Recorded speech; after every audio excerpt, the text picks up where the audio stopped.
Well, a very good morning, everybody. Welcome back to Lords for the final home day of the season. Always a sad day, but the good news is it's glorious sunshine. So there will be cricket, although Middlesex have their work cut out to save this one.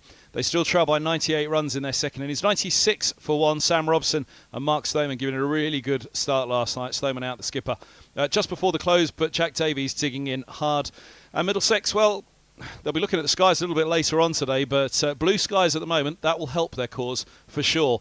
But of course, a little bit of rain later on will help massively as well. So very good morning from Lords, where, as I say, the forecast's a little bit mixed for later, but for now, we'll certainly have a couple of sessions that Middlesex will have to try and get through, because Warwickshire will be gunning for third spot, gunning for early wickets this morning, try and put the pressure on the hosts, who were all out for 121 in the first innings. Let's look back on the highlights of day three.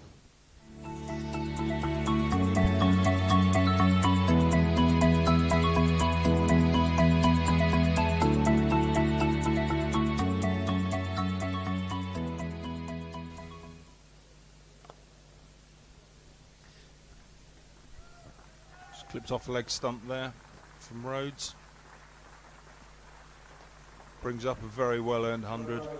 Made batting look relatively simple here. Yesterday's conditions unbelievably tough. Oh, it's gone! Wicket for Bamba. Rhodes, wonderful innings. 102, but Bamba strikes. Up in the air, and fine of the deep backward square for 4 more.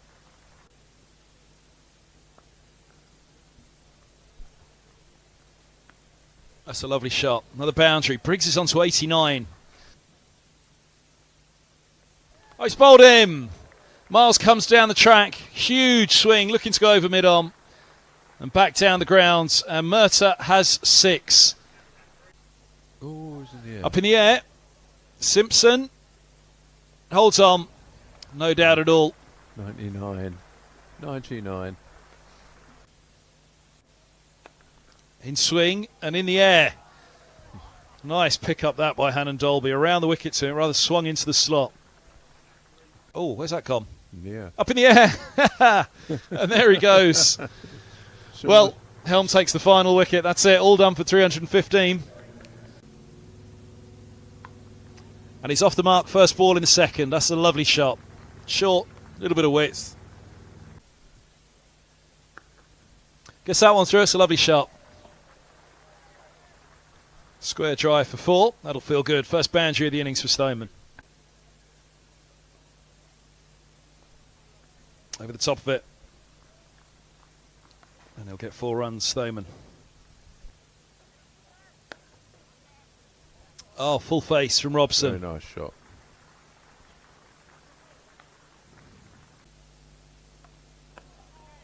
And then clipped, which is also a nice Sam Robson shot. That's going to go for 4 as well, I think. Just leave that there. Oh, that's a lovely shot. Look at that. Just flicked away.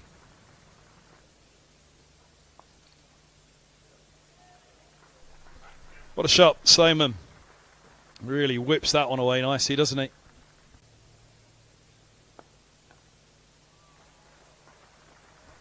And more, 4 more. He's into the 30s with Robson. Middlesex 70 without loss at the end of the 22nd. Great shot. Robson's on to 39. This is a really good start by the Middlesex openers. Boy, oh boy, did their county need it in this match. What's going on out there? More runs. A little on drive. Oh, Miles. Has he got him? He has. Stoneman looks back at the serves. Thinks a little inside edge from Stoneman through to the keeper.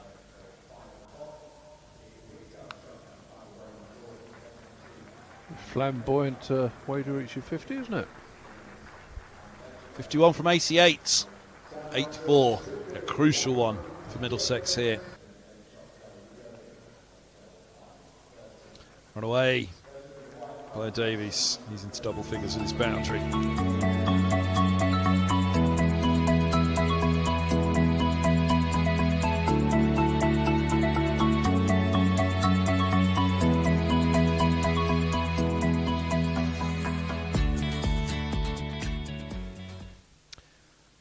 So a good fight back in the evening with the bat from Middlesex. They really needed a good start to this innings, otherwise it could have been trouble. Well, on day 3, let alone this morning. Still trouble, not trailing by 98, but crucially though, 6 wickets for Tim Murtagh. What a sign-off from him.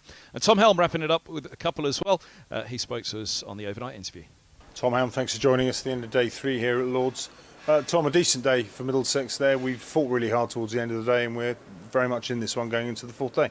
Yeah, we did. You're right, you're bang on. We fought really hard actually. We had to work pretty hard for it this morning. They played pretty well obviously yesterday, and this morning they started well again. But yeah, I think we got our rewards in the end.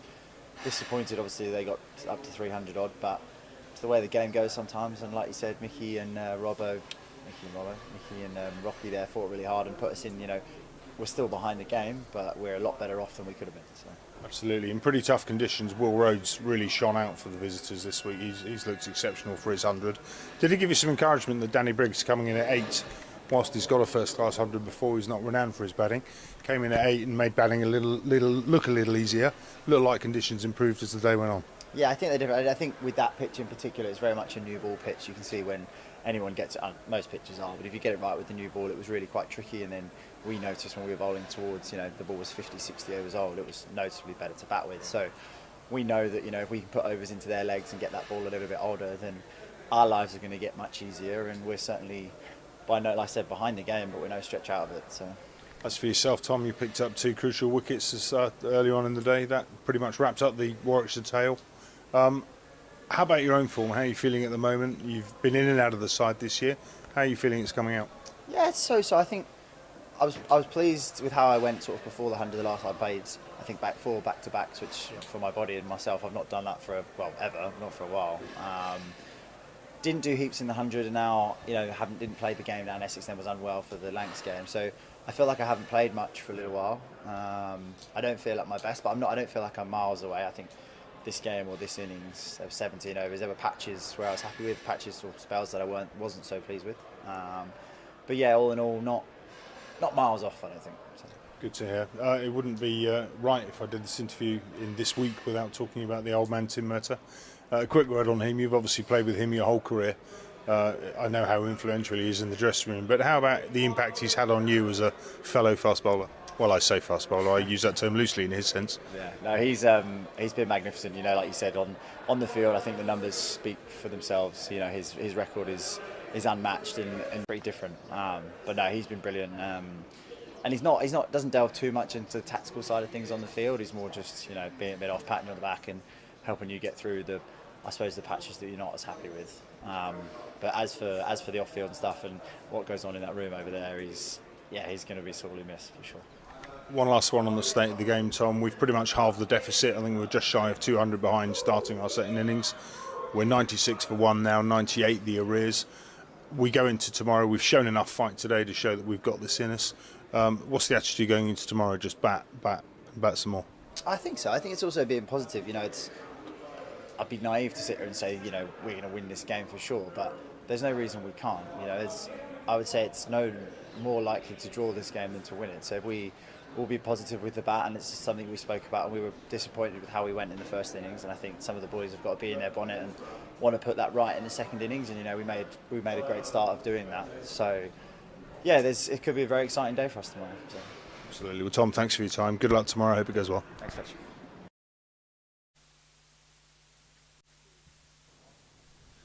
Tom Helm speaking to us at the close of play yesterday. And here are our umpires out on their way out for the final day of Middlesex Cricket at Lord's for 2023. Always a sad day. So a fair bit of work to do with the bat for Middlesex. There they are, Jack Davies and Sam Robson just appearing in shot on the left.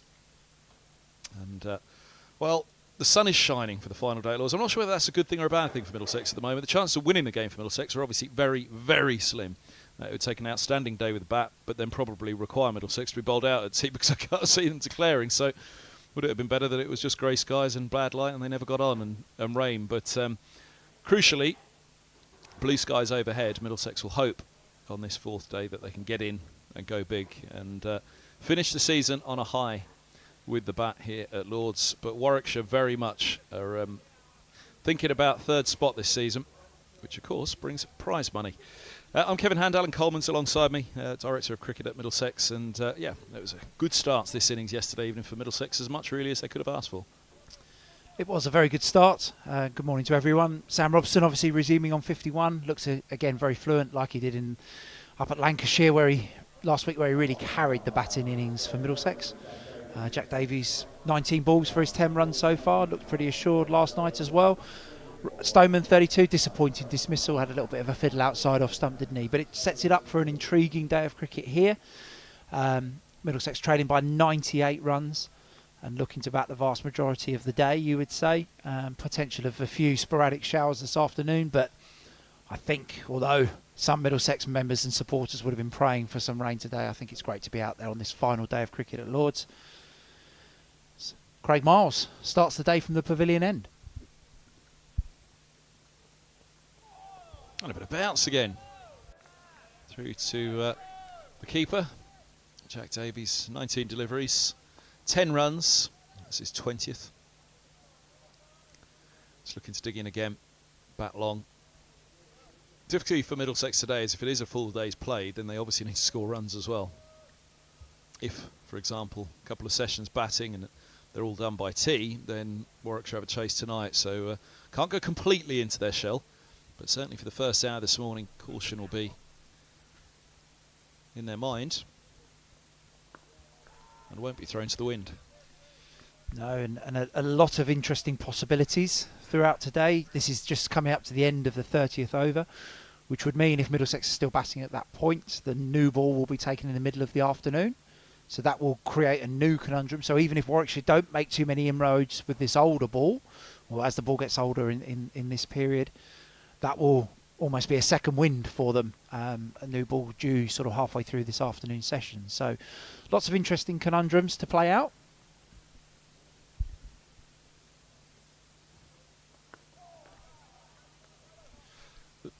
Overheads at the moment, I think, are the number one for Middlesex. It either needed to be clear blue sky or heavy rain this morning for Middlesex. There's not really much of an in-between, is there? So they've got one of the two. It needed to be one end of the extremes.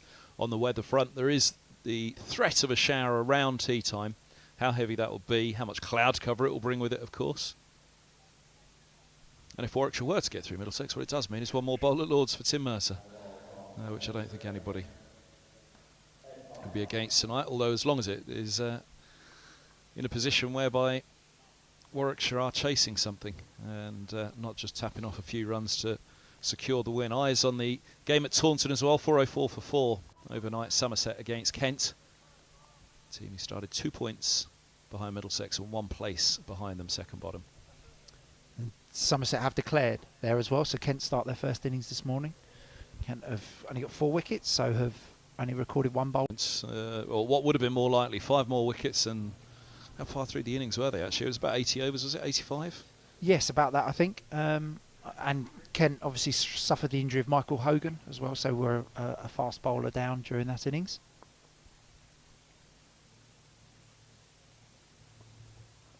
That's a lovely ball. Good from Barnard. Right up there, just outside off. And a little bit of movement with the slopes. All it ever needs, though, just a little bit. Saw this quite a lot from Barnard in that first innings. Just angled into the right-handed Sam Robson. Nips away down the slope. Through to Michael Burgess with the gloves on for Warwickshire. And a lovely start. Barnard very impressive in that first innings. Actually a huge wicket-taking threat throughout his spells.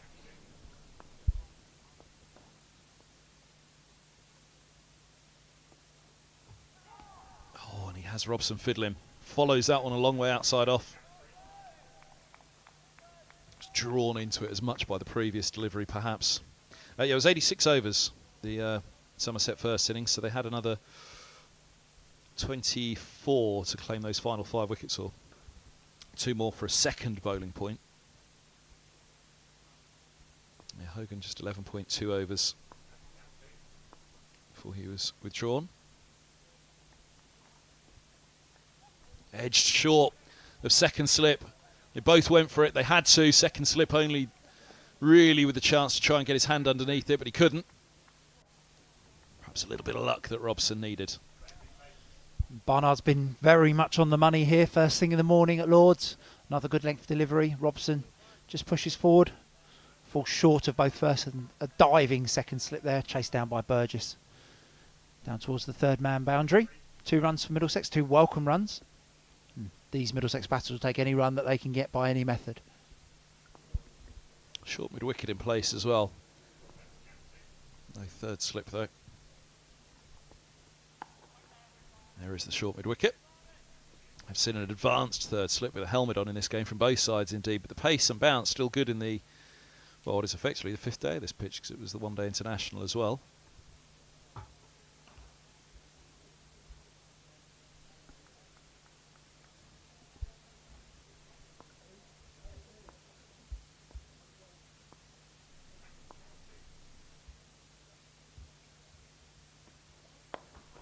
Right up there, last ball of the over from Barnard. Robson watchfully stroking it back with the full face. 98 for 1, trail by 96. They've switched those figures. 2 runs added to the overnight total. And yeah, good start from Robson and Stoneman. Only the 2nd time that the pair of them have passed 50 to open an innings this year, which frustration for them both. It hasn't been a wretched year for either, but the point was made up at Old Trafford. They're both probably about 400 runs light on where they'd like to be.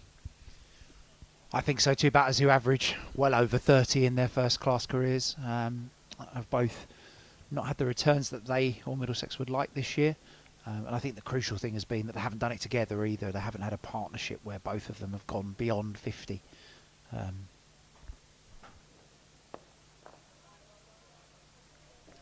that has obviously created some challenges for the middle order, because the middle order have been exposed very early on to the new ball. And very rarely have the numbers 3, 4 and 5 gone in with the shine taken off that new ball.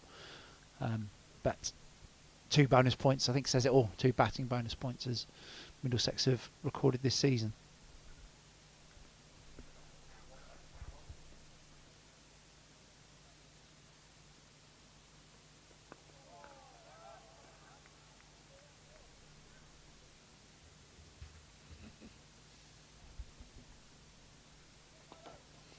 You mentioned a minute ago how are Kent feeling. I think that declaration by Somerset there is designed just to put Kent under pressure. Somerset obviously aiming to bowl them out twice.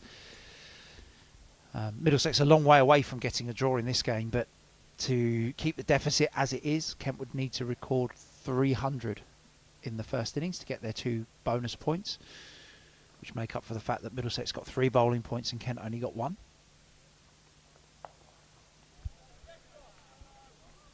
Steered nicely by Davies, just watchfully done into the ground.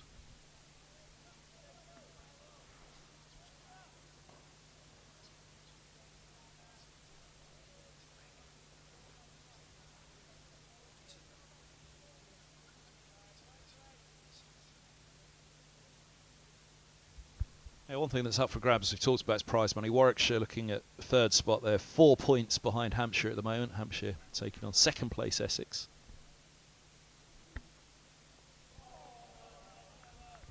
Go through all those scores in a moment. Somerset, were they to beat Kent, would have a chance of climbing up the table, well, as far as 3rd, really, with a couple of victories in their last couple of rounds. Hampshire at home to Surrey next week. I mean, that actually really could, you know, Surrey away at Hampshire in the last round could be a tricky one for Surrey if Hampshire have Warwickshire, Lancashire and Somerset all over them, going for points, going for 3rd spot, and some welcome prize money. Well, as I was on the phone to Alex Stewart yesterday afternoon, actually Surrey were 91 for 6 at that stage during that rain break. They've obviously had a bit of a fight back to 163 for 6 as it stands at the moment, but I think it's set up for an intriguing final 4 days at the top end of the division, as it is at the bottom end of the county championship. Hampshire and Nindale trailing Essex by 115. That could be a really interesting final session there. Essex will have to go for the win.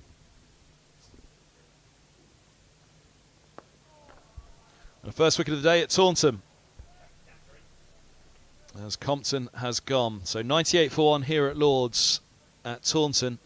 Compton caught Rue, bowled Gregory for an 8th ball duck. That's a massive wicket, because Compton, as Middlesex have seen a couple of times, is a man who can really dig in and bat long, bat hard. Mieye still there. Bell Drummond's come in, leading the skipper. Joe Denley, Harry Finch, Marcus O'Riordan, Joey Everson. They've got a bit of batting to come, all right, but a lot of work to do, Ken.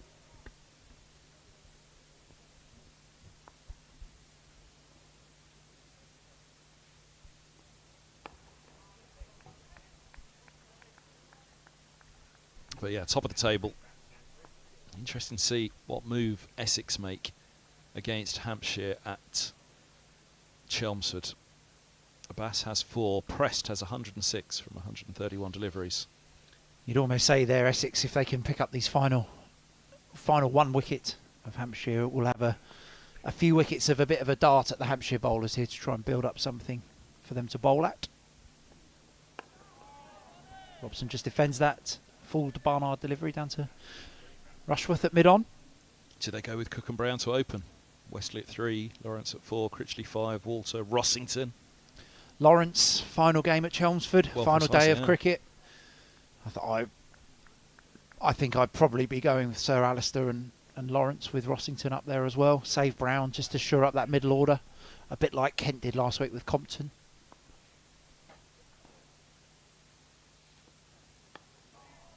Nice shot by Robson.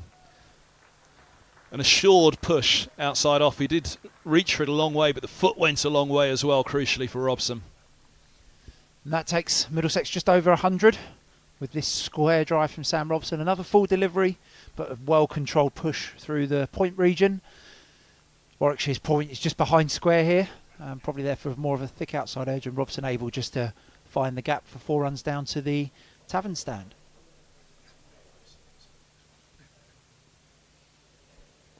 Obviously Essex, talking Sir Alistair, Essex came out, didn't they, with a statement sort of quashing the rumours around Cook's retirement. Well, it was all the rage when Middlesex were there a few weeks ago. Would he or wouldn't he? And Essex fans wanted to know because they wanted to give him a send-off if it was going to be the final year. I think the general consensus with Sir Alistair Cook is that he doesn't like too much fuss, does he? So he would probably not want too much fanfare even if he was retiring, and obviously Essex have confirmed that they will review that situation with him at the end of the season, and I think that's pretty consistent with how it's been for the last few years. He's played the season and then Essex have sat down with him and mutually discussed where they're both at, so no change there.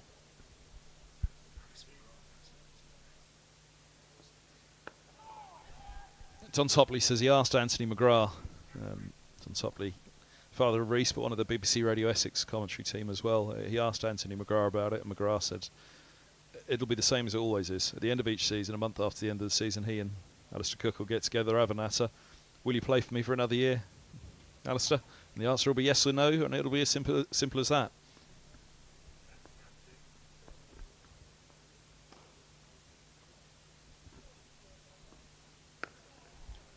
A bit like Tim Murtagh, really. Middlesex at the end of each season say, are you going to pack it up now? And he says no.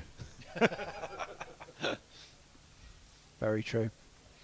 Sir Alistair looks like he's set for a career following in your footsteps, would you say, Kev? Bit of radio. He's very good at that, isn't he? Comes across very well. He is. He's excellent. Yeah, I mean, he's well into it now, isn't he? Stephen Finn, of course, here yesterday presenting to Tim Murtagh. Very much part of the international broadcast team. You have to be a former England player to get to international level.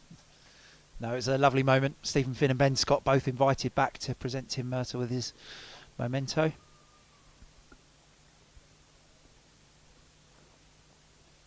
Just the lead from Davies outside off stump, and both Richard Johnson invited both Stephen Finn and Ben Scott into the change room, so they spent the afternoon with the team upstairs.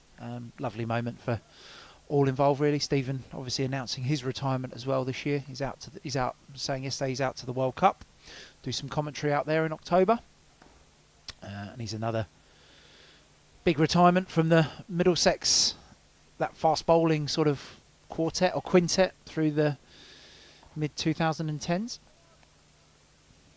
Fantastic servant to Middlesex cricket. Yeah, Rojo, the last one standing. Toby Rowland-Jones.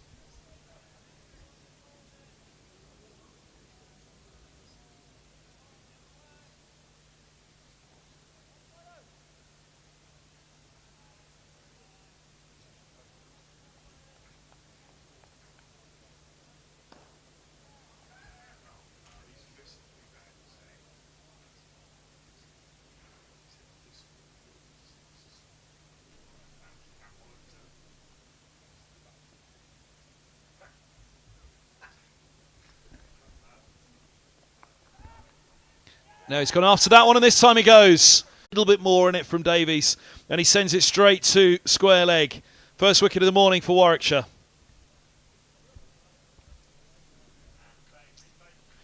And disappointment for Davies, disappointment for Middlesex. We saw the shot in the previous over, just steered behind square. One of those really is a batter that you're either looking to hit that down into the ground or up over the top. And Jack Davies, unfortunately, has done neither. Just steered it into the hands of Danny Briggs, just behind square there. And looked like a pretty well set up plan from Warwickshire. Outstanding, wasn't it, from them? Well, we talked about erring on the side of caution rather than throwing caution to the wind this morning, Middlesex. And on that one, he just went at it a little bit harder. It's not wasn't easy to see. That's a great shot to see him turning it around the corner there. But you could really see from behind on the previous one where he just rolled the wrist over the top of it, controlled. This time, just gave it that little bit more. Eyes lit up for it, decided runs to be scored, which of course is on Middlesex's mind, as we mentioned. They can't just bat and bat and bat, because then all of a sudden a tumble of wickets and they haven't gone anywhere. So they do need to accumulate.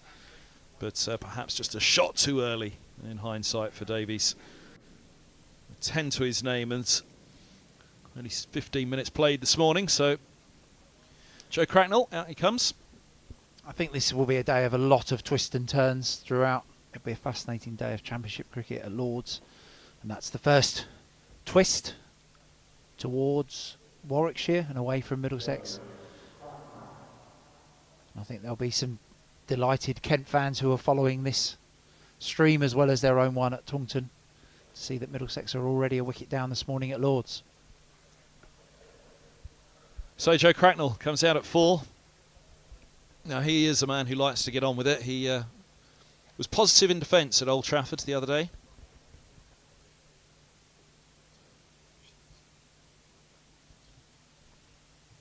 Middlesex 160 for 3 and the game was drawn up at Old Trafford. Cracknell made 33 from 66 deliveries, 92 minutes. The minutes feels like a crucial one. Davies 155 minutes for his 65 at Old Trafford last week. Eskenazi, who was in as a concussion sub for that, 115 balls, 124 minutes. Battling to see out that draw. Similar job of sorts today, but it is a long, long day ahead for Middlesex here. Oh, Cracknell. Now, he wore a couple in the first innings. One on the grill, one on the back of the helmet. First ball's a bouncer over the top of it. So you can see, just as you were mentioning there, Cracknell was hit a couple of times with short balls from Miles. Warwickshire have set up a plan here, so we've got Danny Briggs just behind square on the leg side. There's a deep fielder just in the shadows. Brathwaite out there at deep square leg. There's a short leg under the helmet. And sort of a wide-ish mid-on as well. So this will definitely be a plan from Warwickshire. Just to target Cracknell with the short ball. Try and unsettle the young Middlesex batter.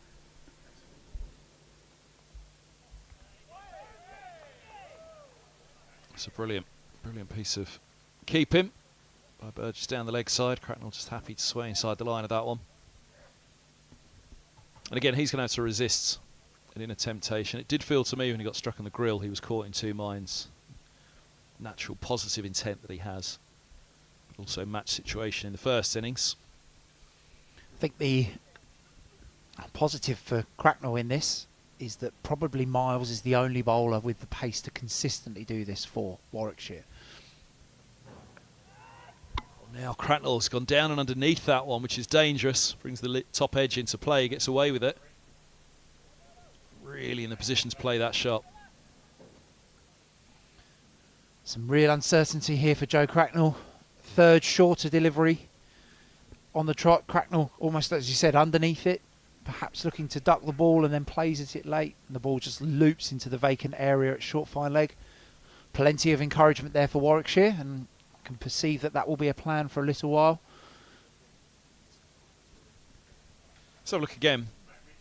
We saw the last one veer down the leg side, a shorter ball. That one didn't at all. It was just going straight at that badge, wasn't it, of Cracknell, which is where he ended up in that position.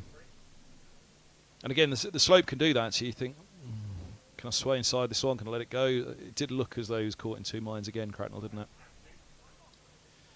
It did. It did. That ball, especially because that, you imagine the slope is coming back down towards you when you bat facing the pavilion end.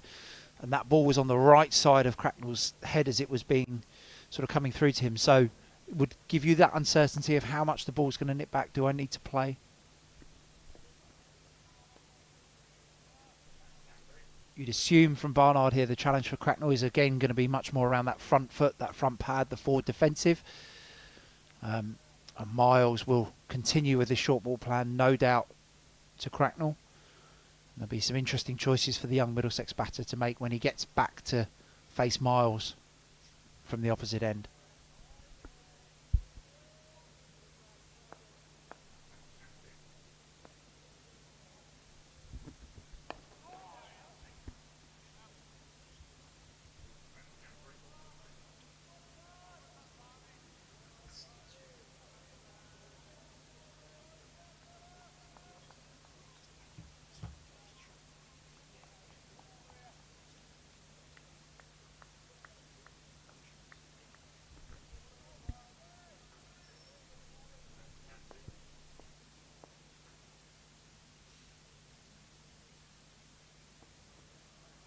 Lifting one from Barnard now as well. This is really interesting. There's a little bit of pace and bounce again there this morning for Warwickshire, isn't there? And final day, you would just wonder. Here's Carl McDermott downstairs. Be pretty happy right now with his pitch. Yeah, a good, doesn't necessarily look green on the screen, but a good density of grass in the surface. Because it's produced for a one-day pitch, you can leave the grass slightly denser and the ball will skid off a bit more, and that's what we're seeing here, and that's why there's a little bit more pace and carry than you would just defended by Cracknell into the offside there. A bit more pace and carry than you might see for a pitch that's just been prepared for a 4-day game, and we've definitely seen more carry, especially from this nursery end.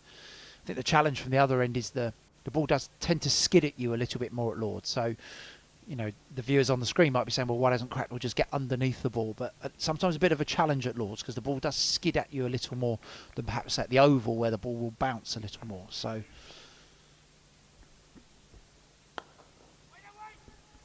Watchfully done by Cracknell. It slides through. They'll get a single.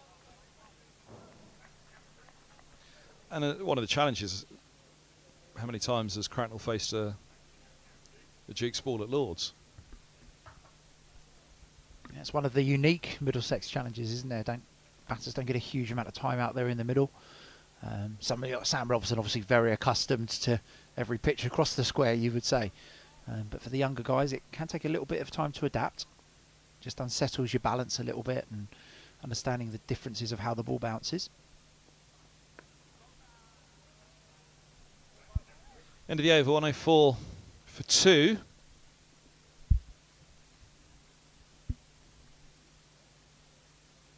Often debated in this country about ducking, swaying being an even worse option because that Duke's ball can pitch and then swing.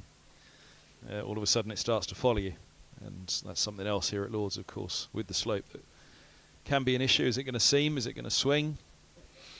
Can do so after pitching. And I think you would say the tried and tested method in England is you've got to look to play all across the world, really. I think your first instinct when the ball is short is you've got to look to play. And then if it's too high or a touch wide, that's when you get out the way of it. I think batters get in trouble if they look to, just clipped away by Cracknell there, if they look to duck too early and aren't looking to play or are only looking to defend, that's where they seem to get into trouble. But this will be a fascinating little battle here, and I'm sure Joe Cracknell's heart rate will be racing at the moment. And many will say you don't see enough of this in county cricket. Don't see enough tall, faster bowlers who do present a regular short ball challenge as Miles, the former Gloucestershire bowler, is presenting here to Joe Cracknell.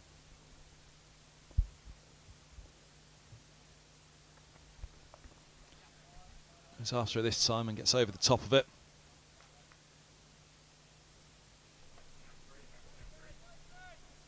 Back to Robson. That's the other part. Keep the strike rotating. So difference there between that pull shot and the previous over that top edged. So that ball was the left side of Joe Cracknell's head as we look. So down the leg side. So he knows that it's not a threat to him because it's going over his left shoulder. So he's able to then play it or let it go. Seems to be slightly more of a challenge when it's the right side of his head here, and then that brings in that indecision of the ball coming back into you or not.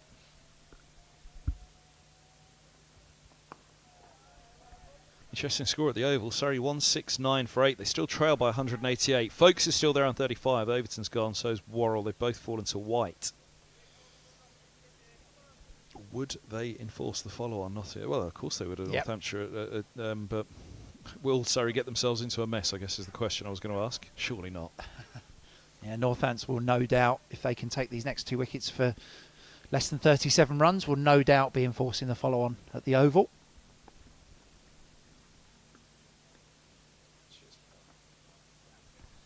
And another wicket at Taunton. 16 for 2. Mieye's gone. Caught a mead off the bowling of Brooks for 8. Beldrummond's still there on 2. 6 overs gone. 16 for 2, Kent. Very, very good news for Middlesex. They'll have, well, what, 96 overs to bat today. So if the day just went well with the bat, then that's batting points. So even if it is going to be a draw down there, they've only got 1 bowling point so far. Be hoping Somerset skittle them for 249 or less. No batting points at all.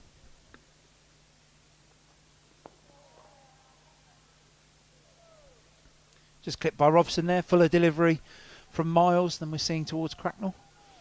Just a clip well fielded by Al Davis, just scuttling around at mid-wicket there. Just to cut off any Middlesex runs. Still delayed at Old Trafford. Lancashire 225 for 6. So a couple of bowling points for Nottinghamshire in that one. So they do take 7 from the game. Nottinghamshire will move to 129.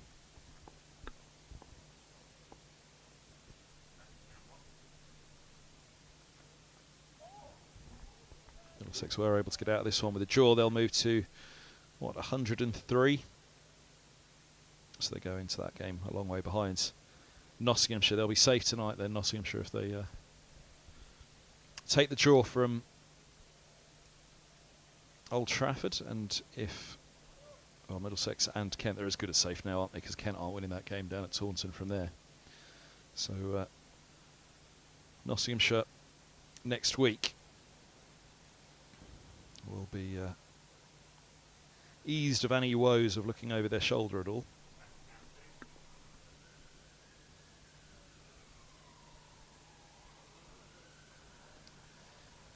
Bit of spin for the first time today from the nursery and Danny Briggs. Left arm spinner into the attack for Warwickshire. Interesting move. Rushworth, Hannon Dalby, the opening pair, yet to see them. Yeah, and Barnard was a big threat this morning as well. I thought he's challenged both edges. Beat Sam Robson outside off stump a couple of times. This may just be an early look from the captain, just to see what spin is in this pitch. I guess sometimes as a captain you can kind of get blinded by it nipping around and neglect the fact that your spinner could be turning it square on day 5 of this pitch. Although obviously we've not played a full day's cricket so far, so probably equates to being a 3-day-old pitch, you might say. But it was prepared for last Friday initially, so may well spin a bit more than we normally see at Lord's.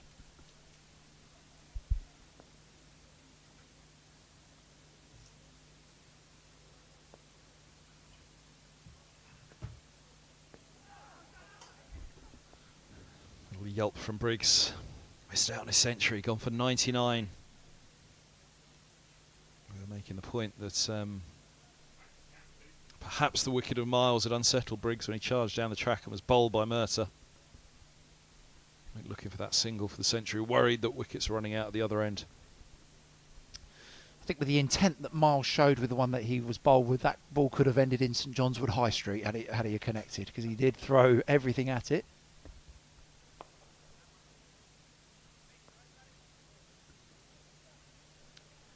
Talking St John's Wood High Street, Helena Bonham Carter seen yesterday in St John's Wood High Street.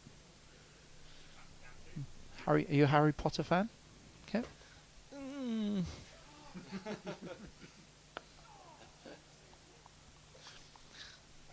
Edward Scissorhands she was in, wasn't she? I remember that. Was she not? Edward Scissorhands? Opposite Johnny Depp in that, though?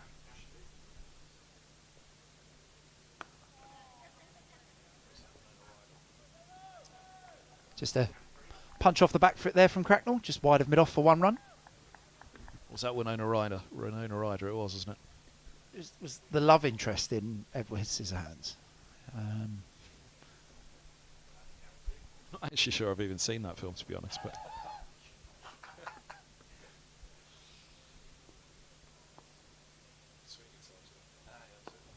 Sweeney Todd with Johnny Depp. She was in that one, wasn't she? I'm not sure that films that Kevin Hand hasn't seen is a great feature for the stream, is it?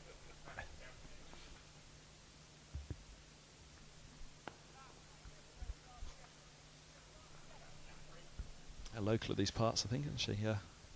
Most famous, well, one of the most. No, he is the most famous. He must be. Sir Paul McCartney. He's a local here, isn't he? Never seen him in all the years coming to Lords, though, even though he lives right next door.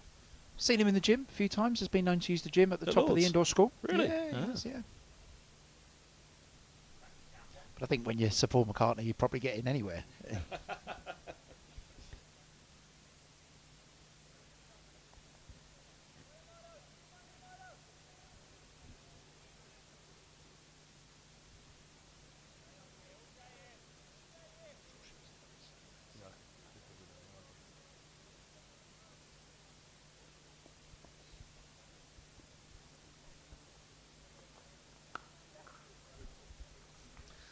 Nice shot by Cracknell. Pick up a couple.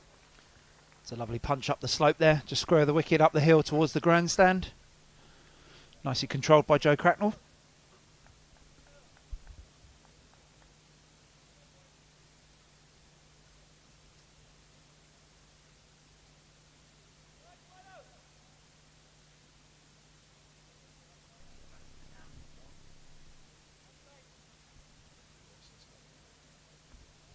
Cook and Rossington opening at Chelmsford. Hampshire all out for 3-3-4.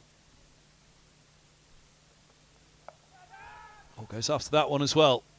And gets it away, bisecting deep square and long leg. Only just, but placed to perfection in the end by Cracknell. His first boundary. Yeah, a bit of indecision there from Joe Cracknell and a little bit of indecision from the fielder Chris Rushworth as well as to whether that was going to go. Cracknell's taken that on from just outside off stump. Touch of a top edge in that, and the ball's just trickled over the rope, just plugged after the first bounce and then just trickled over the rope. But I think that might show Joe Cracknell's intent here, just to look to take on the short bowling of Miles.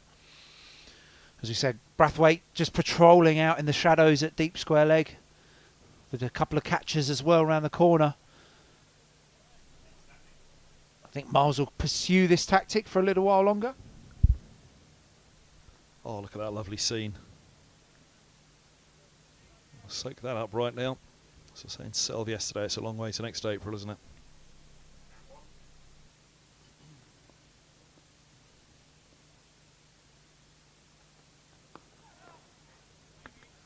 Nicely done. No mid-on in place. They'll think two, and they'll come back for them. 114 for two, Middlesex. Trailing by 78 now. That'll be a nice feeling when they do manage to tick that into a positive and a lead with however many wickets standing.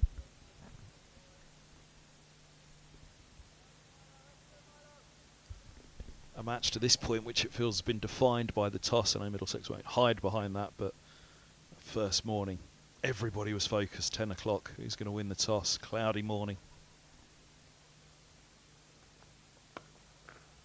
Lovely shot. Beautiful stroke by Cracknell. That races away. They'll feel a little better now. 16 from 17, Cracknell.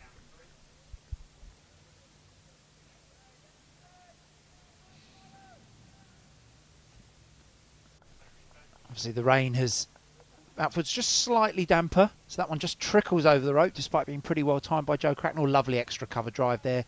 Full from Miles, that's often the balance for the bowler, isn't it, when you're targeting the short ball? How many you do have to keep going up there to keep challenging the batter on the front foot as well. Cracknell up to that testo, lovely cover drive.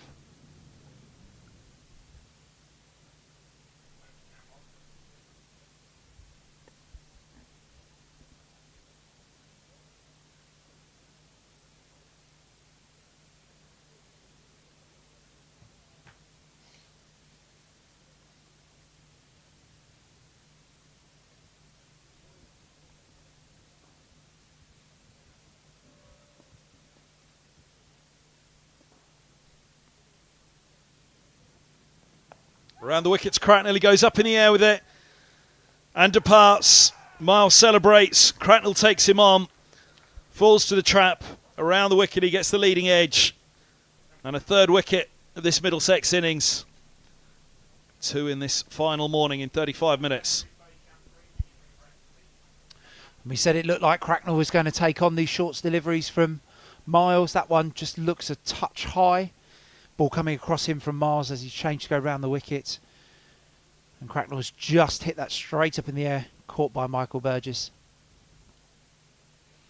It's always a tricky angle to pull from that with the ball coming across you. Cracknell trying to almost catch that ball up to hit it in front of square. Disappointing end for the young Middlesex batter.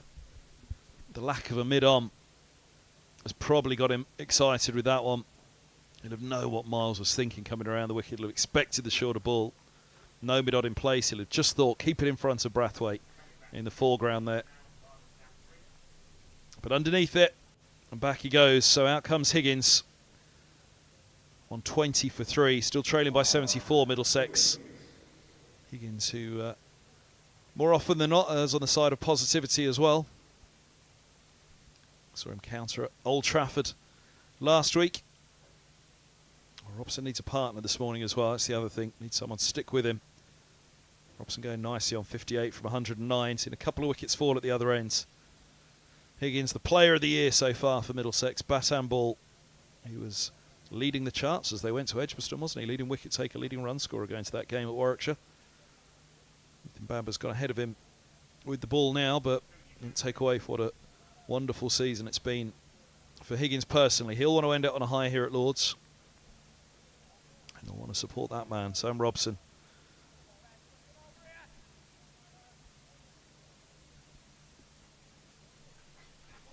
He will, and looks like Miles is going to stay around the wicket here to Higgins. Obviously been a eventful over, 2 2s, 2 4s and a wicket. Middlesex all-rounder in at number 5 here. Middlesex desperate for a partnership, somebody to bat with Sam Robson for a period of time, just to stem this early flow of Warwickshire wickets.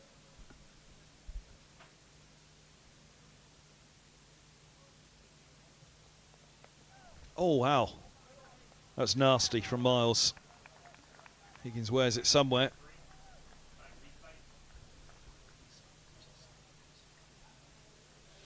Aggressive again from Miles around the wicket. Using that short ball as a big threat this morning. Just fended off the arm guard there from Ryan Higgins.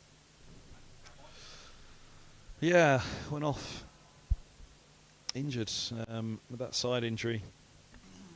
Bowling in the Warwickshire innings.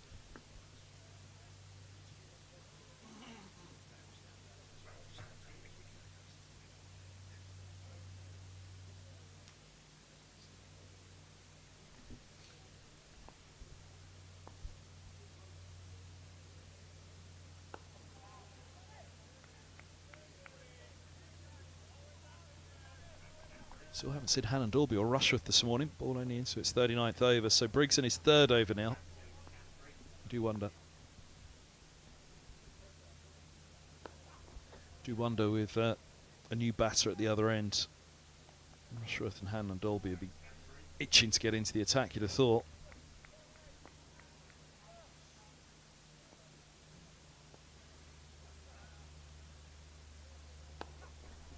Another wicket at Taunton. Kent's a 3 down.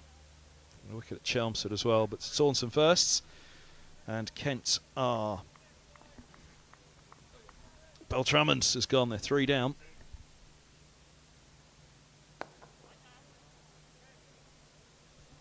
Beltramond caught Goldsworthy. Bowled Gregory for 12. 30 for 3.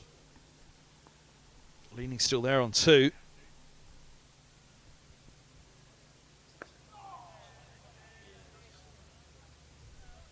So a bowling point for Somerset.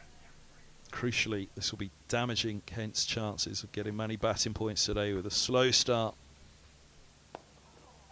Yeah, you would assume down there, a tricky batting prospect. That pitch has been under cover a lot, hasn't it? They haven't played played 80 overs of cricket across the first 3 days. So significantly less than we've played at Lord's here. And therefore, and that pitch sat under cover a lot on day 2, completely through day 2, and then for a lot of day 3, didn't it? So could be some tricky batting conditions down at Taunton for Kent to navigate.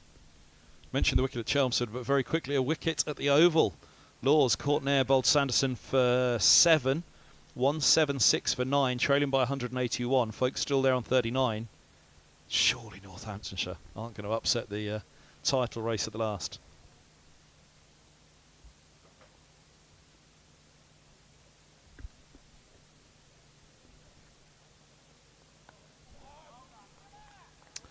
Still around the wicket here, Miles, to Higgins. But yeah, Essex have to do themselves a favour at Chelmsford. They're 5 for 1, so the Rossington experiment didn't work. Caught Brown, bowled a Bass for a duck, third ball duck. Cook has 3 from 9, Westley in at 3, so Lawrence still held back.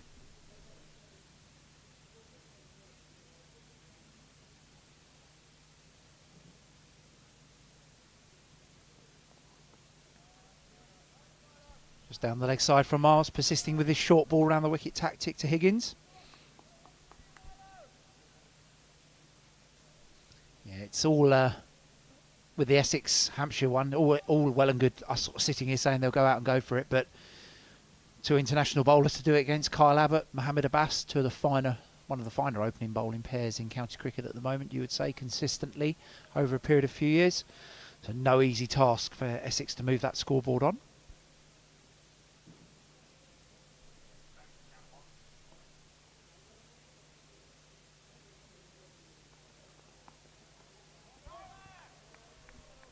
Short stuff again for Higgins here. Miles opening the bowling at the Pavilion end this morning. He's bowled for 40 minutes. Takes that little bit more energy, doesn't it, to bowl the short stuff. Bang it in. It does. Huge effort this from Miles on day 4, especially towards the back end of the season as well, but been effective. The only Warwickshire wicket taker thus far in this innings. Obviously picked up Stoneman yesterday.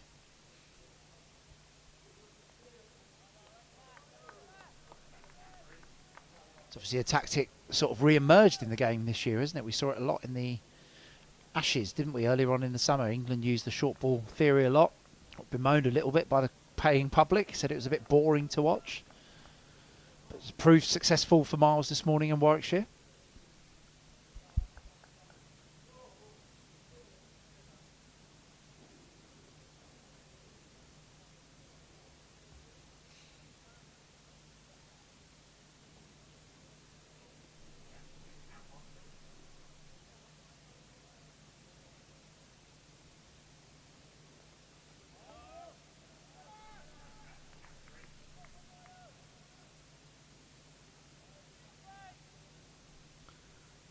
They're on at Old Trafford, 2-3-3 for 6, Lancashire, still in the first innings of that match. Derbyshire 136 for 2, reply to Sussex's 100. Yorkshire 131 for 3 at Grace Road, leading by 53 runs. Durham are 54 for 1.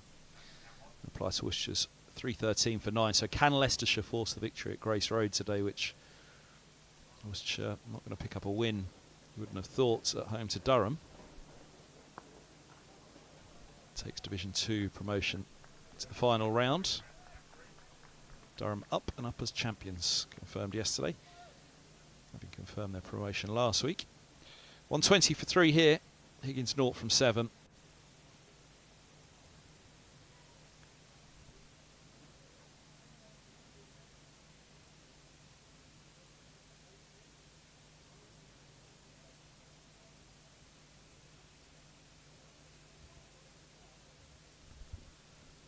This man holding it together at the moment for Middlesex. Fine start that he and Stoneman gave it.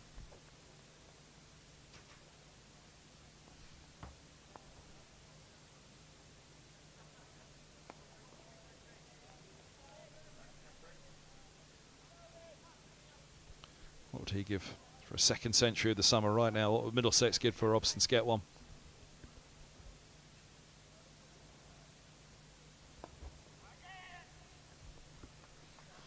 Just clipped away from Robson. Briggs just drifting straight Robson able to work that ball beyond the short leg fielder just for a single. Brings Ryan Higgins on strike for his first look at the spin this morning.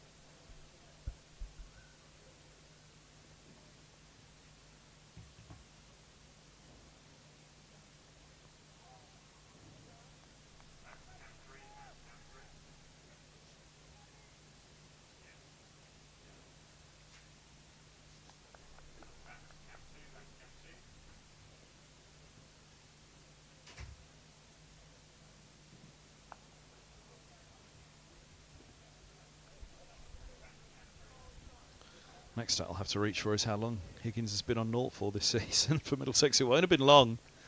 He's been a punchy counter-attacking batter for the most part. There's something about Higgins digging in right now which I'm sure I could put together but won't.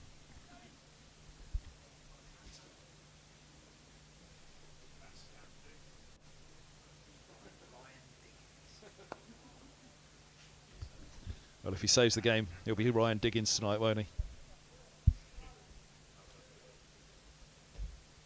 How does it work in terms of sort of radio royalties if I come up with an idea and somebody else uses it? Is that... Well, I thought get you couldn't say it as that? director of cricket. I thought if you'd have commentator Kirsten, then that really would have been a sackable offence.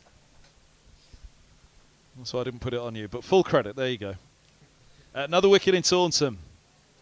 Kent are up against it in the West. 31 for 4. The skipper's gone leaning. It's Gregory again. LBW for 3 leaning. Joe Denley still there. Kent's Higgins really. Went to Middlesex and back, Denley. Higgins to Gloucester and back. He did fine player, Joe. Obviously had a fine career. His nephew's actually sort of burst on the scene, Jaden, this year. Fine young Kent player. Seen a lot of him in youth cricket. And he obviously made his sort of first competitive cricket in the first team in the Metrobank One Day Cup this year. Yeah, it never quite happened for Joe at Middlesex, did it? Which was a shame. He was one of the finest sort of players around that time he was signed. Some England exposure, but yeah, just never quite happened for him at Lord's, unfortunately.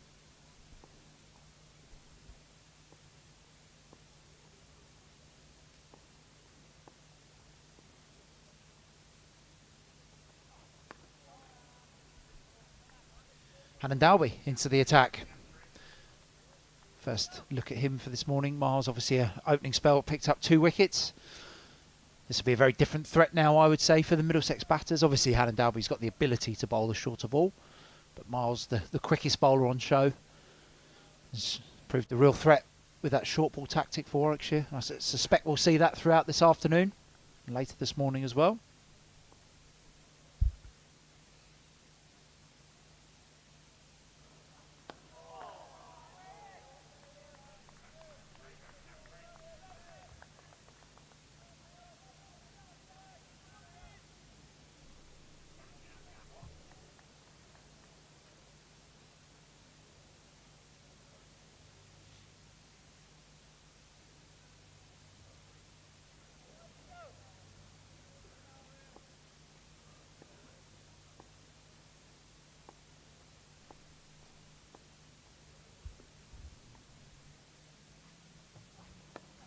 Good from Hannon Dalby again. Right on the spot.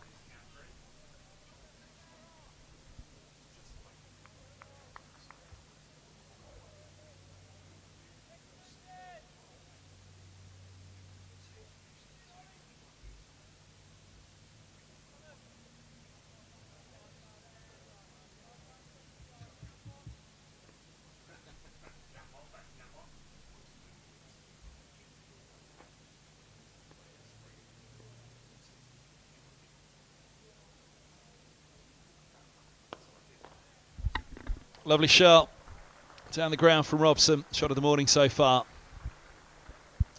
Definitely agreed. We saw a lovely cover drive, extra cover drive from Joe Cracknell up towards the Warner stand, but this is definitely shot of the day from Sam Robson. Hannon Dalby just full and straight and at the stumps. Robson up to the test, on drive, back up towards the pavilion. Lovely shot for 4 runs.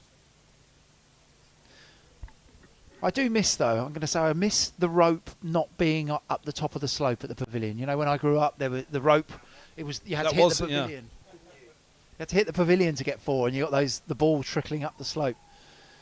Obviously now for player safety, it's pulled in. Somebody throws themselves at the wall, but I do miss that. Cricket version of Crazy Golf, that wasn't it?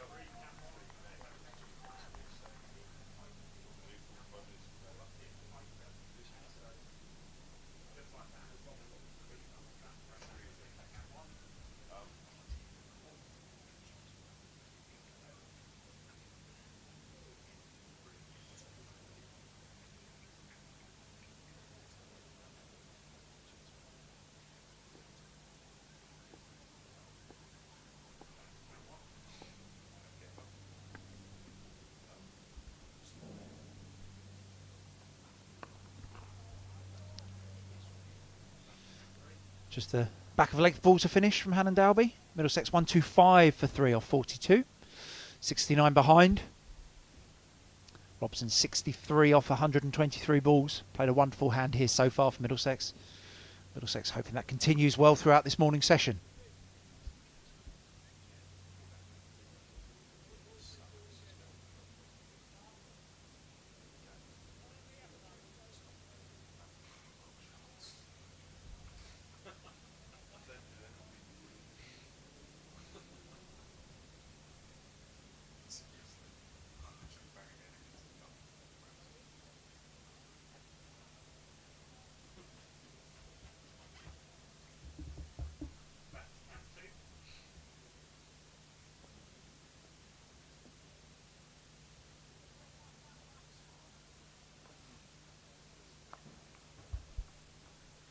Just short and wide from Briggs, cut out to Brathwaite, a West Indian Test captain, patrolling the deep cover boundary.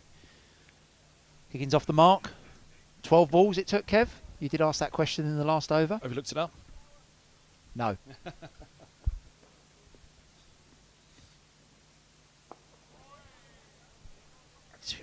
do wonder at the moment. Briggs into his 5th over. They've got 3 around the bat and they're attacking with Briggs for sure, but what do Robson and Higgins prefer right now, Briggs or Rushworth? I think the challenge for the left arm spinner, and Briggs is obviously a high quality left arm spinner, is that you're almost bowling to the right handers onto the good bit of the wicket. You can see on the screen there the footholes outside of both off and leg stump. And Briggs, as you see with that delivery, lands between those. So he's probably as much of a threat to the inside edge as the outside edge, and that's why you can see short leg and leg slip being deployed by Warwickshire. The other thing this does do is put some more overs into the game. If Warwickshire may be able to get themselves ahead, give themselves some more overs to bowl as play progresses today.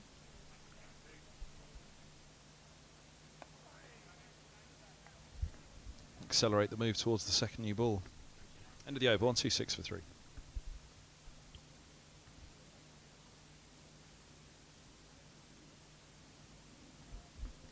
It's wicket watch everywhere at the moment, isn't it? This final day, just things that could happen.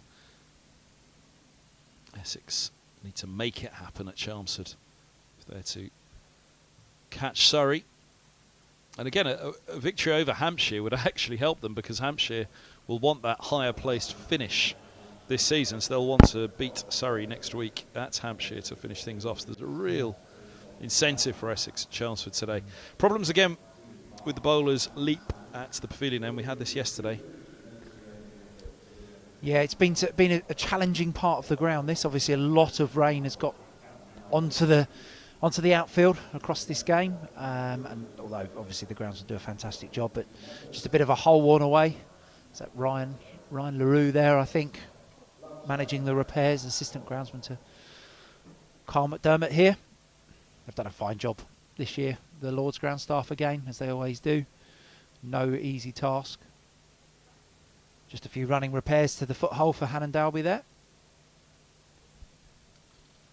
Got a message from a BBC colleague, Alex Hogue, who says you're having way too much fun reading out the Kent scores. He's a Kent fan, Alex.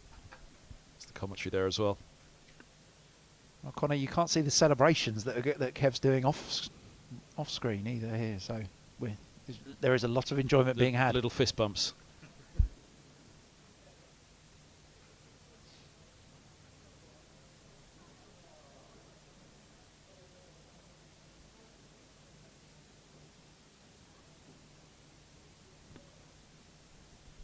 Let's have a look at the scores elsewhere, actually, while this repairal work goes on.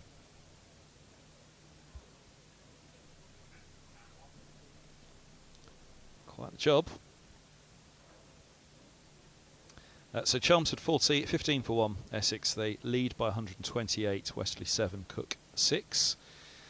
As I say, Hampshire looking to secure third spot, so if Essex is to win there, then Hampshire really would want to win against Surrey next week for that prize money. Down at the Aegeus, Lancashire 2-3-8 for 7, so they've lost one more to Nottinghamshire this morning. Bailey, Cork, Clark, Bold, Patterson for 27. Blatherwick with Hurst on 38. Kent 43 for 4. Joe Denley and Finch together. Somerset declaring overnight 404 for 4. And Surrey are all out, 185. Folks, LBW Taylor for 42. And they trail by 172, so straight back in. How many overs did that take? 63. So well, straight back at it for Sanderson, who got 2 for 56. White 4 for 45. Taylor 2 for 39. And Proctor 2 for 34.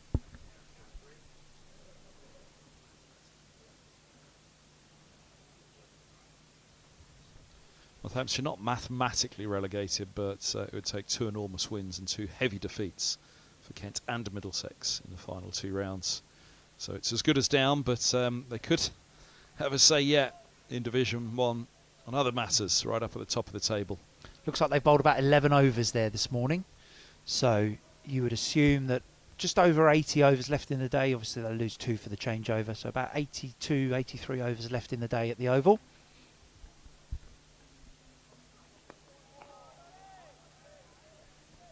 Foothole repairs done for Hannon Dalby. Back to it.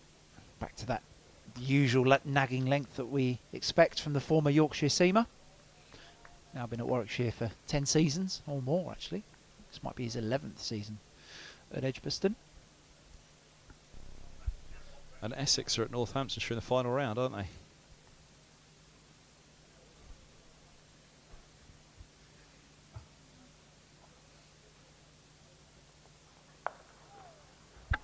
Steered by Higgins for a single.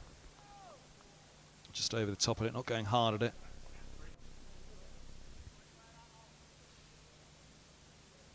Just pulled that out to Brathwaite out of deep square leg. I was talking to him yesterday during one of the rain breaks. West Indies obviously over next summer playing some Test cricket. They've got Australia next winter.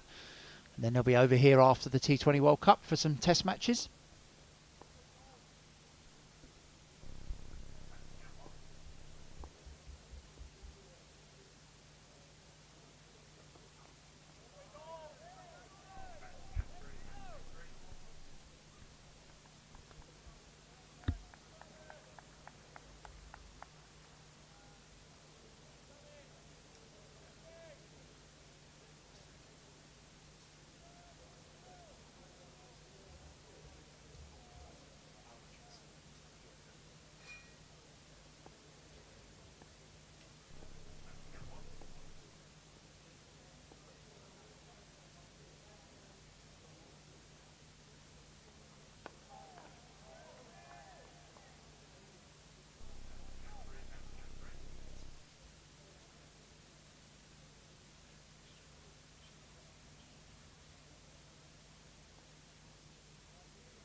Just moved the fielder on the drive, which was Briggs. He's now going to a short mid-wicket.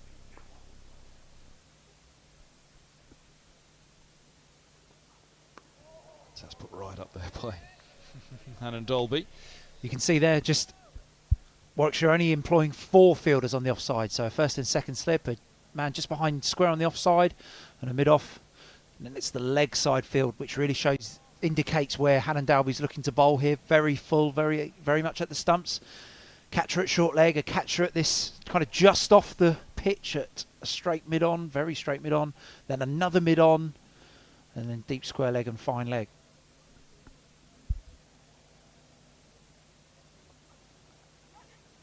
Edged and safe. Wow, bounce there for Hannon Dalby. High up the outside edge of the bat. Robson's head snapped around.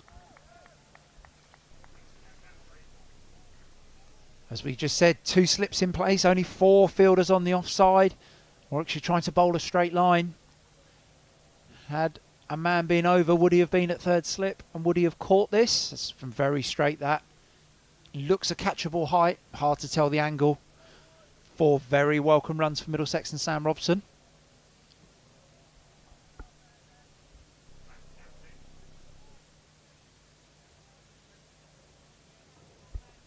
On 31 for 3, trailing by 63 Middlesex. On the edge of their seat really until they can knock off that 63.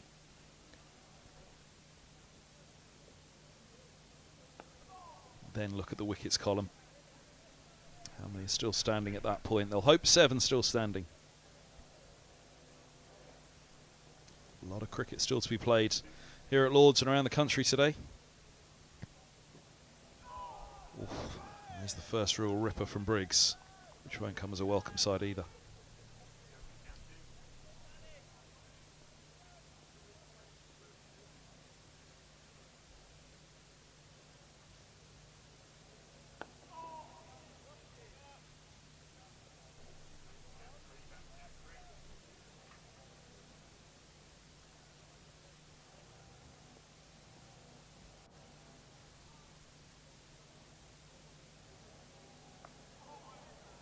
Just the bottom edge there. Higgins just trying to give himself a touch of room.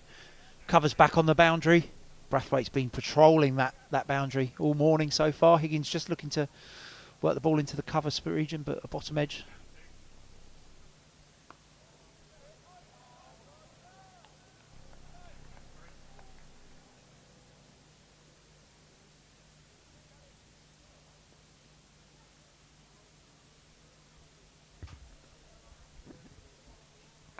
Ooh, slid that one back in towards the off stump, didn't he?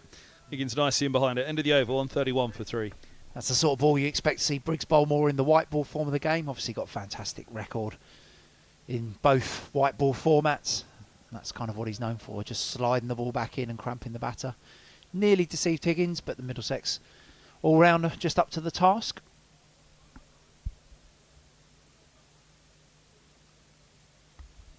Middlesex's 2 leading run scorers this year, aren't they? 758 runs for Higgins, 685 for Sam Robson. Stoneman third on the list, 620.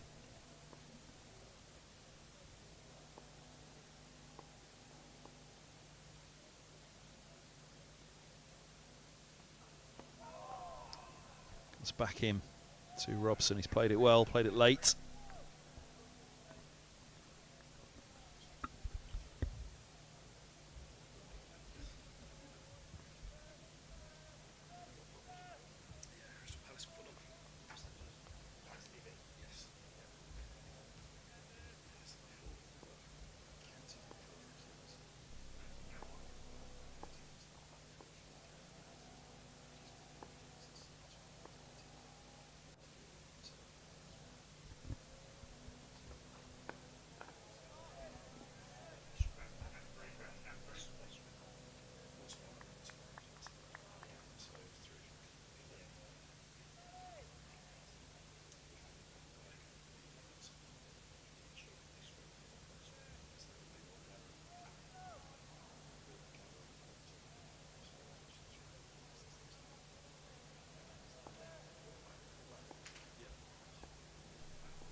Very accurate, as you'd expect from Hannon Dalby, just challenging Sam Robson.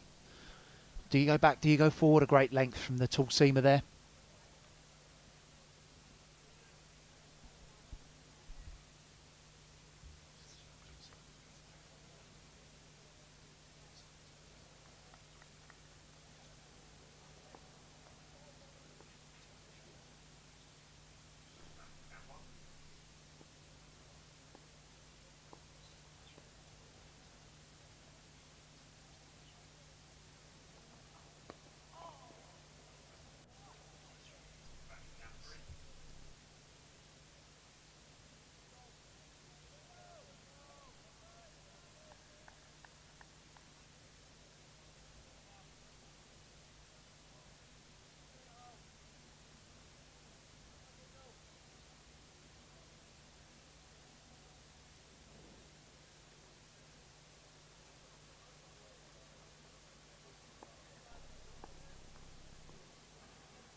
Two back in on the catch and the onside for Hannon Dalby. So Robson, who doesn't come forward to that, nipping down the slope. Big appeal, good appeal.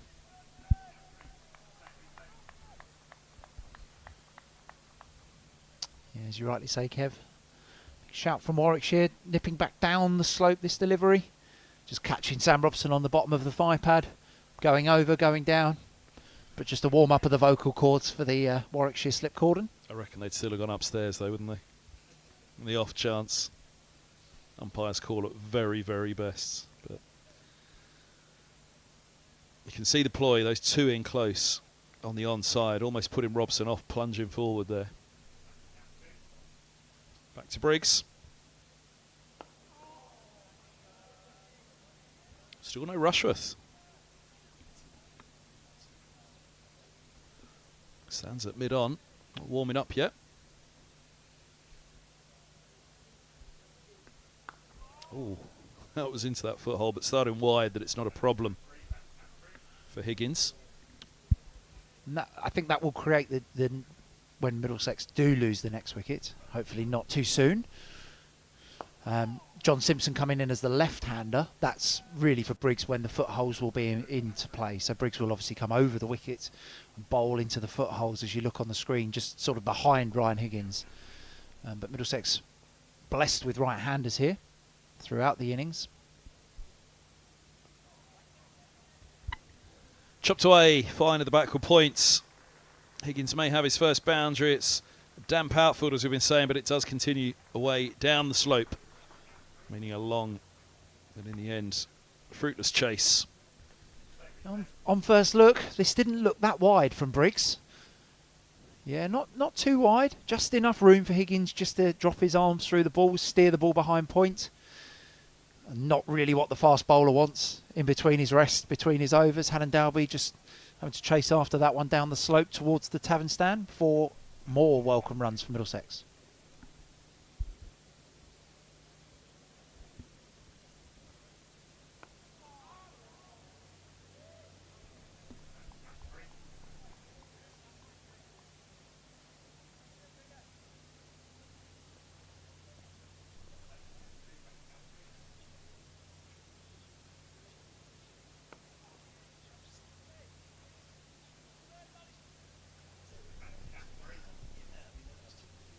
End of the over, 135 for 3 Middlesex, 47 gone.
Great length again from Hannon Dalby, just challenging those green bales on top of the blue stumps that you can see in the picture there. That length really makes the batter make a forward-back decision. Am I going forward to this? Am I going back? And that's that uncertain length for a batter. Robson up to the task that time. But a very good contest between these two experienced cricketers.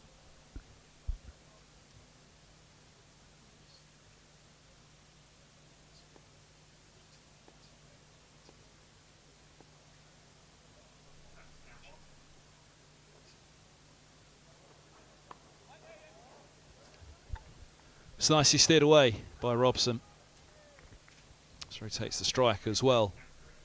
Hannon Dalby and Briggs have almost had exclusive looks at Robson and Higgins respectively.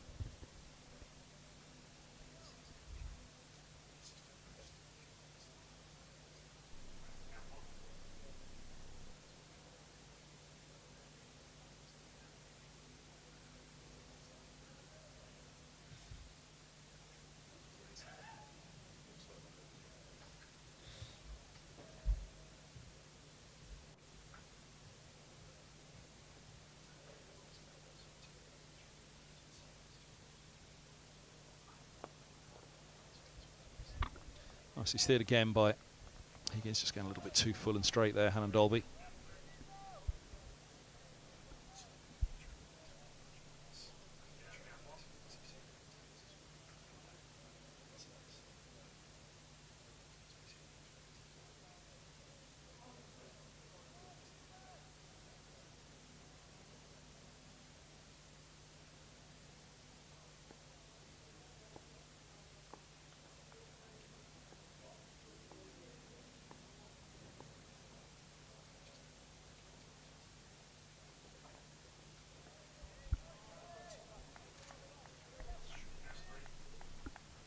Robson very clear there. 2 short balls now from Hannon Dalby. He's ducked under both. Got himself very, very low. We saw the indecision that Miles created for Cracknell earlier on. Robson very clear on his plan here. Almost looks like he's happy to let the bowlers get some more deliveries into their legs.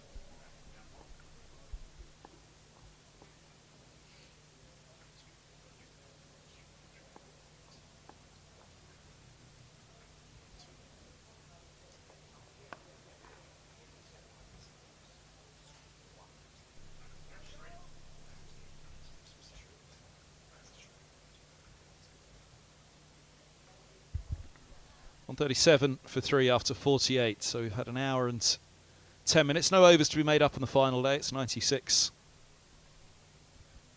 Well, a minimum of, but again, the forecast later suggests we might not have the full 96 today. Chris Rushworth is warming up at mid-on. And Dalby none for 46 from 14 in this second innings now.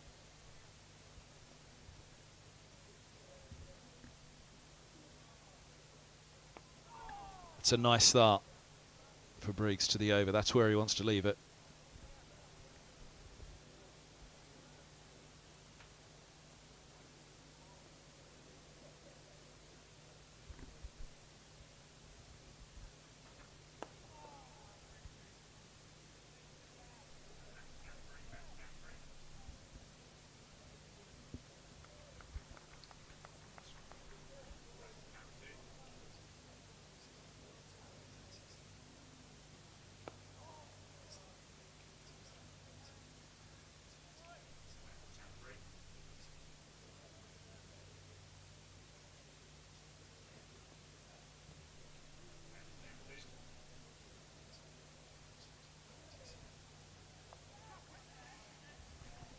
Through just in front of backward point. Higgins will look for 2. They'll settle on the single. Again, this is much about rotating the strike at the moment, isn't it? So although there may have been 2 there, it's giving Briggs to something to think about. Robson, the slightly taller of the 2. Just affects the length of Briggs. Different ploy to a different batter as well, just not letting him settle on a line. More to a point of length. It's right up there. Oh dear. The right knee. A silly point wearing that one. Seems okay.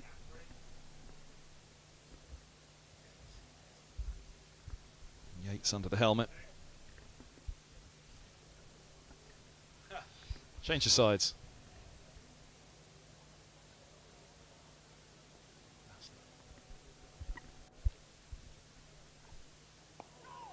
Nice into the over again for Briggs. 138 for 3, 49 gone.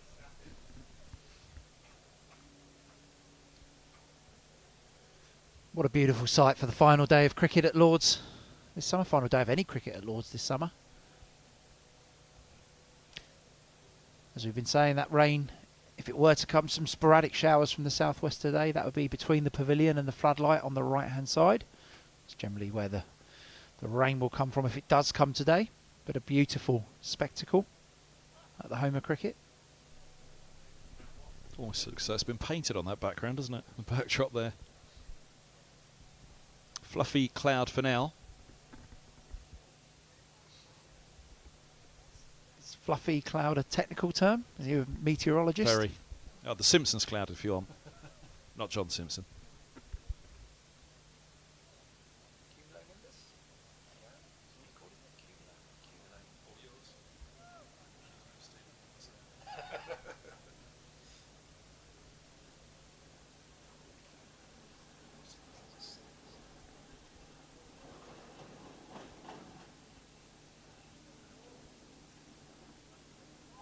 Oh, that just dies a little on Higgins.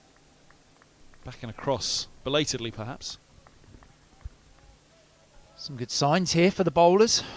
We've seen Briggs get a couple to grip out of the protected area of the pitch, and that one, as you would expect, as this pitch has got older and older through the game, as you often see towards the back end of games, that one's just stayed down, kept a little bit low, puts a bit more doubt and indecision into the batter's mind.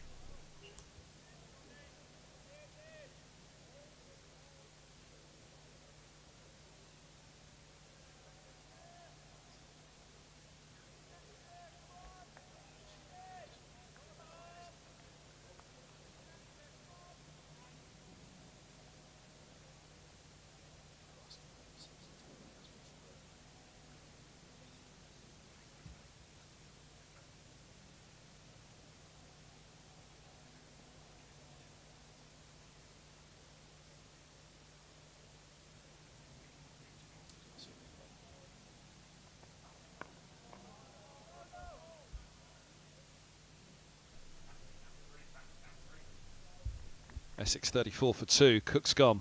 Court Brown bowled a Bass for 16. Same mode of dismissal as Rossington. Wesley and Lawrence together. This is the partnership really, isn't it? Brown dropping down the order.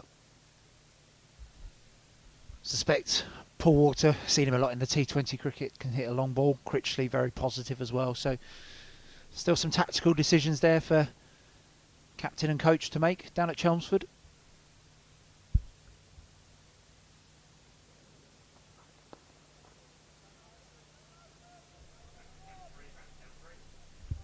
.70 for 4 Kents. Sorry, 4 without loss following on. Who'd have scripted that? Bottom of the table at the Oval. Looking for back-to-back titles and following on, sorry.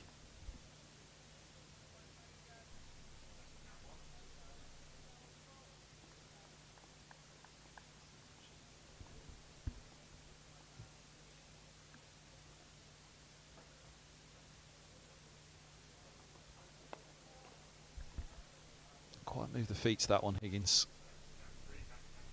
Is he a little restricted out there at the moment with that side injury? Replay, there you go, plays with a little bit more freedom there, but Yes, I think so. Probably just a little bit restricted with that movement of that left arm. Makes big fluent drives and pull shots pretty hard to play. Controlled innings from him, 8 from 36 so far.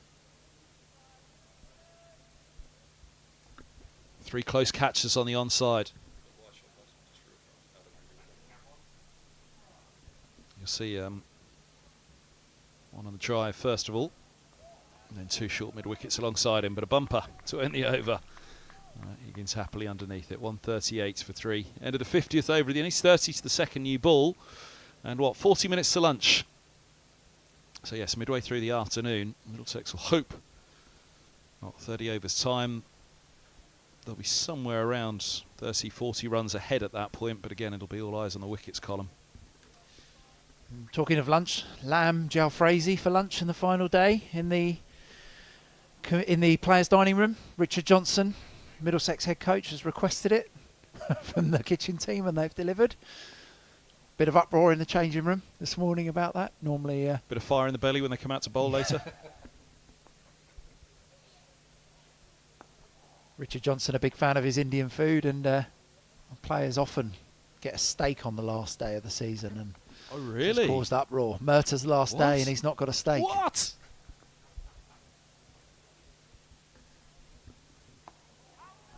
Oh, your crowd, Jono. What's he doing? Still needs a performance out of them next week. Players down tools over there, or down knives and forks.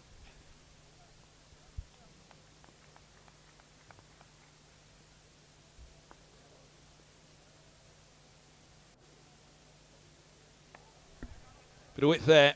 Robson cashes in. Late cut. Gets him into the 70s. Yeah, short and wide from Danny Briggs. And ball just spins a little bit just off the rougher part of the pitch. Well cut behind square there. 4 runs by Sam Robson, very well controlled. Takes him to 72 from 148 balls. Middlesex trailing still by 52.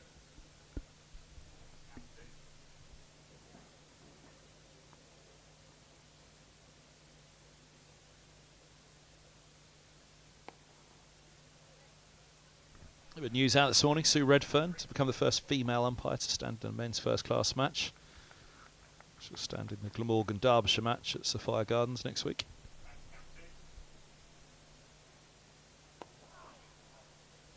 No, very good umpire. Sue is obviously played a number of times for England, in 21 caps for England through the 90s. And a very, very good umpire. So, huge progress again.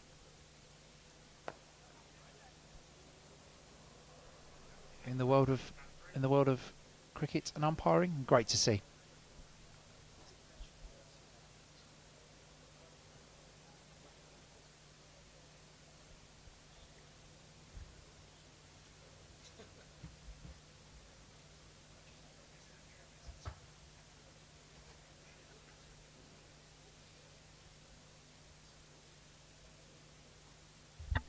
Of course, Sunrisers part of your remit as well now.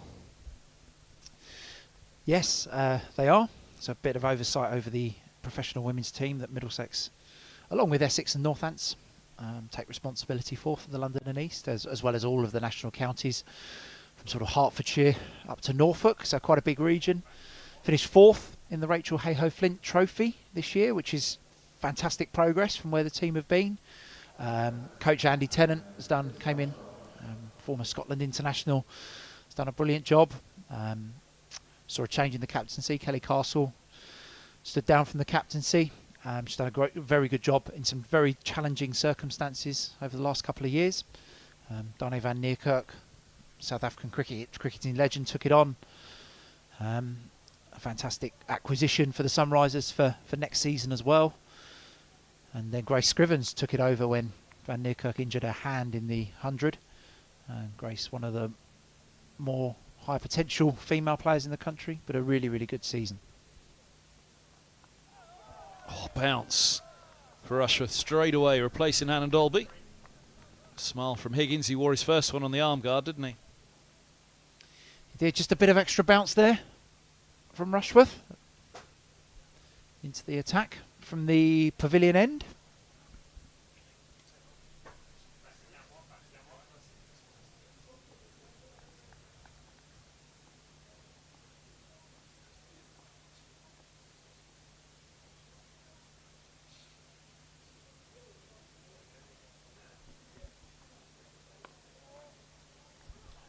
Sharp single. That's really well run.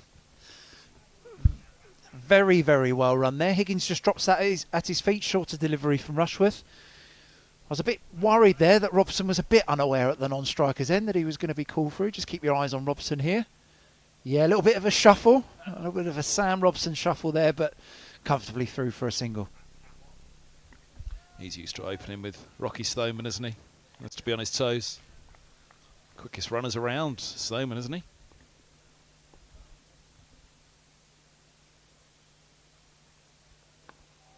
Yeah, very busy, very quick runner between the wickets, Mark Stoneman. Does keep Sam Robson on his toes, definitely, as Ryan Higgins did there.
They've really played around, haven't they? That one just, with these leg side catches, that one just clipped to the right of the two catching mid-wickets. They've had 3 in their Warwickshire at stages this morning as well.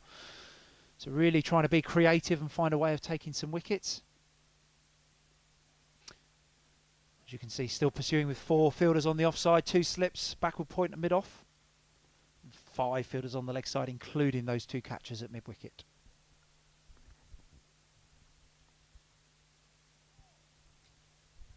End of the over, 143 for 3. Thank you, Alan Coleman, Director of Cricket at Middlesex. That's his morning spell done. You can get across early for the Jalfrezi, in position early.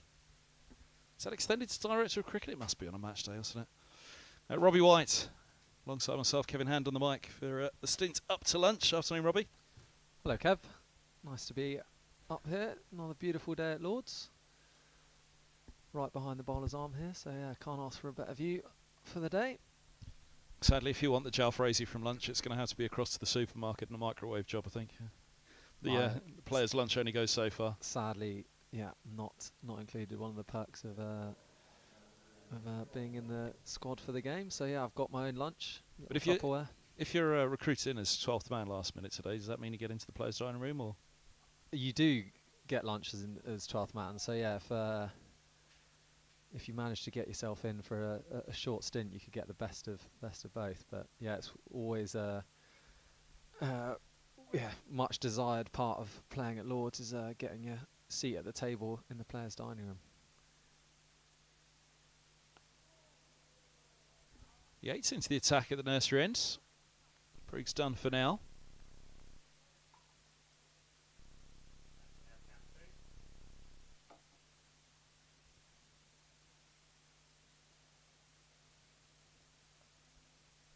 That's nicely done by Higgins. He's into double figures. The boundary for him. 147 for 3. Trailing by 47 now, Middlesex. Great shot by Ryan. That plays that very well. Seen that in the all formats this year from him. A lot of control. The ball was right where he wanted it, outside the off stump. And just knocked it on its head down the hill. Those footholds a little bit too wide for the left arm spinner Briggs. A little too wide for the off spinner really as well, but I imagine that's what their thought is against the 2 right-handers. Just see if the off spinner can find something. And there you go, landed that one straight in it, didn't he? Yeah, he's aiming for that. A couple of foot marks there. As you say, for the off spinner, it really brings in those foot marks into play. But I think Ryan will continue to be positive and try and keep him guessing. And again, Higgins will take that. Brings up the 150 for Middlesex. Full bunger on this occasion. It puts a lot of pressure on the off spinner. He has to land it perfectly in that spot as he did the second ball. This one just over pitched and he just gets it away. So yeah, it's a tough job here for Yates. sort of bit of a part-timer, so he's under pressure with Ryan's always looking busy and looking to score.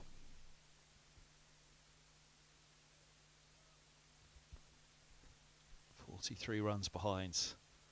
Middlesex very keen for these pairs to try and get Middlesex into a lead. 7 wickets standing, they'll just feel a little bit more secure.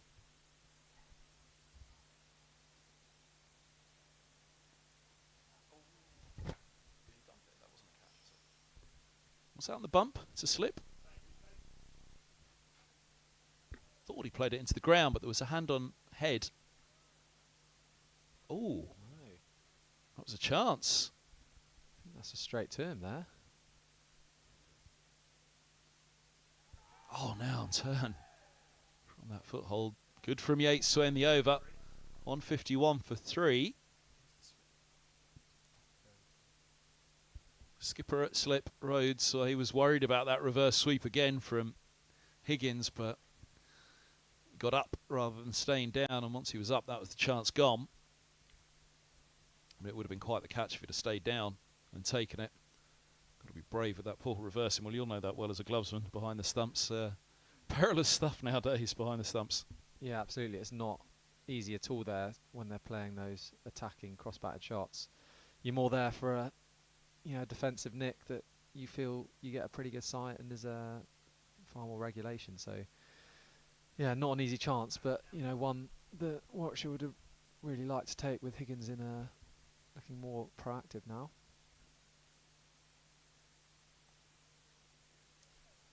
Side from Rushworth. Still has those 2 close catches on the onside, 2 short mid wickets.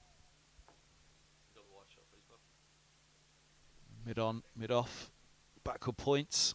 A couple of slips, and then just out of shot, the deep backward square and long leg.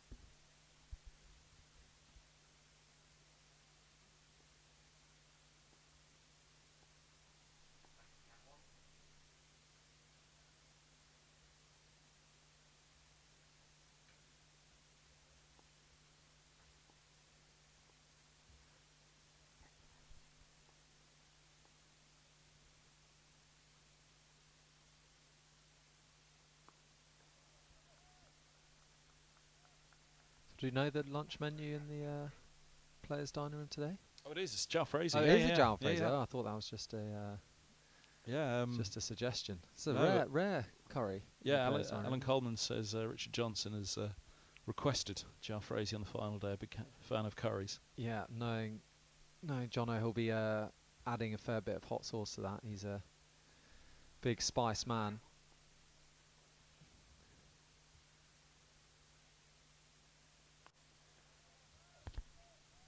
Apparently, the usual thing is a steak on the final day of the season for the players, so a little bit of upset. Yeah, could cause a bit of controversy that in the dressing room, and maybe some divided opinions. Steak and lamb are often some of the more popular options, so yeah, curry. I'm sure it will be Lamb Jar absolutely Fraser lovely. at least. So Lamb are lovely. Well, that'll be very nice.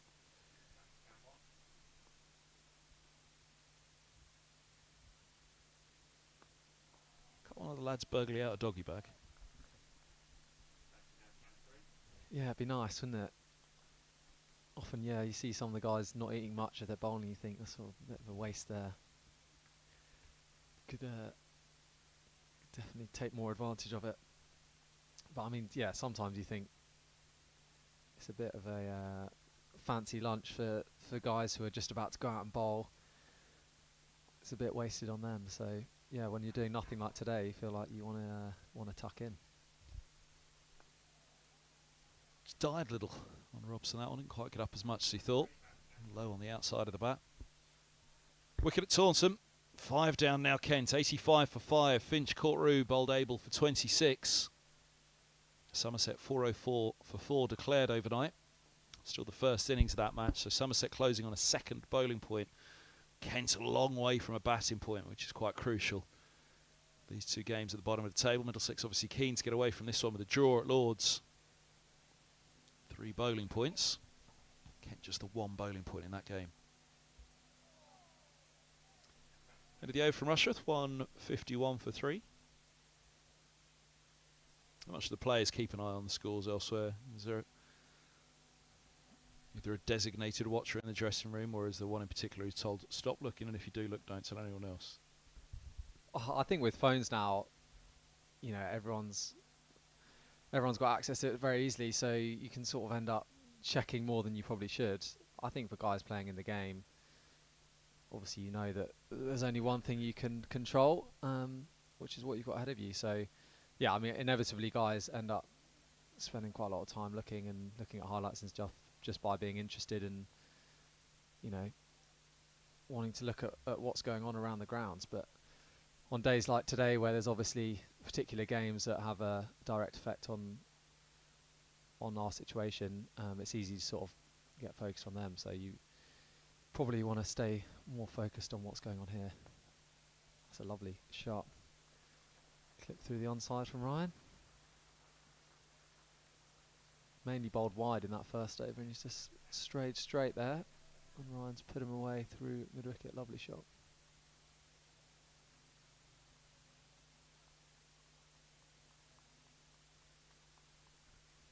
Especially now with all the streaming and the technology, guys are able to see dismissals, highlights, everything from all the other games. So, yeah, tend to spend quite a lot of time looking at other stuff that's going on in other grounds. Oh, now look at that. That must have been an inside edge. Wide outside the off stump, a long way wide, and Higgins throwing the bat at it. And with that width, a little slide and a big divot. 4 it is, though, not kept in.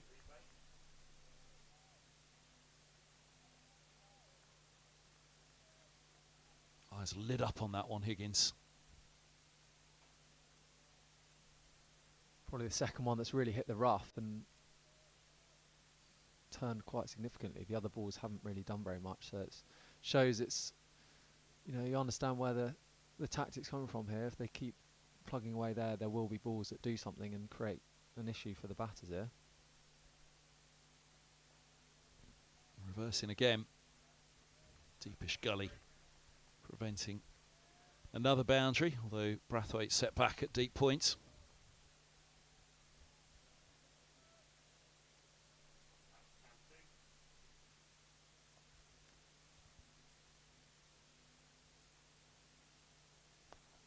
Wow, use of the feet now from Higgins. Gets another one through the onside. Whipped away. 4 more.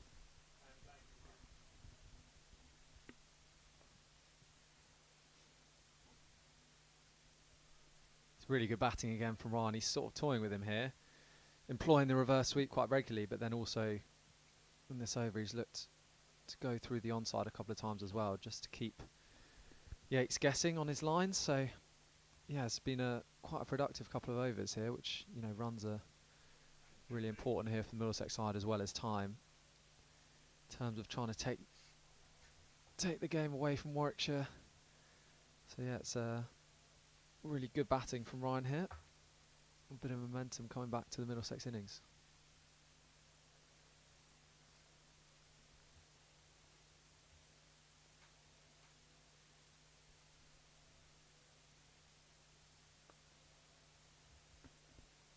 Work to the onside, but not through. They've tightened up there with the short mid-wicket and the orthodox mid-wicket. 31 behind now, Middlesex. So a little happier about their position in the match, but still a lot to do.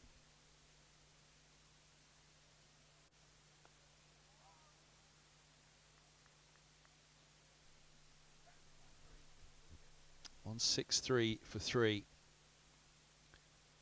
How long to lunch? Just over 10 minutes. Quick check on those scores elsewhere. Surrey 9 without loss. Following on against Northamptonshire at the Oval. Essex are 70 for 2. Lawrence 28 from 21, strike rate of 133. Wesley 25 from 30. So just trying to push things on. They lead Hampshire by 184. Well, there's a chance that Surrey could get themselves into real trouble against Northamptonshire, but even a draw in that game is a big, big, big boost for Essex, especially if they can somehow force a victory against Hampshire.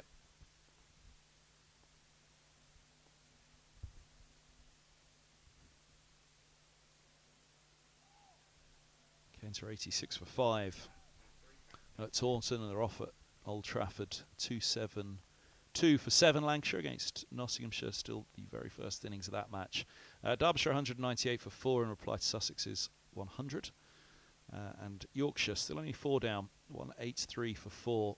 Wharton and Hill together. They lead Leicestershire by 105. Leicestershire really needing a win in that one. Worcestershire, who hold second spot at the moment, have Durham 103 for 2. Trailing by 210 runs at New Road for the promoted champions of Division 2 Durham. Who's going up with them? Who's going down? Well, at the moment, Kent struggling for batting points down at Somerset. They'll get a draw in that one. Well, you'd have thought, I guess, 86 for 5 stars to open up the possibility of a Somerset victory if they go through Kent now.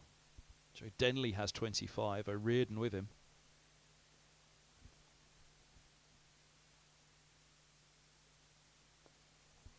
Draw here for Middlesex.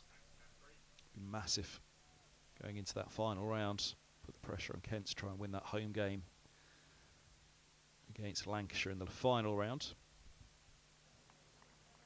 Trip to Trent Bridge still to come for Middlesex. A lot going on, sounds like, Kev. It's fun at the end of the season, isn't it?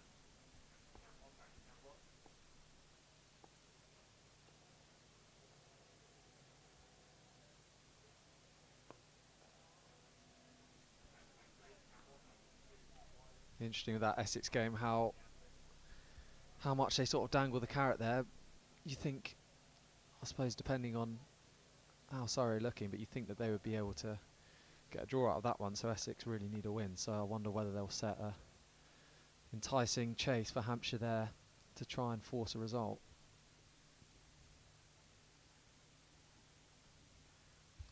So Surrey will take 8 points from their game at best. Moving to 213.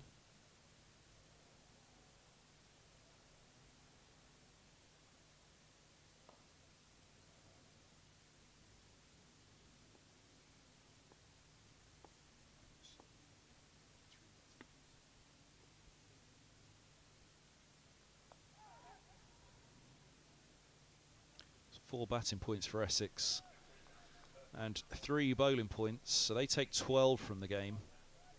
If it's a draw, and move to 199. So it really is all about Hampshire then beating Surrey in the final round. Essex beating Northamptonshire and making sure the bonus points fall correctly as well. So yeah, they really do need to force that victory today, Essex. Tighten it up to the final round.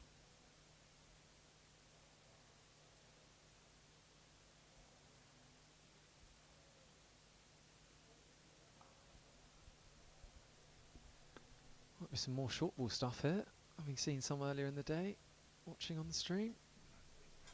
3 men back on the hook, so Rushworth not as much pace as Miles, but looks like he's going to have a go. There we go, he does. It's a single to Brathwaite to begin. Higgins on 30.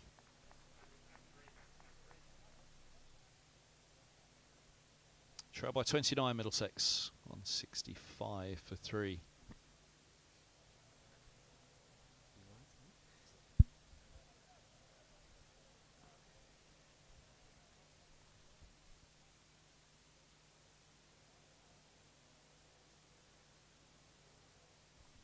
Middlesex's 2 leading run scorers this year, Higgins and Robson.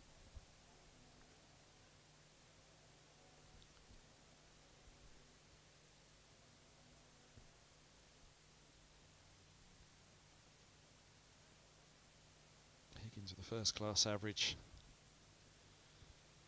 of 32.3. Bowling average of 24.4. Outstanding from him. Briggs back on. So the Yates experiment, that's only a few overs. Higgins knocking him back out of the attack.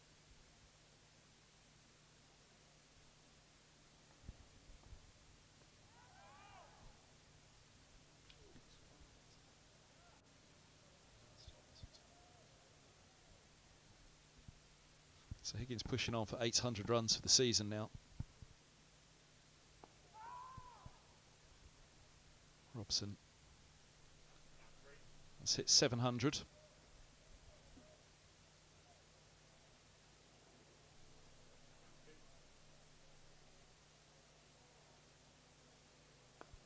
Flatter ball from Briggs. Higgins patiently waiting on it. 15 minutes to lunch. Neither of these will really want to throw it away right now.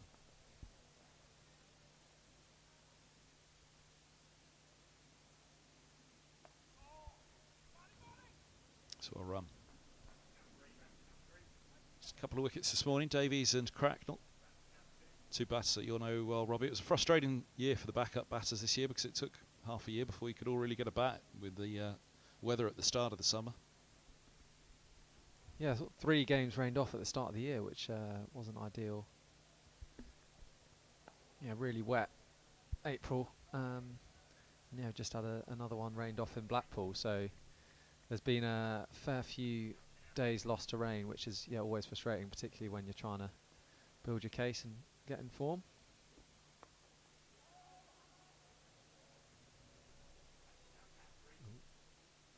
Nearly buzzers, but all okay. 166 for 3. 57 done in this innings. Is it easier to ask how many games did you get in? Yeah, I think we had maybe 4 in the middle of the summer and 1 after the 50 over comp. So I think only maybe 5 4-day games. So yeah, it's frustrating, particularly when you, as a batsman, you're wanting to get into form and to feel good and keep your rhythm going. And yeah, not many of the guys who haven't been playing have managed to do that. Joe got 200s in a row in July and managed to force his way into the team, which was great. And I think that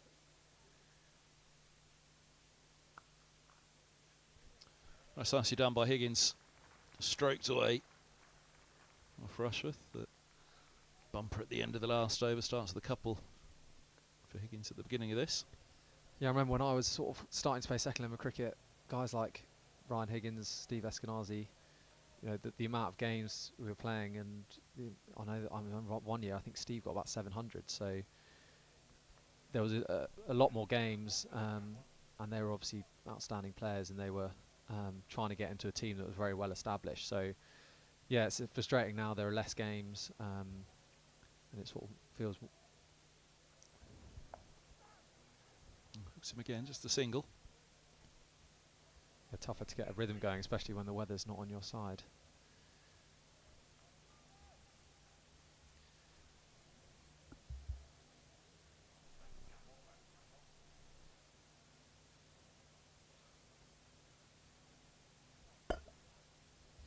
How did the Ealing season go? Yeah, I played a fair amount of games actually, particularly the second half of the season. It was a really tight league in the Middlesex Premier League this year. There were probably 5 or 6 teams who were really close going to last month. So I think we were joint top with 2 games to go, lost both and finished 6th. I think North Mid, they were top and needed to win the last game to win, and they lost and came 5th. So yeah, it was a very tight. Lovely shot from Sam. Back foot punch. Pick up at least 2. Maybe come back for 3. Yeah, good running. More good runs from these 2. Yeah, so it was a really tight league, and Stanmore beat North Mid in the final game to win the league. So that was a great achievement from them. I don't think they've won it in many decades, since Gus was playing in the 70s or so. So yeah, it was a great effort from them. Daniel O'Driscoll, Middlesex young player, scored 100 in the last game against North Mid to help them win. So yeah, it was a great achievement for them. Yeah, good. It was actually a really good season with a lot of teams similar strength. Very competitive league, so good season for the Middlesex League. Swatted away from Ryan there, persisting with this short ball plan. He looks like he's playing it quite comfortably at the moment, Ryan.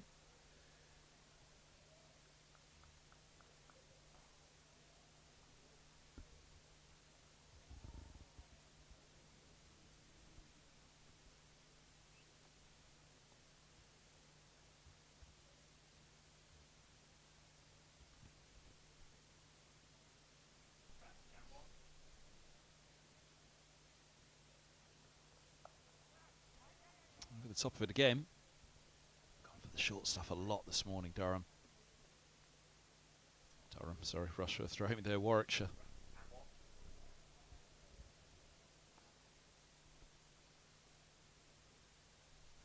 Like the wicket a little bit more placid than it has been earlier in the game. I've not seen bits of it, but it looks. I feel like the reason often to resorting to the short ball ploy is I feel like there's not as much assistance off the surface. Overheads have certainly played their part, haven't they? Yeah, looked like it was a fairly tricky first day to bat. So, yeah, sort of secondary ploy if you feel like you're not getting the nip off the surface. Well ducked from Sam there. 173 for 3. Just looking up last season for Robson, averaged 37 last year, 708 runs, so he's not far off that this year now. Stoneman got 1,000. Simpson 1,000 was the leading run scorer, wasn't he? Been remarkably consistent, Sam.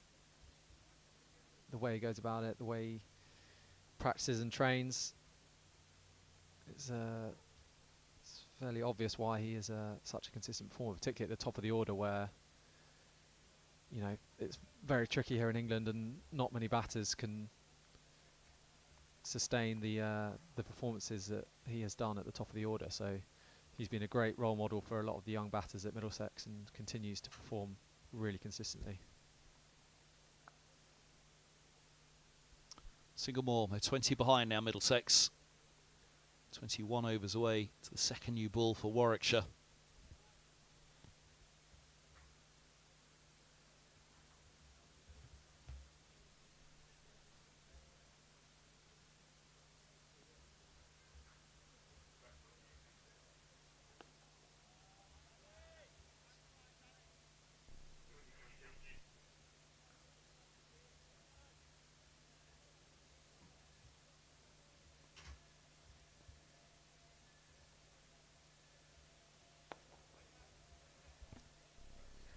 On the full.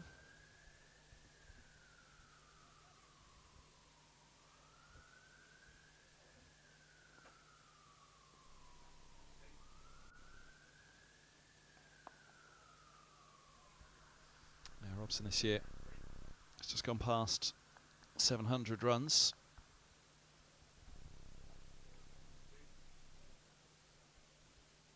But an average of 32 this year rather than 37. More innings this year than last.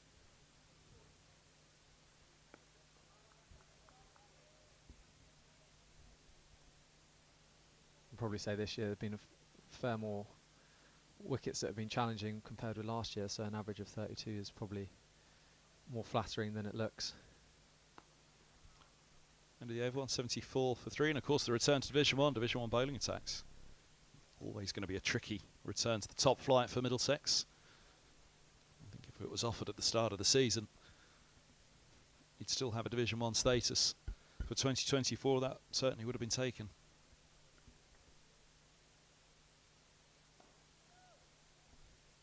Good day here today will put them on their way to maintaining that Division 1 status, but of course with all eyes on Taunton as well. And then that trip to Trent Bridge next week. He's Miles back into the attack from the pavilion end. He started things the lively spell this morning. I think we're going to see some more short stuff here, I'd imagine. Looks like a few men already set out as they work out the exact plan.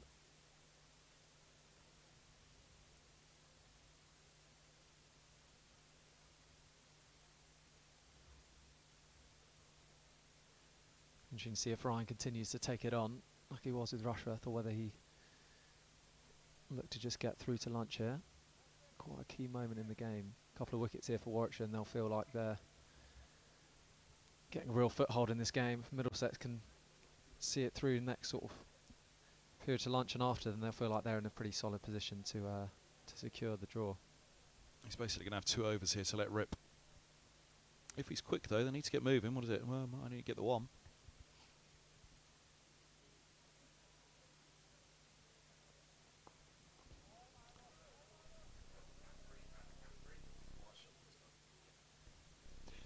Just pick up, there's fine leg and then long leg. You can just see in shot there, advanced about 30 yards from the rope. Deep square is Brathwaite. Short leg in place. Square leg around to mid wicket. Heavily packed onside field, just the one slip.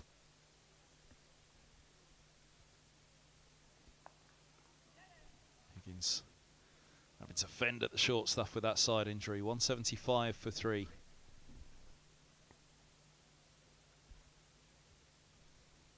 A little bit of a chat again.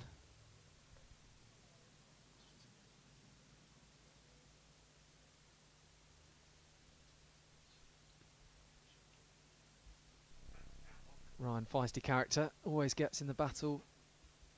It's like a couple of words exchanged out there. I'm sure they're very polite.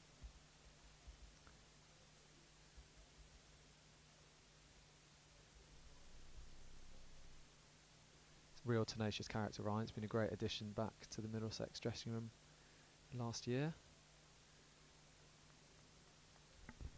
Miles moved from Gloucestershire at the end of the 2018 season. So he had 1 year as a teammate with Higgins. He left Middlesex at the end of the 2017.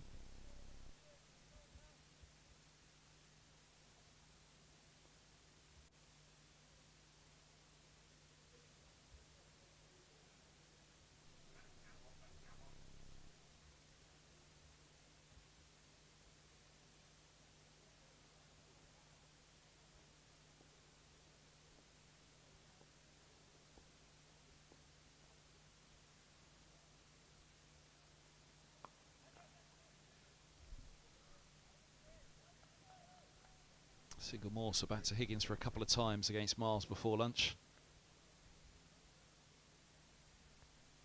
Robson's 4th 50 of the summer. Higgins has 7 50s to his name, but doesn't have the century, as Robson does.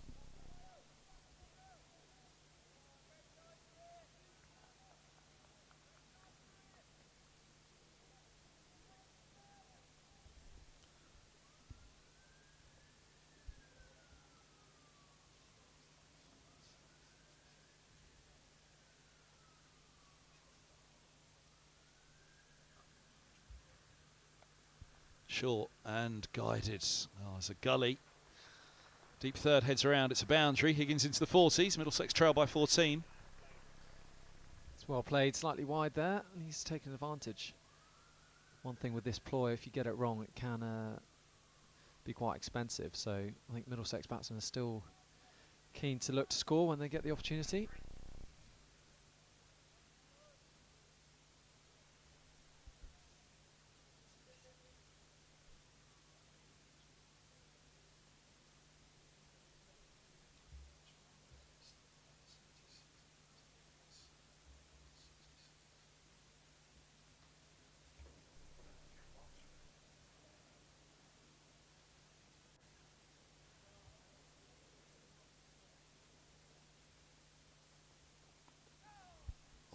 Was fended uncomfortably by Higgins. He's going to face a bit more of that after lunch from Miles, and when that new ball comes around as well.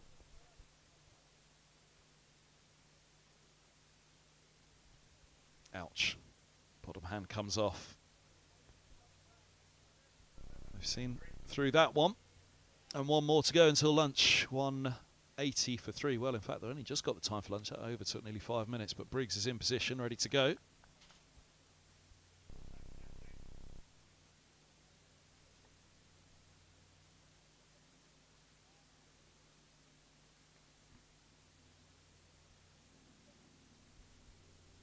It's coming over the wicket here, Briggs. Change of angle, looking to try and make use of the footmarks. Just change things up before lunch. Trying to buy a wicket.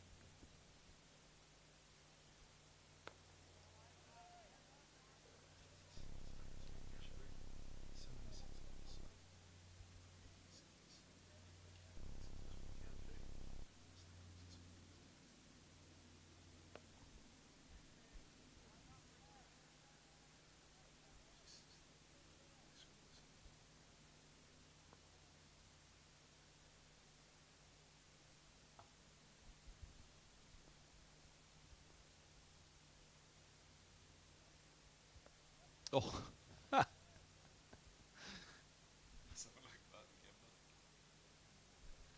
Short, leg side, Robson, eyes lit up and then decided against it. Thought better. It's not a nice position to look at that from Sam, but effective enough. I think his mannerism is getting a little bit more strange as time goes by. Is that possible?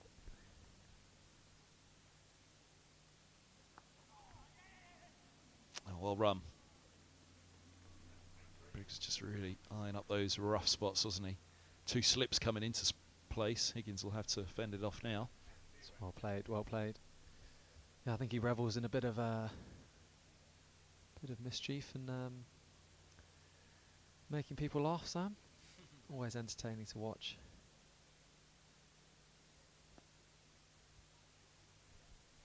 On to go to lunch as Higgins kicks that one away. Great partnership from these two, almost getting up to parity.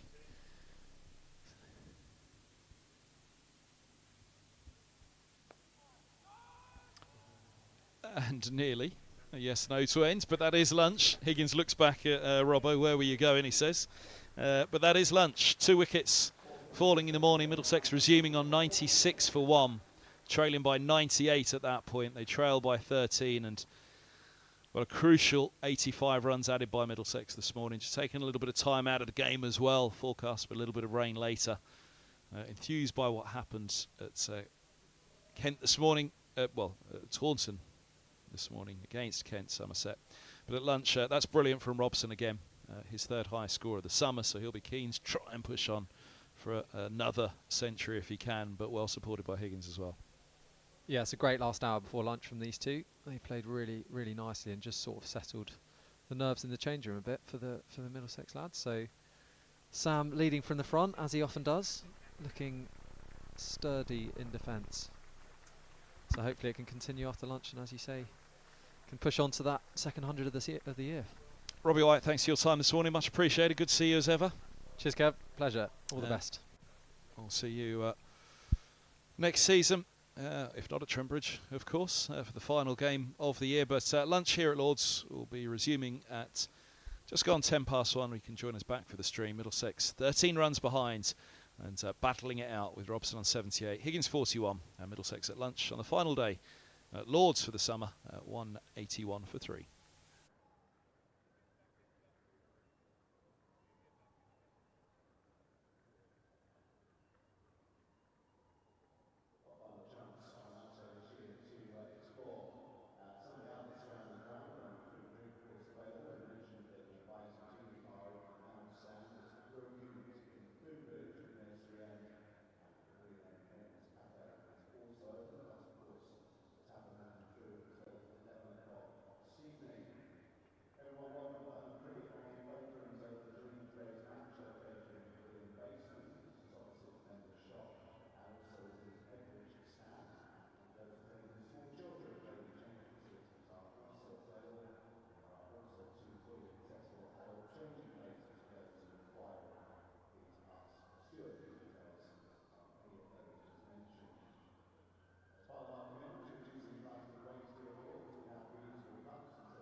Well, good afternoon, everybody. Welcome back to Lords, where play about to get underway for the afternoon session.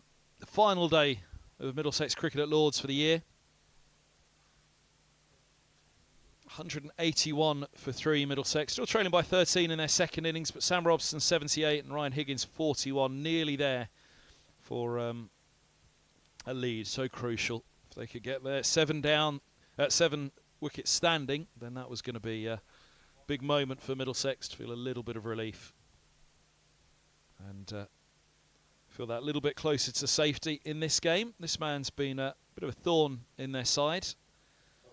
Miles this morning picking up the wicket of Davies. He was caught at square leg, and then Cracknell caught Burgess for 16 as he top edged a short one. It's going to be more of the short stuff as well, even to Sam Robson to begin with. Robson, you wouldn't fancy to be too perturbed by it all, but Higgins with a slight side strain hindered, of course, with that, and making the shorter stuff that little bit harder to fend off. There's a short leg and a slip in close, and a quick single taken to get them off and running after lunch. Robson on to 79, his third highest score of the season, the only man to pass 3 figures for Middlesex this year. Got 86 as well. About to go into the 80s perhaps for the third time this season. Higgins, well, he's the leading run scorer and has been the star of the show, bat and ball, all season long. Need one more star performance from him here.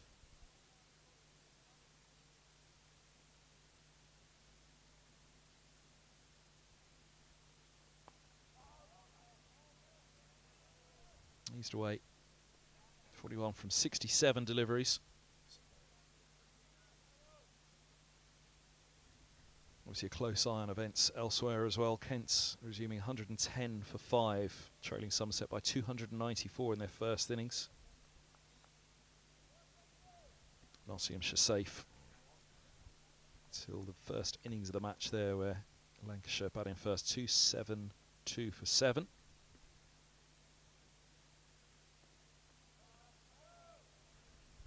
Check that one down the leg side from round the wicket.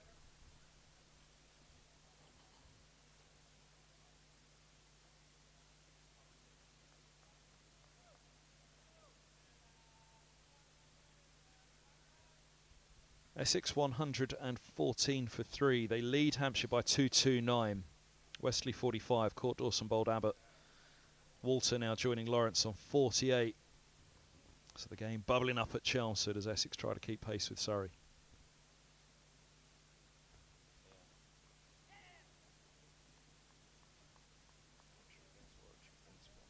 Hampshire, of course, against Warwickshire for third spot as well, so all to pay for there. If Hampshire were to lose that one, then they'd be really gunning for victory in the final round when they entertain Surrey, who are 19 without loss, following on against bottom of the table Northamptonshire at the Oval. What a turnaround that, what a turn-up that is.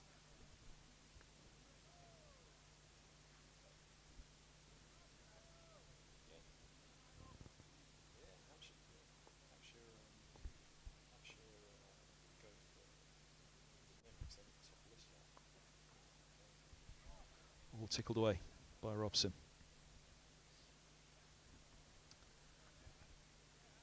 Single more.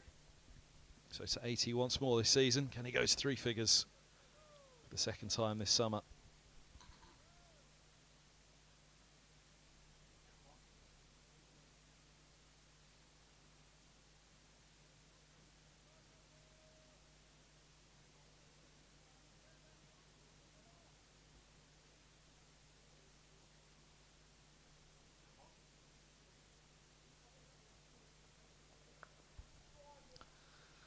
That's well played by Higgins. On to 46. He's going to be peppered by the short stuff again this afternoon.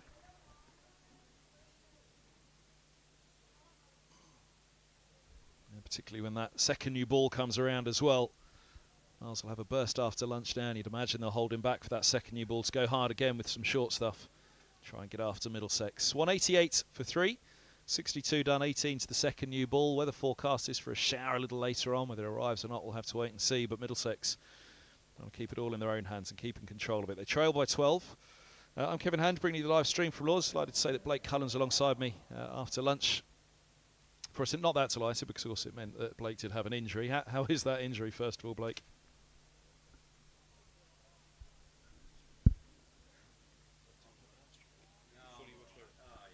This was the hamstring, wasn't it? You're fully clear of that now?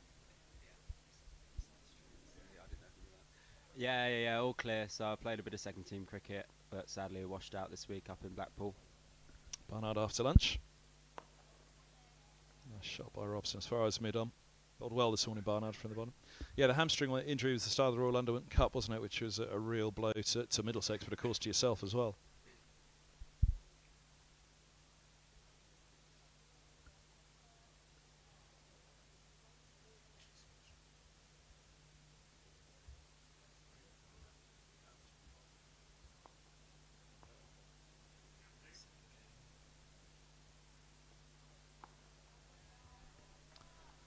In behind again. Really lively start this morning, Barnard. Opening bowlers were Miles and Barnard first thing this morning.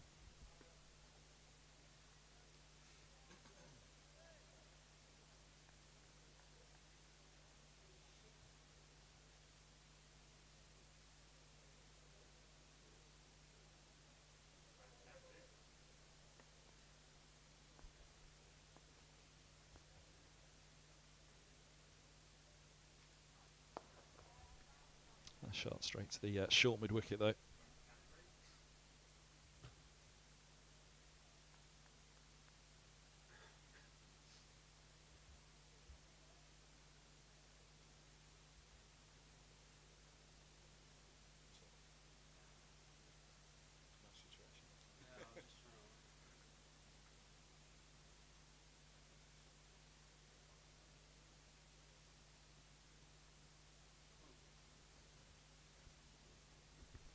First look at the ball of the afternoon. That second new ball a long way away. Get on with it, says the umpires.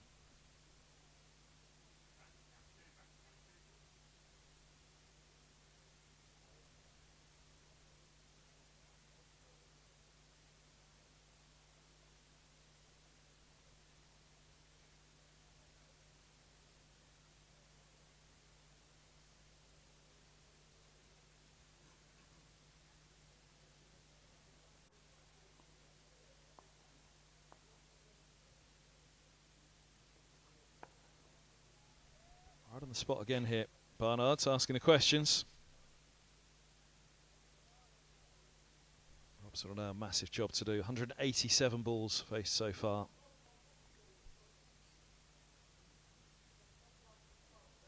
Middlesex, if it's a full day's play, really they've got to be batting still into the evening session.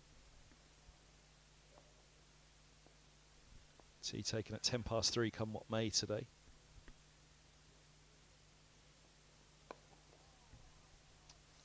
There's the fielder on the drive. Little flick from Rhodes through his legs. Higgins was still in his ground. Have a look again at the end of the over. Sharp work from the skipper.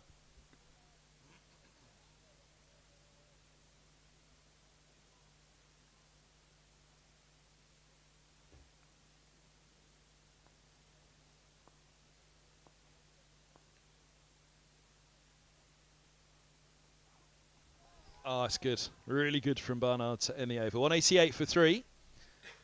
Let's have a look at the skipper's work, though. Let's watch Rhodes here. On the bump, on the drive. Clever stuff. Higgins never left his grounds, but nicely done by Rhodes, the man who hit a century in this match, and that was, for the most part, the difference between the first innings. Briggs topped things up with 99.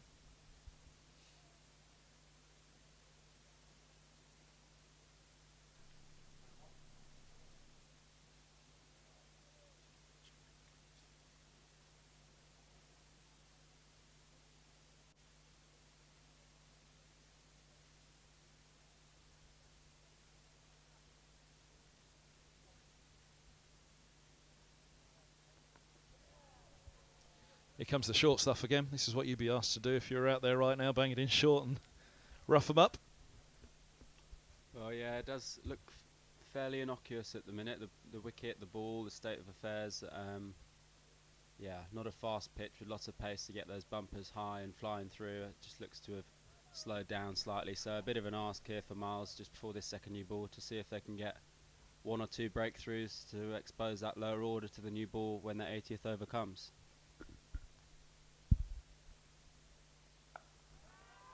Up in the air, chance for Brathwaite just short of him. Single for Higgins moves him to 47. Well, this is the ploy, isn't it? If you bang it in enough, especially with a fellow with a side strain, then at some point he's going to offer you a chance. Well, he's played it very well so far and taken it on as is his game plan and middled, everything he's taken on apart from that one. Very fortunate there, though. I think Brathwaite's slightly slow off the line, maybe. I think Miles is probably expecting him to race in and have an attempt at that, but as it was, he's just fallen short and Higgins survives.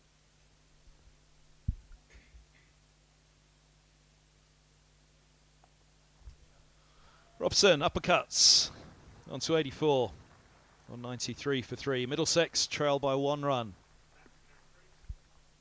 It's bread and butter for Robson, that one. He loves his cut shot. I've not seen the uppercut a huge amount from him, but cut shot very natural for him, and he just rides this one on the angle from round the wicket, up and into a vacant third man for 4.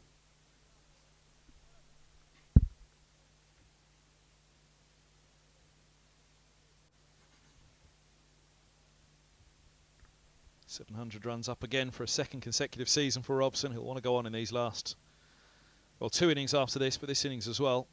Try and push up towards that 3 figures.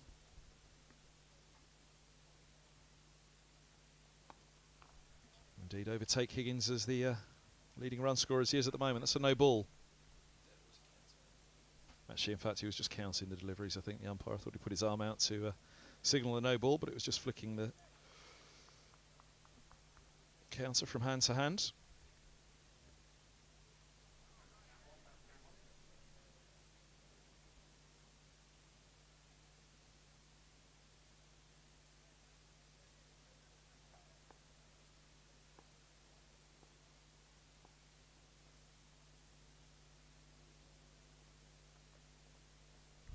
All that gets away. And Middlesex will have a lead of 1 run with 7 wickets standing. That'll feel an awful lot better. Skittled for 121 in the first innings. 193 for 3. Back over the wicket here, Miles. Just slightly different angle for him to use the short ball tactic on. I think from round, he's offered Robson a bit of width there before, whereas coming back in from over the wicket, sometimes, as my limited batting knowledge would tell me, it's a bit nastier coming back in at you, slightly harder to get out the way and fend off.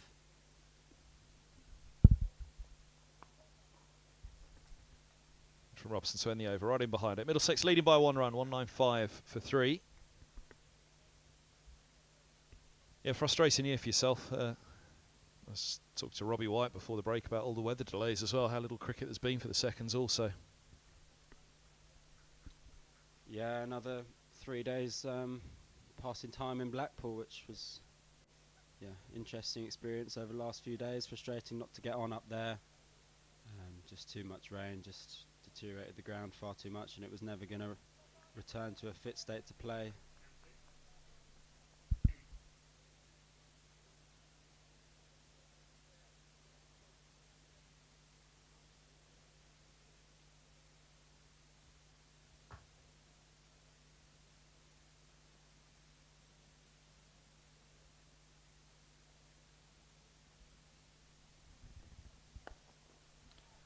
That's a lovely shot by Higgins, and this could well be the 50.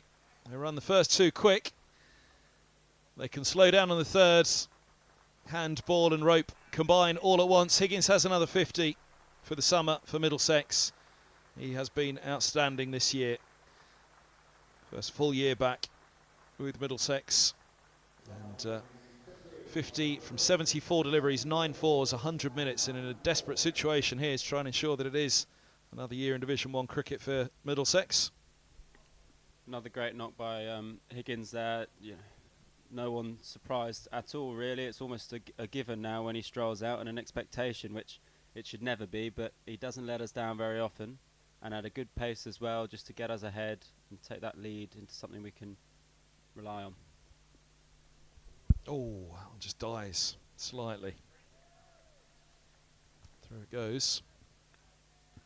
199 for 3, so lead by 5 now, Middlesex, for the summer. That's an 8th 50 for Higgins. Top score of 71. Only Sam Robson has made it over 80 this year from Middlesex batters. 76 from Stoneman, next highest.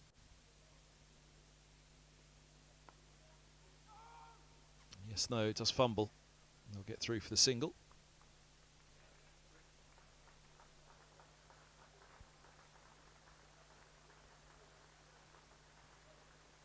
.200 up for Middlesex as well. 80 partnership between these two, which Higgins has 52. 200 for 3, a very welcome sight for Middlesex.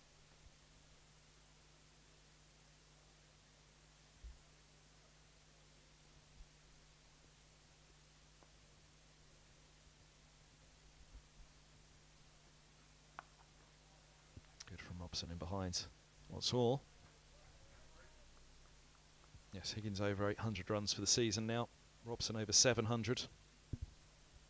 Stoneman 584, third on that list. Simpson 516.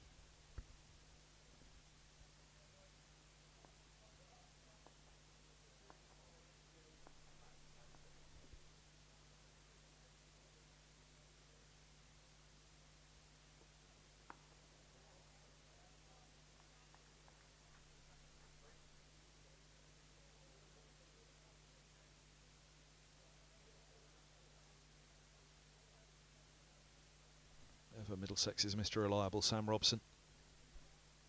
Really looked to end the season on a high, though. And similarly, next year, if Middlesex can maintain that Division 1 status, start on a high next year. It's been a season of just playing catch-up, really.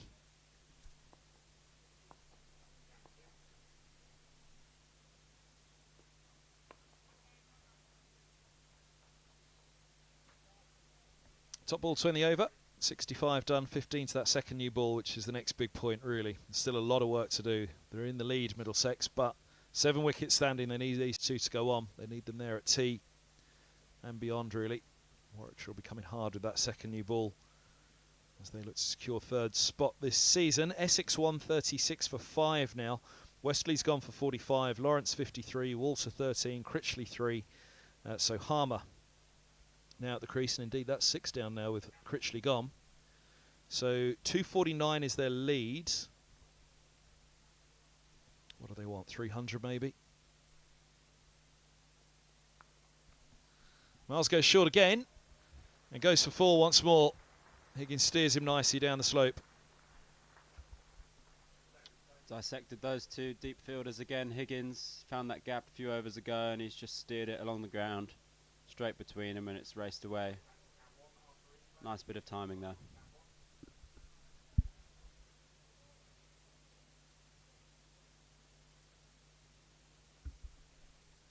That shot just forcing one more man back who was sort of hanging where an edge of a ring would be, and now all on the rope, so much harder for him to get a boundary in that area. Toe into the bat. That ended up mid-wicket.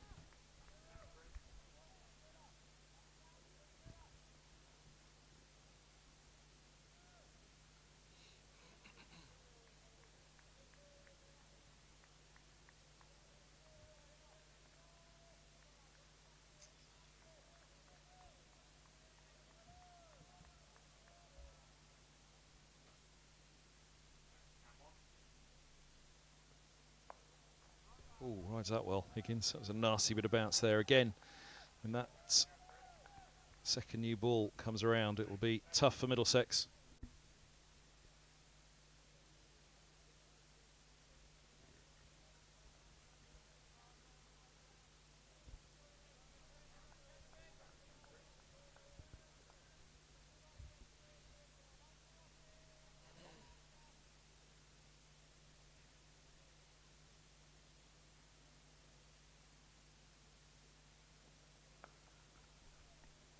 Good from Higgins again, but stopped at mid-wicket.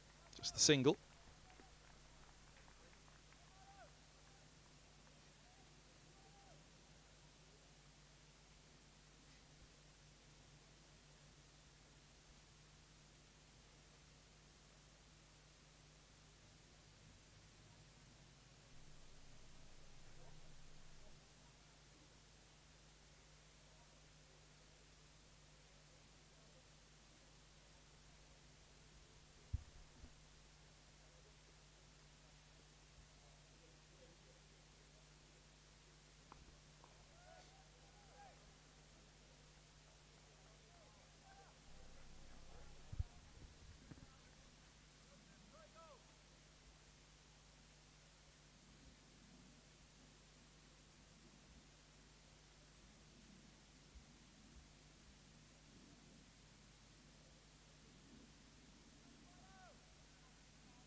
Leg slip comes in for Robson.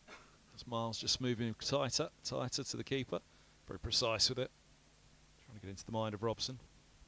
He'll do well there. Goes full. To end the over.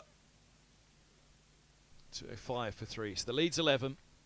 It really is a countdown to that second new ball now. It feels as though it hinges on that. Of course, Warwickshire would love to blow things open before then. But if Middlesex can steer through the next 14, then it is a throw of the well, not throw of the dice, but last throw of the dice from Warwickshire. Throw everything into that second new ball.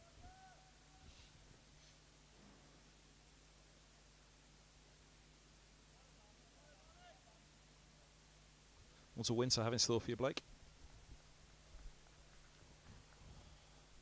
Just a sort of bog standard, usual winter here with the club in London.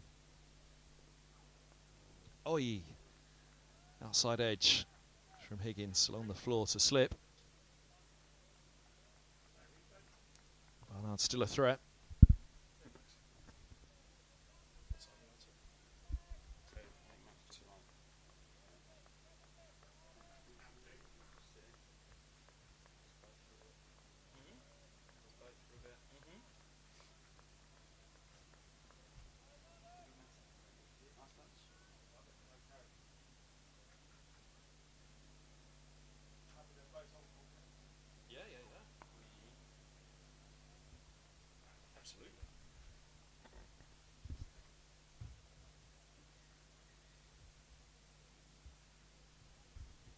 Done well to get that in here. Max Holden has just dragged in one of the high chairs. Where'd you get that from, Max? And how did you get it in? I didn't even see. Just out the back, snuck in, Kev. But good afternoon, good to be here. First time this year, Kev. It's been a while. First time in a long time.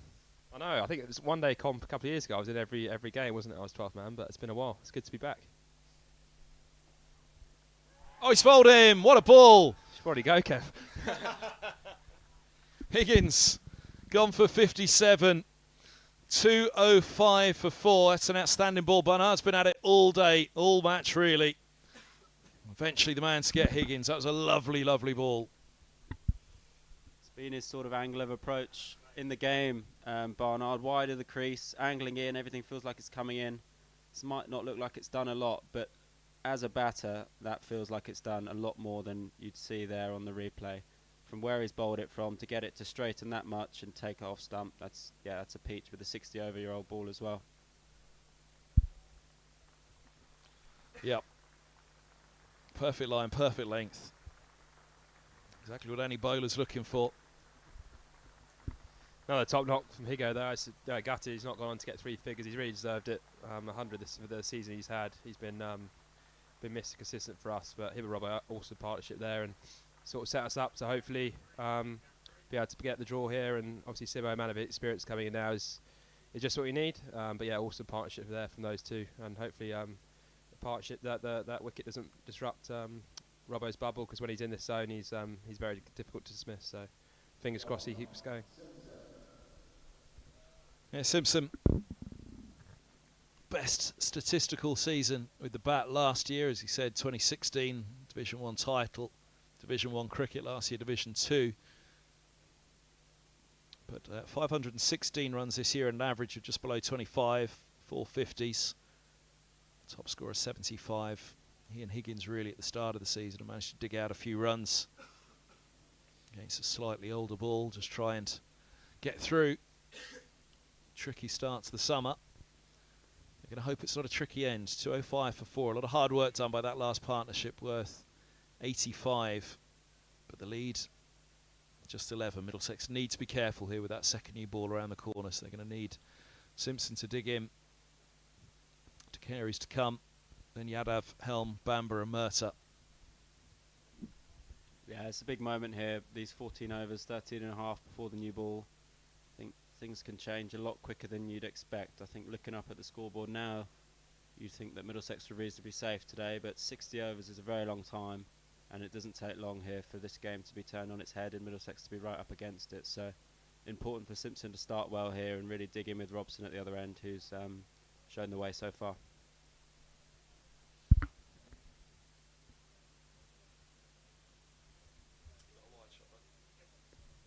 2 mid-wickets and a slip.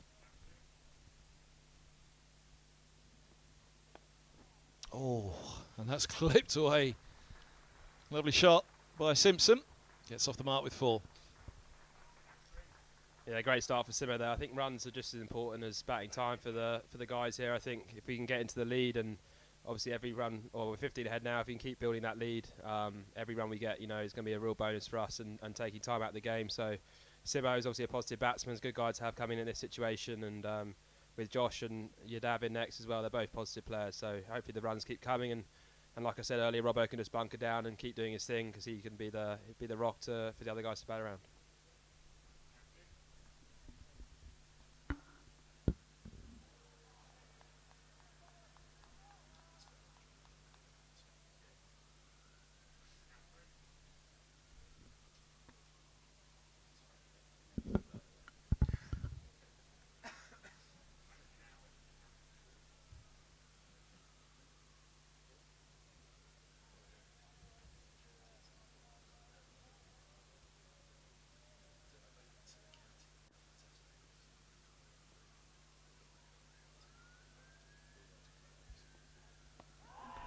Inside edge from Simpson, I think, although they're imploring the umpire, but I thought a little inside tickle. Let's have another look.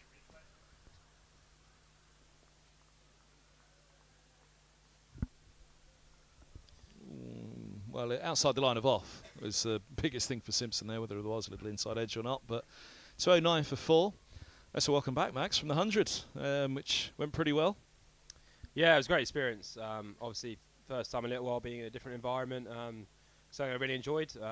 Obviously, Vigils had a pretty good season. We got to the final. Shame couldn't quite get over the line, but yeah, I love the experience, and hopefully it's something that can sort of take the learnings from that and help me in the blast for next year for Middlesex, of course. But yeah, no, love my time, but good to be back and hopefully be part of us fighting to stay in the division. So fingers crossed for that.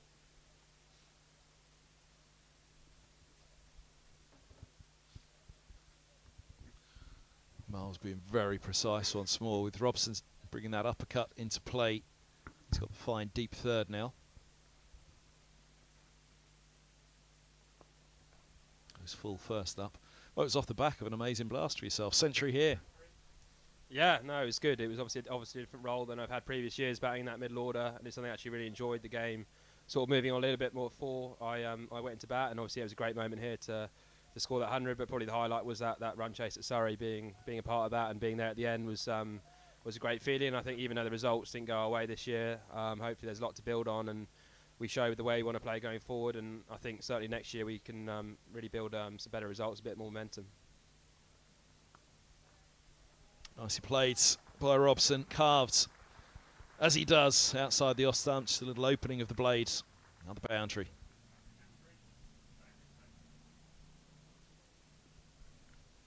Yeah, I think that's the one place you just can't afford to miss there as a bowler with this field. Slightly wide, especially to Robbo with his cut. But I think if he bowled that just as wide down leg, they wouldn't be too fussed. He's got the leg gully, he's got the men out, so that's your miss on that sort of side. And that change just bringing him over the wicket to give him that angle in. Less room for error on that cut and that width.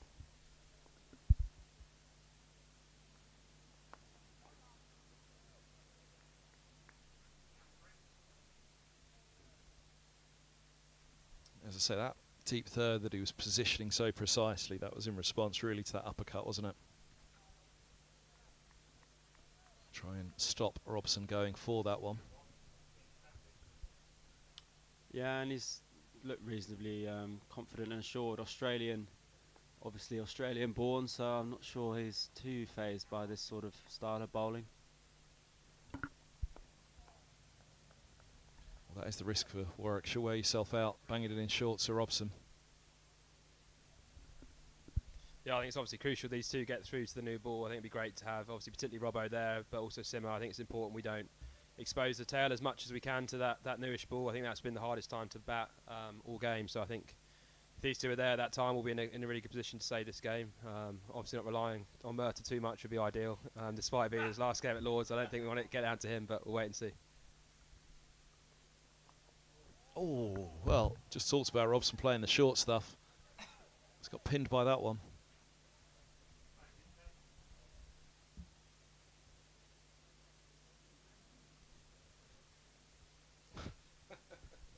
Not sure. Who quite wants sure what it? shot that is.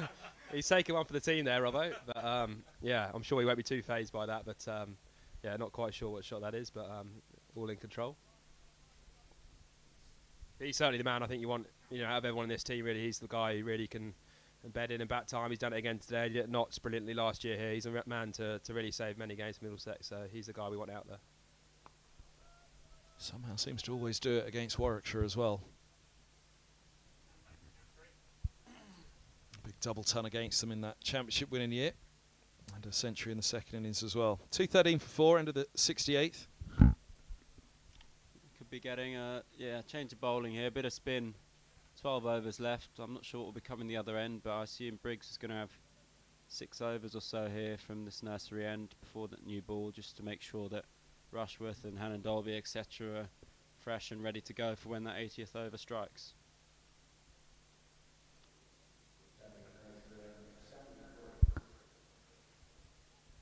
Robson signalling something from the dressing room.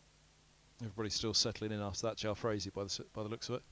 Yeah, it was lovely, I must say. Yeah, he's probably annoyed at me. He thinks I should be over there, but I think Eskenazi's on duty at the moment, so he's probably dozed off somewhere in the dressing room. He needs to switch on. But yeah, a bit of rough outside the off stump for Simo here to contend with. It's always probably one of the tricky things about being left-handed here towards the end of the game. It's a bit of off for the left arm off spinner to bowl into, so he's got to be wary of that, Simo. Rice with it, Keemanan. There was some Rice, yeah. Obviously not for me, being the athlete I am, but I was out with some of the coaches actually. They managed to get seconds. I didn't realise that the coaches always go up last when they managed to get seconds. So maybe I should stick to that.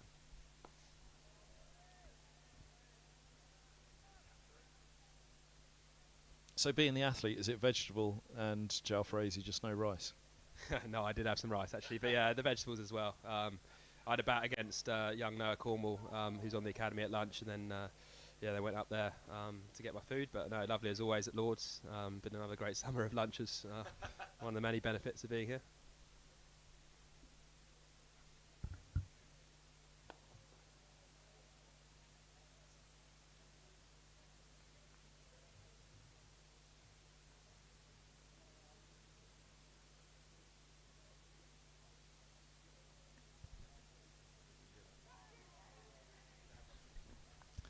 Tickle from Simpson.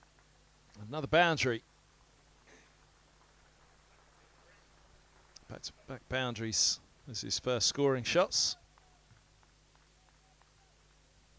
So on to 8 from 8 to 17 for 4. The lead up to 23. Yeah, it's a little bit straight there from Briggs. I'm sure he'll be looking to bowl, like I said, into that rough, bit more outside the left-handers off stump. But Simo obviously looking to score here. Getting that scoreboard moving is great for us, and hopefully that continues.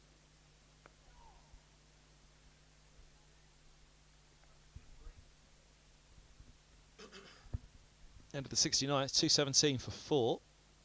Here in the game at Chelmsford. He's advancing at a pace. Meshiadev. And there's the declaration, 153 for 8 declared. So Hampshire need 2, 6, 7 to win. Now this of course is not just the top 2, but it's third place as well, which Warwickshire will be eyeing. So Meshiadev, 3 balls faced, 2 sixes. Caught Vince bowled Dawson. He was the last to go. Brown and Sam Cook, the 2 not out batters. 4 for Abbott, 2 for Abbas, 2 for Dawson. Of course, he'd have played with Abbott in his time with Middlesex. Yeah, I was around when he was playing in the T20. He's actually never played in the lineup with him, but no, he's been a great county performer for many years, and obviously top international in his time as well. But yeah, it'd be a real shame to see Essex win that and get right on the tails of Surrey, but we can only hope.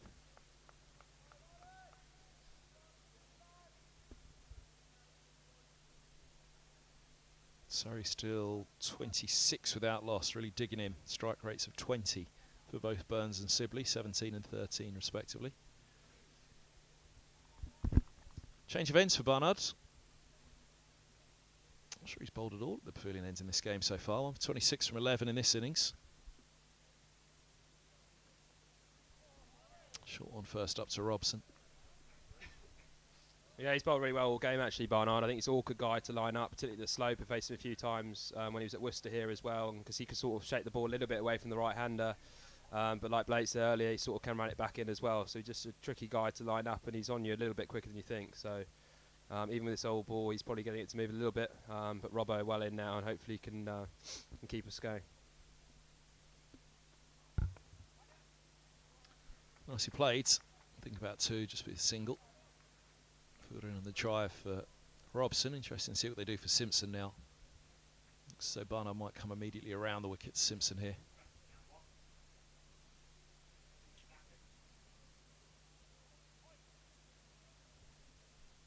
Slip and play, deep third being brought up.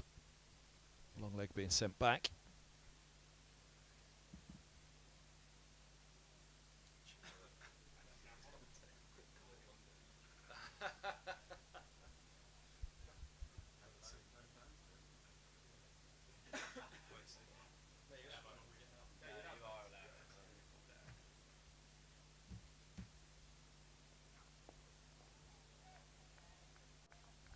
Is it broadcastable, whatever Joe Cracknell's putting on YouTube? No, he's just saying how boring I am, which is very interesting, coming from a man like him. There's a good reason he's not been asked to come up here before and do commentary, but yeah, he's not particularly happy.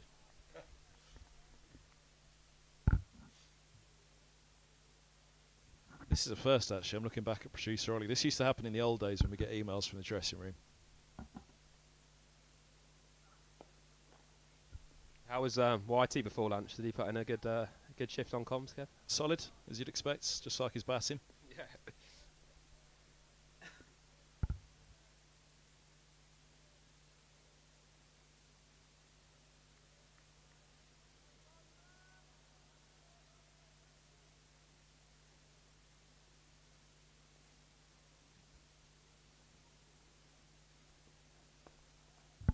Remember the good old days, Kev? Me tweeting in as a youngster to you, getting to shout out on radio. It was the highlights, that was. I'll never forget that stint you did next door. Gloucestershire game with Bob Hunt, and saying to him, it's surreal sitting up here after all the years of listening. I actually spoke about it the other day. I think it was when we beat Surrey by 2 runs. Was it Dernbach got out right at the end? I remember so clearly. I think it must have been 13 or 14 listening in on that morning. I think Robbo took the last catch for us to win. I spoke to Murtagh about it. It was one of his career highlights, getting that wicket.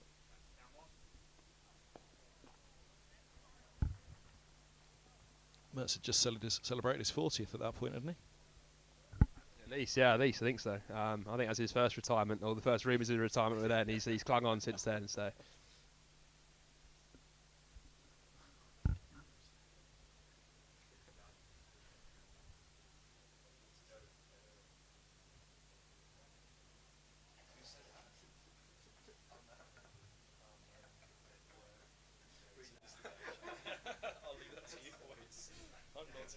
All I'm saying is I'm not touching the live chat on the YouTube channel right now. 220 for 4. It's up to you guys where you go with it.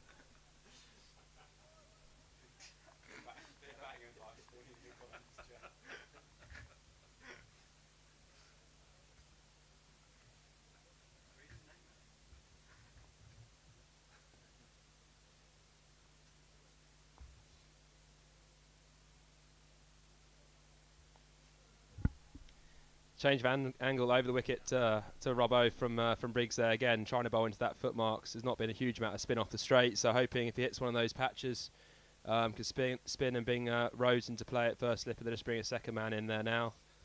It wouldn't surprise me if Robbo looks to pad away generally.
Top ball 20 over, 2-2-2 for 4, leads 28. Thanks to Blake Cullen for now. Max Holden still with us, Martin Anderson joins us as well. Blackpool's loss is the live commentaries. Well, I'm not sure about that. As long as he doesn't start talking shot for shot through his 100 at Radlett, which I've heard many times since I've got back from the 100. But we'll see about that. You tuned in that day, weren't you, Max? I was tuned in, yeah, no. Awesome innings from Mark. I actually was, all jokes aside, was chuffed for him. I think he showed everyone what a fine player he is that day. Obviously shown it before, but to do that in a bit of a tricky situation we're in. I was tuned in from Manchester, but yeah, unbelievable knock, and yeah, couldn't have been happier.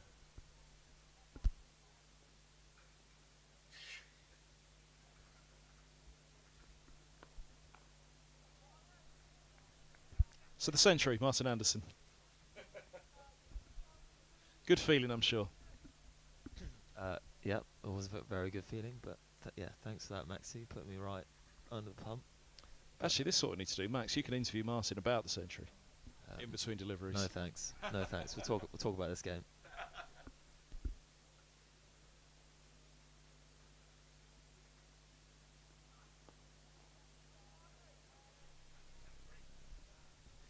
Two catching men in front of the bat there for Simo. It's been a field employed a fair bit by opposition teams against us this year. I think Lords, as the wicket gets a bit older, slows down a fraction.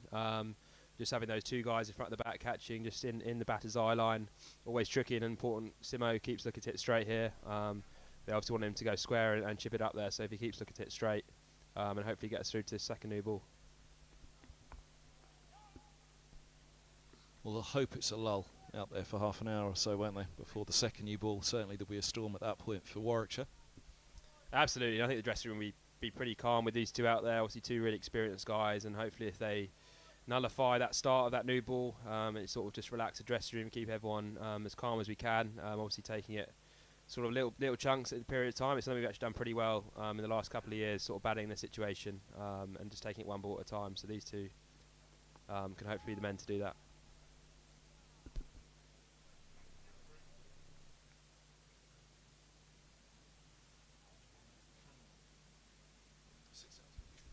Another wicket at Taunton. We haven't gone to the Kent game for a while. They're 1-5-6 for 6 now. Reardon's LBW Davey for 35. Denley still there on 54.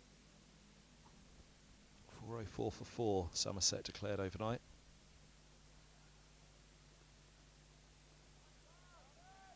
So chances of a batting point for Kent first and foremost looking pretty slim at the moment. That's what Middlesex are mostly focused on. If Somerset can do even more than that today, then obviously it would be hugely welcome.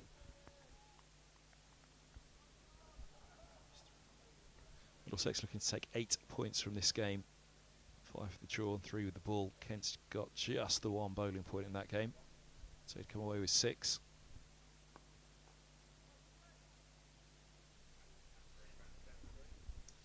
Yeah, I think obviously that would be handy for us, but I think the guys in the dressing room obviously pretty focused on what we've got to do in the last couple of games. I think it's easy to look elsewhere and hope for certain things to happen, but I think if we take care of our own business, hopefully we end up in the position we want to be in. And yeah, obviously 5 big days, including this one, to come up, and obviously to go to Trent Bridge next week, fully focused on what we've got to do and the job in hand we have, and then the rest of it will take care of itself.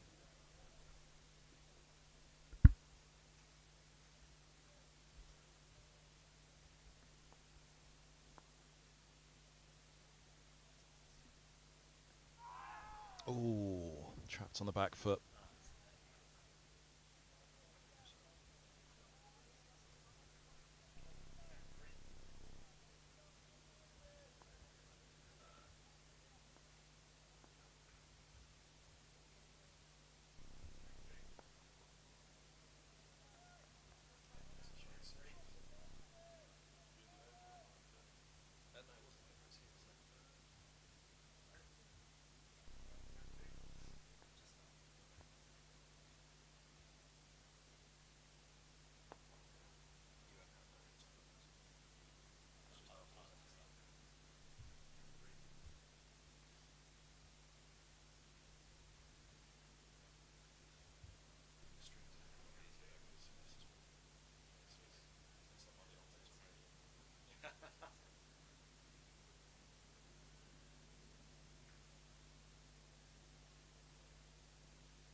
Slowly bringing that field around at the moment.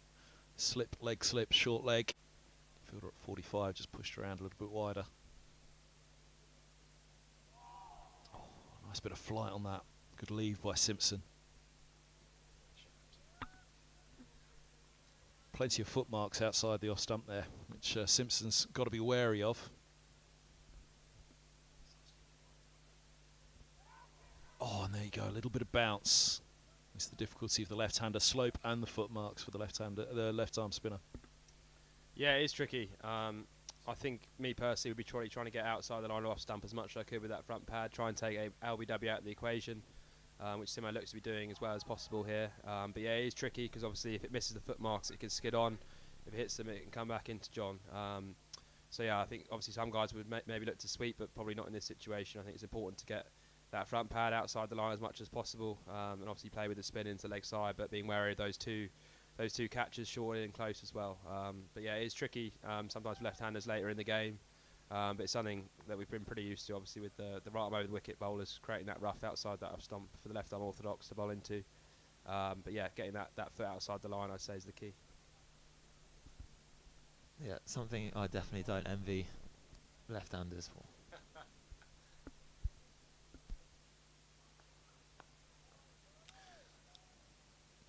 For yourself, Martin, in this match situation, we've seen a lot of short stuff today. It's something that often Middlesex turn to for you to try and enforce a little bit, send in the bumpers. Yeah, I was saying not so much this year, but in the past, I think it's sort of been Helmy's role this year, something that he's done a lot of, and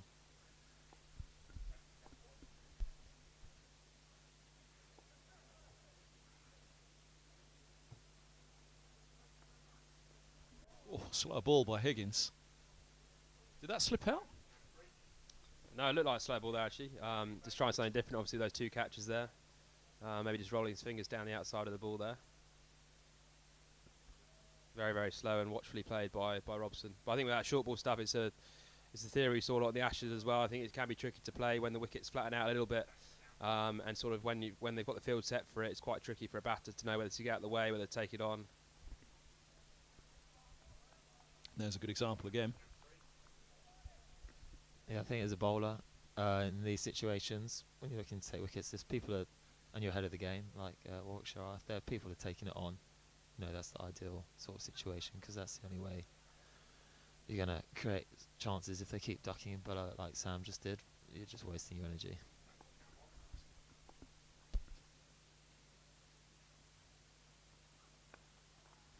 And that's the key, isn't it? It is draining, the short stuff. You're putting that extra bit of effort in to bang it in harder to extract that bounce. So over a long period of time, it is extremely draining for a bowler, I'd imagine. Yeah, it can be. I think often it can help you complete your action a bit better and, put an extra effort. But I think, yeah, if people are just ducking underneath it and showing no interest, it can get pretty turgid pretty quickly.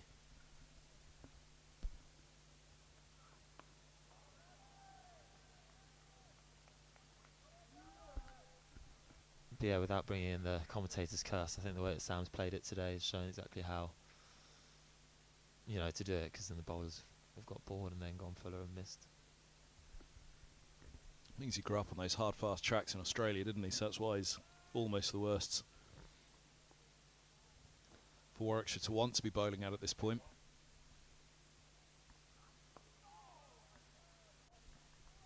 A few clouds looming over the pavilion there, I think.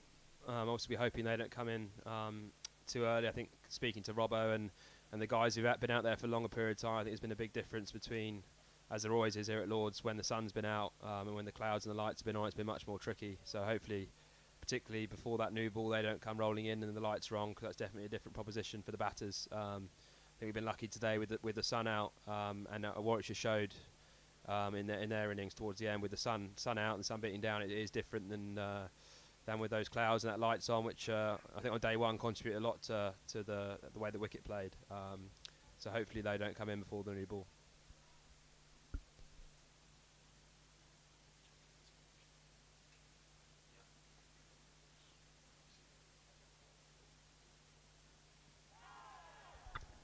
Even outside the line of off. Briggs just got something happening here to Simpson though.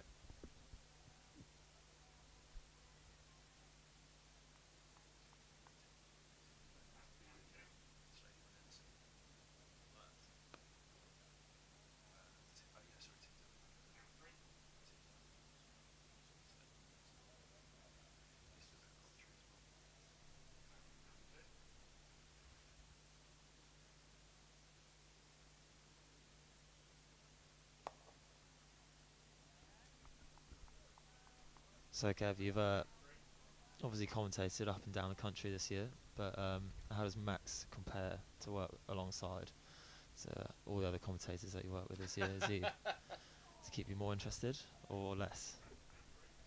I don't know if I should be comparing him to the other commentators or the summarisers. He's up there, Max, as a summariser, definitely. He's right up there. Stephen Finn was in the dressing room actually yesterday, who he obviously taken up a role with the BBC now and commentating, so hopefully I can take a few tips from him. I think he's off to India soon to commentate in the World Cup, so it's great he's got that to go into after he's finished playing. He's stealing work from me now, Finney. Is he? Well, Disgraceful, disgraceful. There he was, a 16-year-old. I'm commentating on him. Look at him now.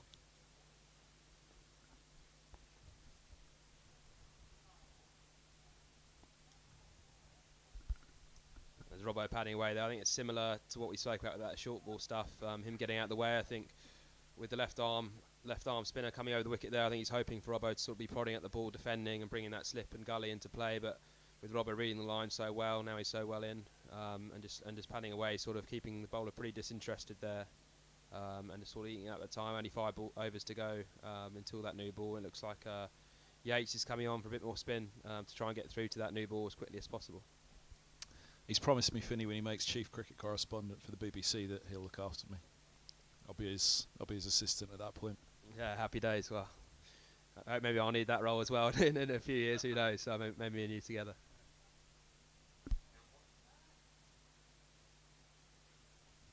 So yeah, Yates has only been on from the nursery end so far, where the footholds that the right-handers were far too far outside the off stump for him. He did get one to land and do something, but wide enough that it wasn't really troubling Higgins or Robson. Yeah, I think Higgins particularly played him really well, put him under pressure from ball 1. Obviously 20 off those 2 overs, got the scoreboard going and played some really good reverse sweeps. And I think he read the situation really well, with obviously their less experienced bowler coming on. Thought it was a good time to put the pressure back on their bowlers and sort of move that scoreboard on really well before the break.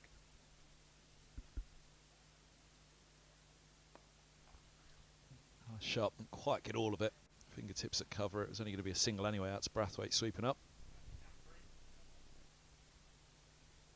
Another link to the commentary box. Link between you and I, Martin Anderson. Tim Deller, one of the BBC commentators, also coaches a bit at Middlesex. He's been had the tracksuit on a couple of times this year. Your old Berkshire coach.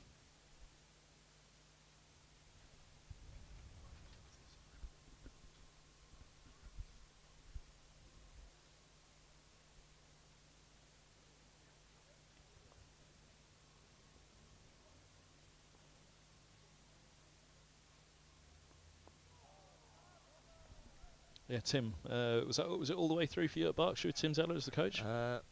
First memories of him, I used to wait.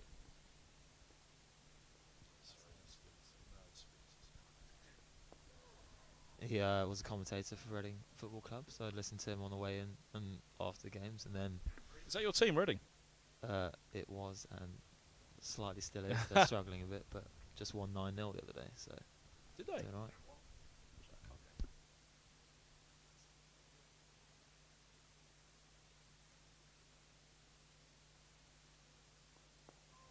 Was that a cup game? I'm going for, what do they call it now, the Carabao Cup? Or the Papa John or something like that, is it? Johnson Paint Trophy, there we go. Full bunger from Yates, clipped away. That's deep mid-wicket. 2-2-7 for 4. Yeah, he's covered on the BBC commentaries downstairs as well this season, Tim. He was also Richard Johnson's coach at Berkshire when Jono was there at the end of his career, I think, as well. Small world. Yeah, he coached me when I was about 13 on the EPP for Berkshire, but that was the only stuff I did with him. 3 Berkshire boys at the club at the moment. Well, at least 3, but certainly 2 out there today. Davies and Higgins. Would you have had time with Higgins at Berkshire, or was he before your time? He played with my older brother, actually, went through age group stuff when he first came over to the country. But we used to lift share from Berkshire to Middlesex when we were on the academy together. What would that be, like 10 years ago now?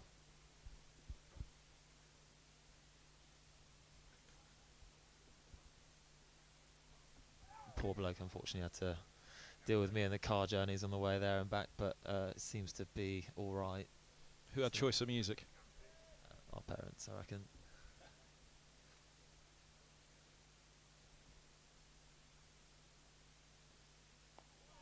Oh, wait, hold on, that could be quite the mix there. Zimbabwe parents and also your dad's Swedish, isn't that right?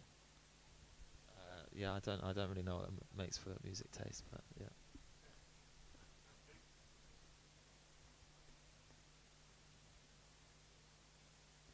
I'm seeing some hard rock coming out of Zimbabwe, I reckon. I mean, obviously, No, it was all very tame, Kevin. I'm sorry to bore you.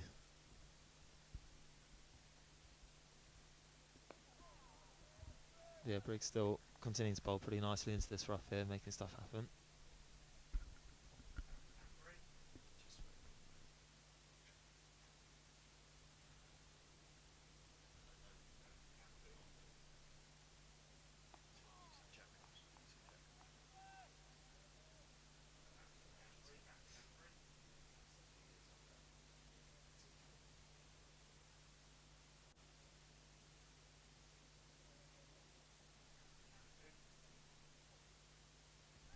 oh, short down the leg side. Has he got something on it? Simpson went hard at it. They asked the question. Nothing doing. Yeah, rare loose delivery there from Briggs. Funny, spinners often get wickets with the worst deliveries when they're building pressure like this, but I don't think Simmer got anything on that. But good take by Burgess and sort of a half-hearted appeal, but yeah, luckily nothing on it because I think Simmer were pretty devastated to get out to a delivery like that.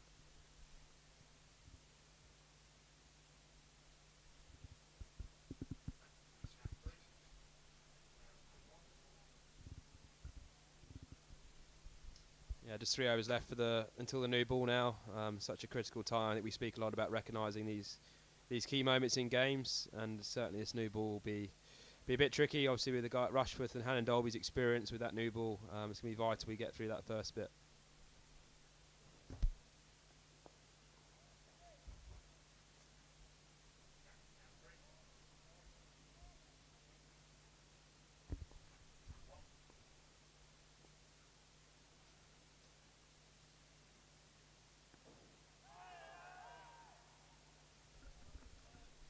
Much made of North Middlesex getting a quartet into the Middlesex squad at the moment. What else Berkshire's secret with the 3 that they've got in?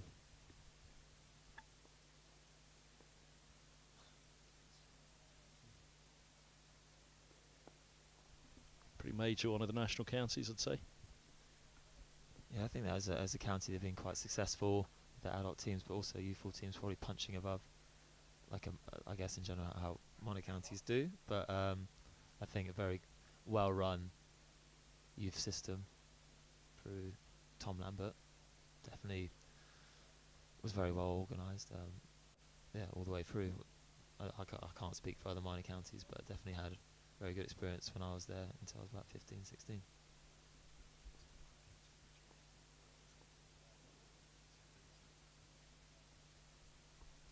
Yeah, I don't know if I got the terminology wrong, but maybe I used to call it a minor county. They're part of the national counties now.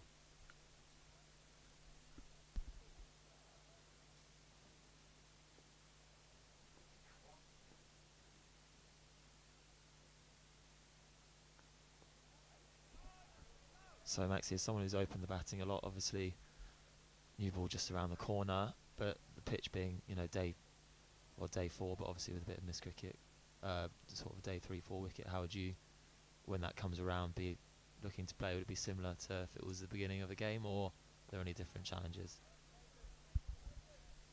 Yeah, I think often in the second innings of games, particularly here at Lords, the threat is more bowling at the stumps or LBW and bowl as the main mode of dismissal, whereas in that first innings, when the wickets are a bit more zippy, sort of the outside edge is the main threat. So I think hitting as straight as you can in that fourth innings, when the wickets maybe keeping a little bit low, the ball's generally running back into the stumps, I'd say is the main threat. And I think it will be for these two as well, particularly with Rushworth often likes to bring the ball back in to the right-handed batsman. So I say LBW and bowled are probably the main modes of dismissal in the fourth innings, whereas at the start, on day 1, it's often the outside edge that's being let to be found.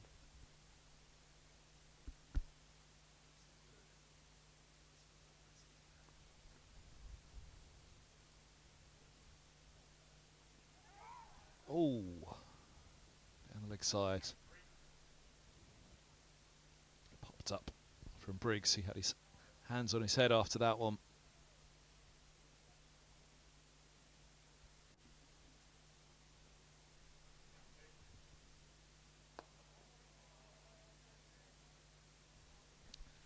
Just got a message from one of the other commentators, Alex Hode at the BBC. Careful with that answer on the commentators when he said, how does Max compare to the rest?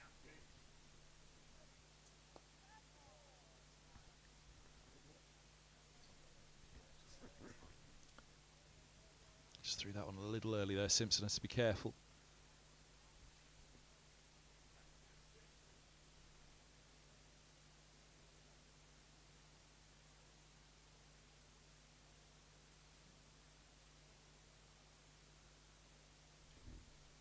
Yeah, well, they just repeated back the question to me.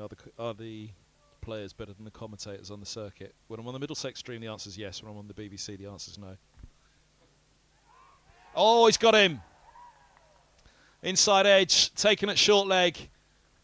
Briggs has just been working up a rhythm at the nursery end, just ahead of the new ball as well for Warwickshire to strike. Big wicket as Simpson departs. Yeah, real shame for Simpson and Middlesex there. As I said before, Briggs looking to bowl into those foot marks, and it's just held its line. Coming down the slope there and inside edge onto pad. A pretty good delivery. Balloons up to short leg. Obviously frustrating time to lose that wicket just for the new ball. Lucky thing is now with the lineup we've got with Josh DeCares coming at 7, who's obviously had experience opening the batting and won't be phased by facing the new ball. So he's the ideal man to have coming in this situation. And hopefully he can use the experience of opening to face this new ball and negate that, because like I say, you don't want to expose the bowlers and tail to the hard new ball, particularly Tim Murtagh. Yeah, it's a big moment now. Briggs was giving the left-hander Simpson all sorts of trouble there with those foot marks outside the off stump. 42 deliveries Simpson lasted to hold out up until this new ball. Here comes a man who's faced it at Lord's previously. Opened here against Derbyshire last year. And I think, yeah, cricket's very much a confidence game. I think Josh has shown that this summer. The way he's bowled has been fantastic. Obviously, to get a 7-wicket and 8-wicket haul, and I think he's taken that confidence into his batting and he's got a number of starts and really good contributions down the order. I think he's far better than batting, 7, 8, 9 where he has been. He's a proper genuine all-rounder now and certainly capable of batting a lot higher. So I think using that confidence he's got from his bowling, and it's just flowing all the way into his batting as well. So hopefully he can partner partnership with Sam Robson here, because he's, yeah, like I said, very, very well equipped to face this high quality bowling with the new ball.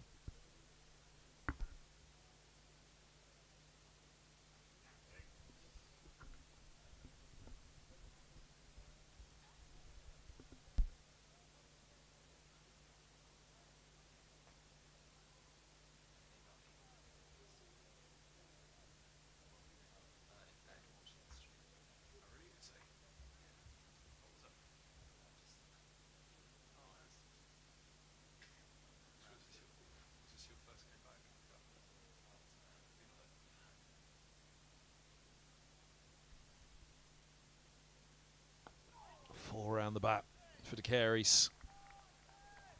End of the 79th, one over to the second new ball, but Simpson's gone. A wicket maiden for Briggs, 1 for 28 from 18.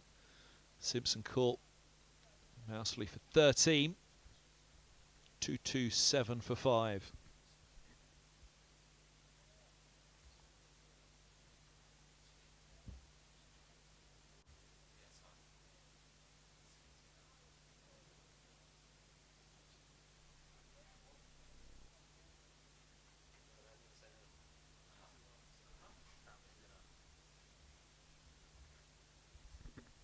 Last over before the second new ball becomes available. Both Hannon Dolby and Rushworth were warming up.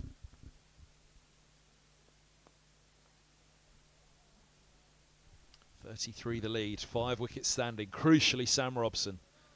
Careys will hope that he can play the opener's role alongside Robson. Yeah, Robbo's wicket obviously takes even more importance now. He's the man we need to bat as long as we can. 47 overs left in the play, still plenty of time. Only 34 ahead, so we do need to keep knuckling down, keep that scoreboard moving. Because obviously every run we need to get takes more time at the game for them to chase as well. So that certainly comes into it.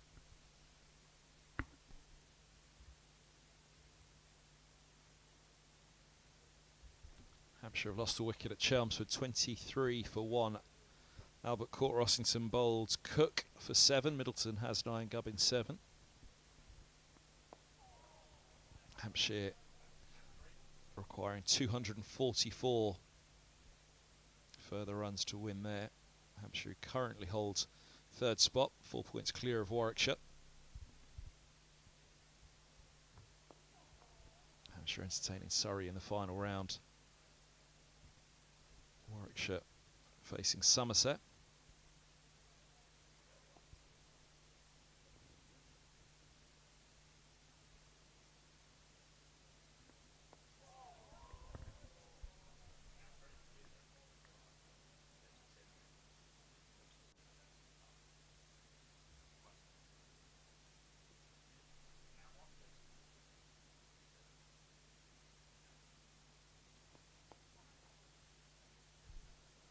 End of the over, 228 for 5. Thanks for having me, Kev. I think I better get back to doing 12th man. But yeah, good to be making. What's first better, appearance. 12th man or summarising? Well, they're both very, very enjoyable. You get a better lunch being 12th yeah, man. Yeah, well, that's true. But no, thanks for having me back. It's been good to be back after a couple of years absence. But yeah, thank you. Oh, we can blame COVID for that, can't we? Well done on the 100. Cheers, thank you. Max Holden, Martin Anderson still alongside myself, Kevin Handel, Angus Fraser with us in a little while. To take the new ball.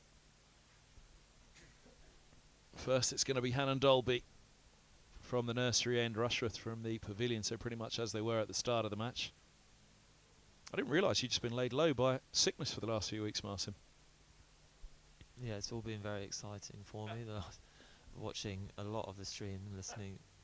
So you basically had me for company for 3 weeks? Yeah, pretty much. So that's sort of why I was asking about the other commentators. Was that making you feel better or feel worse? Leave that to your imagination, I reckon. Just trying to think, where were we? Chelmsford? Oh, yeah, okay.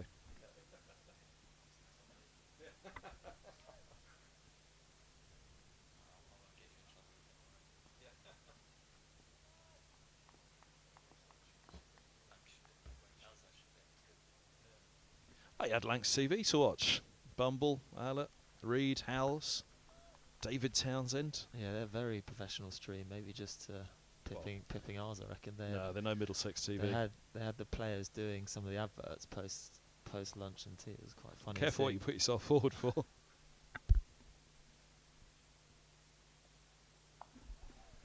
Yeah, there's not a chance you're getting me wearing whites in the sponsored restaurant, appealing to the waiters. I reckon it was quite funny. It's only on the adverts that Lancashire TV had it better than Middlesex TV. Yeah, definitely. Although Bumble's quite hard to sort of compete with, isn't he? He's an absolute legend of the commentary sort of setup. That was my opening line to Paul Allett. So Scott Reed gets Allett and Bumble, and I get Gus and Selv.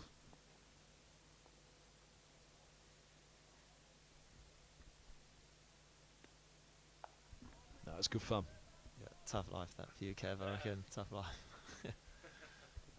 No, we got Gus in 10 minutes, so better say nice things. Yeah.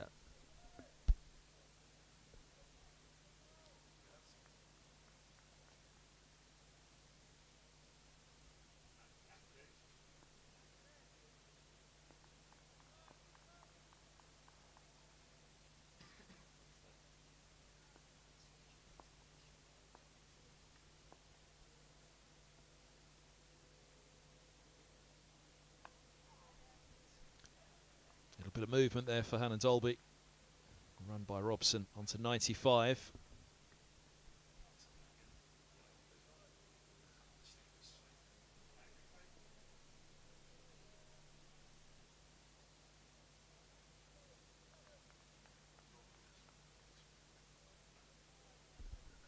And Dolby starting nicely. A little bit of swing there for him.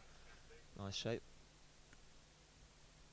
Definitely always poses a threat to any batter, especially when you just walk into the crease like Josh is here.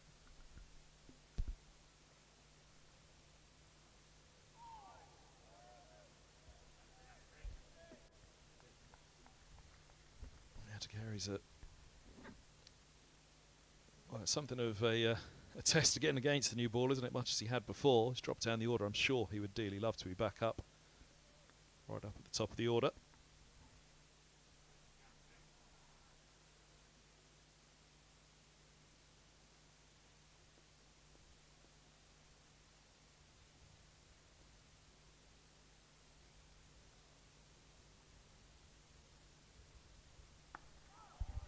But then, Martin, you'll know as well as most the rigours of the all-rounder.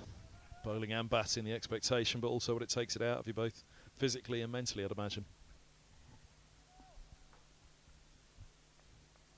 Yeah, obviously it's a challenge, but it's what you want to be doing, being involved in the game as much as possible. I think it's something was spoken about with Josh about, you know, batting lower than maybe you used to when you played in the second team, but it's still, you know, when you're batting with Sam at the other end, and you know, some of our batters, it's a great opportunity to still just bat normally and score as much as you can. Edged, gone. New ball strikes. Taken at second slip. A duck for De Carey's. That's a big, big wicket for Warwickshire. Last of the recognised batters. Robson still there at the other end, but Warwickshire will very much feel they've got an end open now. Yeah, it's obviously not a good start for Middlesex with this new ball, but Hannah will be obviously pitching the ball up nicely, getting the ball to swing and then move slightly down the slope. You know, there once there as a batter, you hope you just play the line and probably just miss it or edge it along the ground. Exactly as you called it earlier in the over, that little bit of late swing just before pitching. Yeah, I mean that's what he does for Warwickshire probably all year, just starting that well with a new ball, just moving it nicely, getting it to swing. Real challenge for any batter, especially if you've just come to the crease. Disappointment for De Carey's. He'd have loved to have seen this as an opportunity to show his worth against the new ball, but that is the new ball. Tough to face. Warwickshire have been very much gunning for this moment. Wicket with the last ball of the opening over with the second new ball. 229 for 6. So Jayant Yadav comes out to join Robson on 95. Robson's wicket absolutely huge in this game now. The lead is just 35 for Middlesex. 45 overs remaining. As we've been saying, they need to bat until after tea. Yeah, obviously still a lot of time left in the day. Massively important that these two bat as long as possible, and also you know keep the scores ticking over, because you know every run's almost worth double with them having to chase it down as well. With cheers at Taunton, the Kent dressing room and at Canterbury and the surrounds.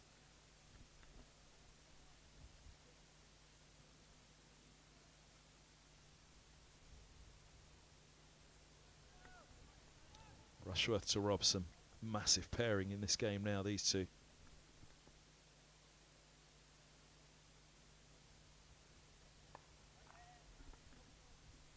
Yeah, crucial period. As you can see, the field's been spread nicely for Sam, with the idea of getting him off strike and probably bowling at Giant as much as possible.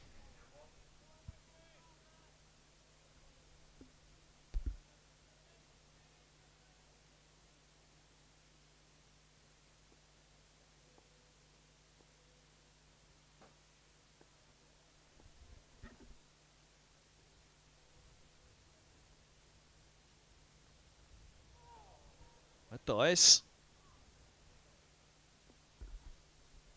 Did you just get a no? Buys, so no under edge just yet. Seemed to scoot along the floor. But yeah, Sam's still the perfect person for Middlesex out here, having batted with him a few times. He's very good at getting in his own little bubble, keeping things nice and simple, you know, taking things ball at a time and moving the game forwards.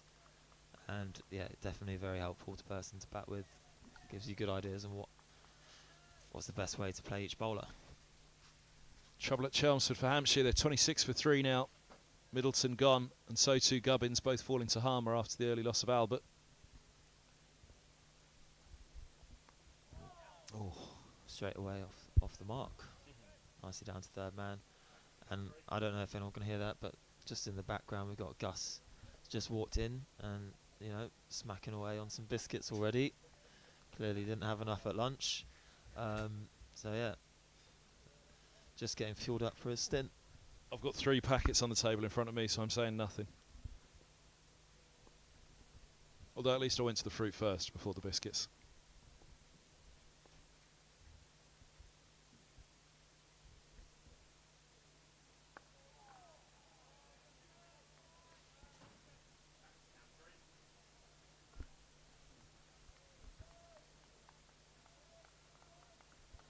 Kent still 6 down at Taunton. Denley 62, Everson 23, 189 for 6. Trail by 215 runs. Thinking about batting points, Kent.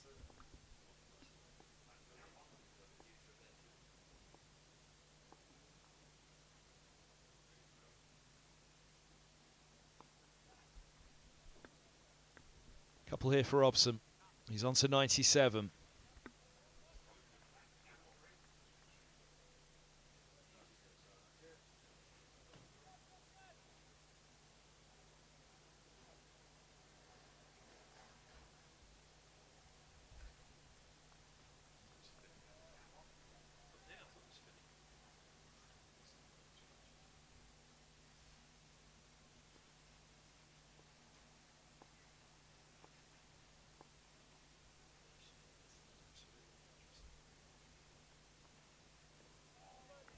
Brilliant stop. Saves a boundary that. It was a long way down the leg sides. Full ball as well.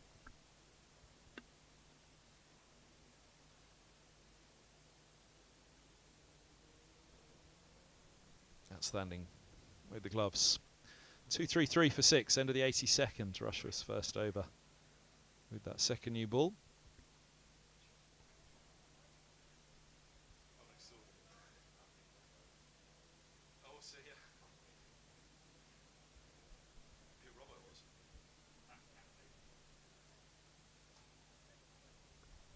Serious bat, Yadav, isn't he? So Robson will say last of the recognised batters.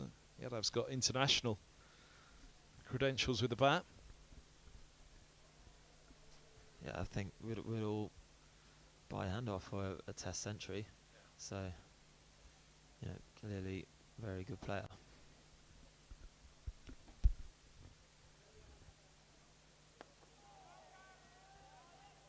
33 years of age now, Giant Yadav. Born in Delhi.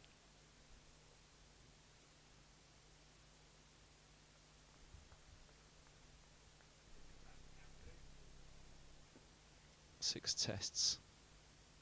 50 as well as the century in those 9 innings. Test average of 31. First class average of just over 25, 3 centuries, 12 50s.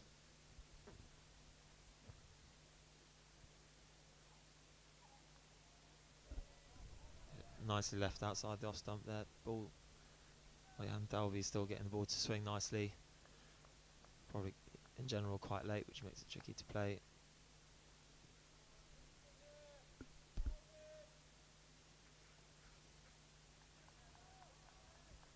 Got 35 in his test debut against England before he was caught Anderson off the bowling of Rashid. 4-5-5. Injury all out. Batting first. Back in 2016. England's tour of India.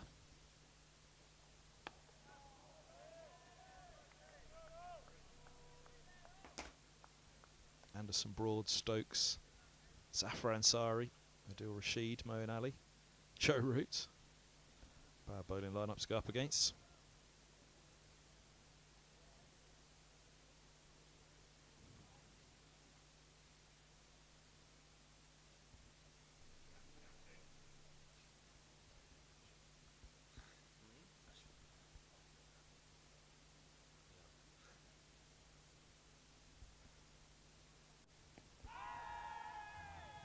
Drifting down. Actually got an unbeaten 27 in the second innings. That match, Jayant Yadav. Yeah, ball just not swinging there. Maybe holding ball across the seam just to Get the batter falling over. Good skill shown by the bowler.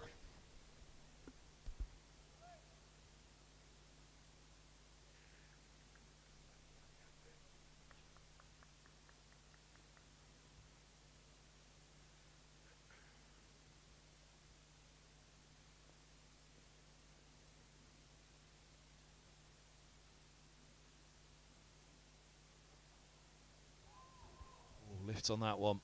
He had her following it.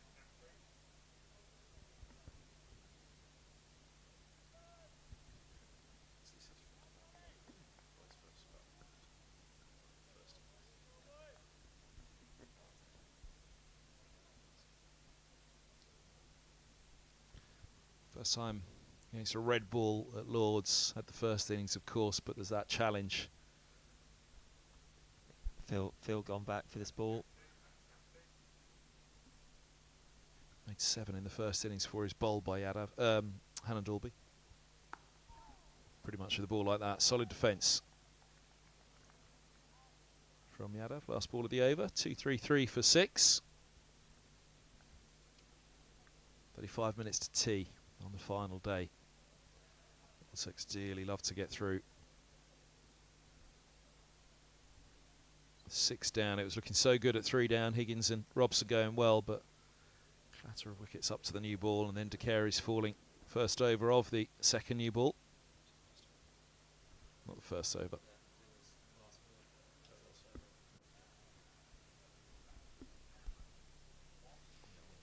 It was last ball. The first over with the second new ball. Tied away nicely by Robson. He's on to 98. Personal milestone won't be on his mind at all, as nice as it'll be for him and for Middlesex, a second batter to reach century this summer. It's all about those balls faced at the moment. 2-4-1 and that lead 40. With still 42 overs left of the match after this one.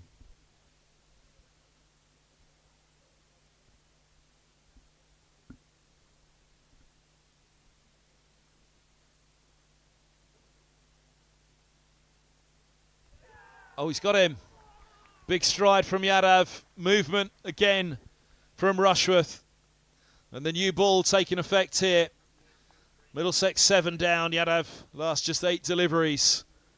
Robson at the other end desperately needs someone to stick with him at the moment.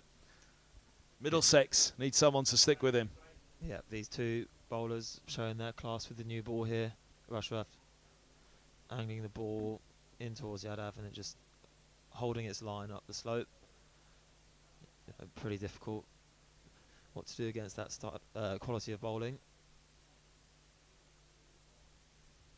Almost identical to the De Carey's in that there was that late swing before pitching, which drew Yadav into it. Yeah, it's one where you watch it, and as a commentator, as watching it, you think it might be a bit fifth stump, but I think experience batting out there against a new ball, you feel like every ball can just come down that slope towards the stump, so you feel like you have to play a lot, and it just has to hold its line like that, and it just takes a thin edge through to the keeper.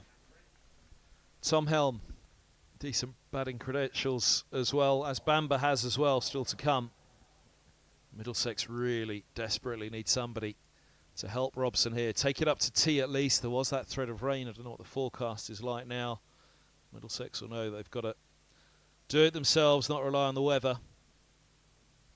Secure this game as best they can. Yeah, as a player, you just have to, prepare as if the game's going to go all the way, and if anything, if you get some rain, then you get some rain. But as sitting here, it doesn't look like there's anything around at all. So, yeah, Helm will just be thinking about getting himself in here, trying to build a partnership with Robbo. Yeah, and just get the scoreboard ticking over a little bit. Yeah, that forecast is pushed back till 5 o'clock now, and it's only a 50% chance of rain at 5. So Middlesex have to do it themselves. Again, Kent down at Taunton right now. Very pleased to hear the news from here.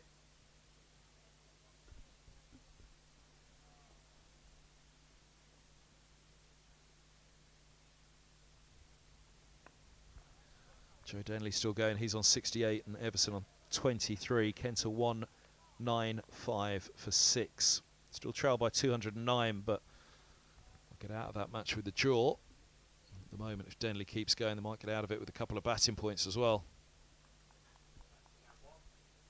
So Warwickshire just with the 2 slips here.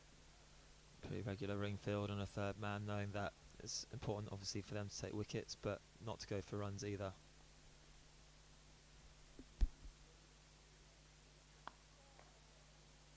Fourth wicket at Chelmsford, 36 for 4. Hampshire pressed, caught Brown, bowled Harmer for 5.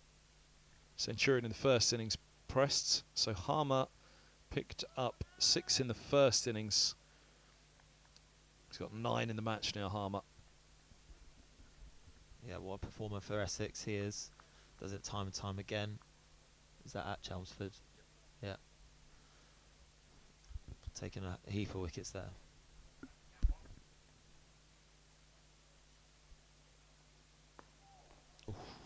Good from Rushworth once more. And that's exactly what you're talking about, that ball, when you compare that one to the Yadav dismissal. That's one with the slope, angling back, off stump in play.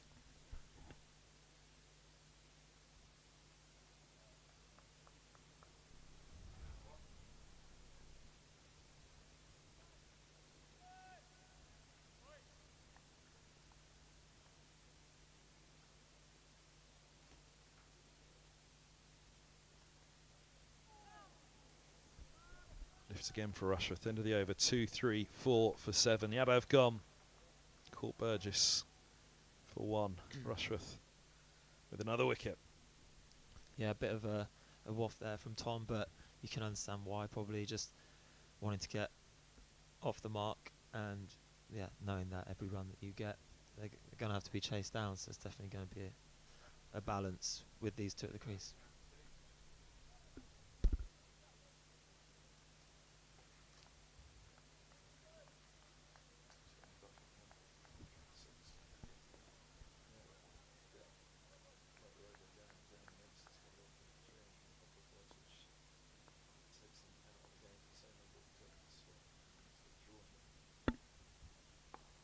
Huge job here for Robson. We've been talking about the 3 figures, but how that really doesn't mean much to him right now, and it doesn't. He knows there's a much bigger job than the next 2 runs. Denley's gone. Kent have reached 200, but they've lost Joe Denley.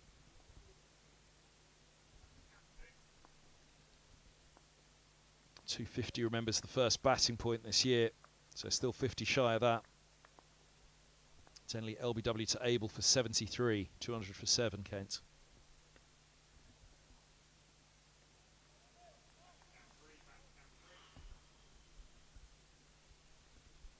Yep, great restraint there shown from Sam. You know, you'd think, you know, seeing the ball pretty well, you're on 98, but as he's done all the way throughout, too wide for him to play at that, nicely left alone.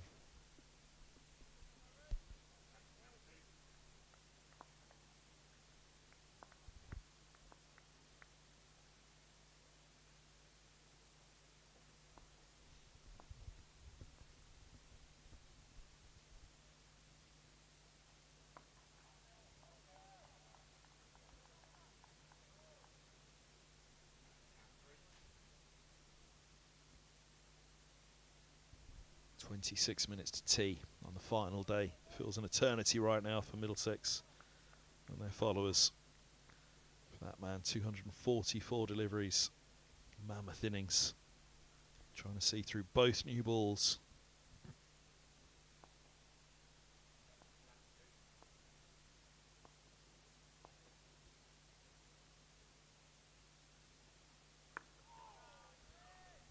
Middlesex get out of this with 5 points for the draw. Could be massive for the season. Can't hold on for the draw down at Taunton, as it looks as though they will. 200 for 7. They had a real wobble at the beginning, but Denley settling things down. Finch, O'Riordan, and now Everson as well. Have been 85 for 5. There was the thought that Somerset might be able to push through there and make something happen. But the difference of Middlesex between going to Trent Bridge with a slight lead over Kent, or going there behind.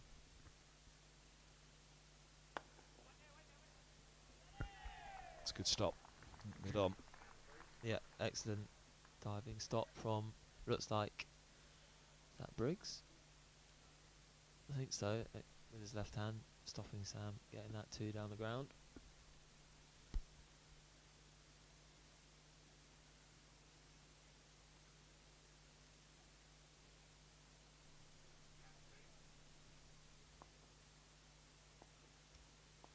Leicestershire will be ruining a rain delay at Grace Road at the moment. They have Yorkshire 225 for 4, leading by 147, but Leicestershire desperate for the win.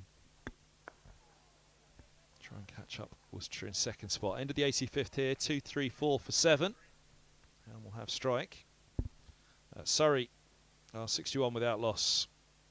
Burns and Sibley digging in as Surrey follow on against Northamptonshire. All eyes on Chelmsford. All eyes on Essex. Hampshire 47 for 4. Vince and Dawson together. Hampshire looking to hold on for third spot. 8 down at Taunton. It's looking pretty interesting right to the last at the top and the bottom of Division 1.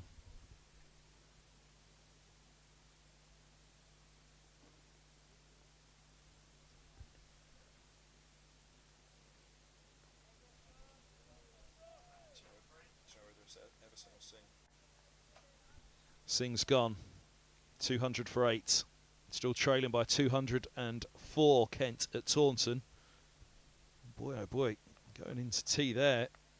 Somerset really will be thinking about enforcing the follow-on if they can grab a couple.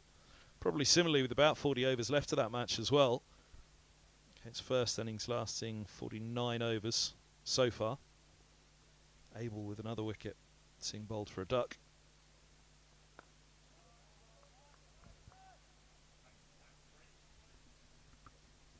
How's your heart rate, Martin? You've just had a virus as well.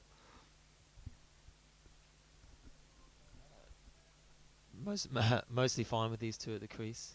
I'm watching the other game, obviously hoping Kent gets skittled pretty quickly. But yeah, focusing on our game. Hopefully these two can keep us all a little bit calm through to tea.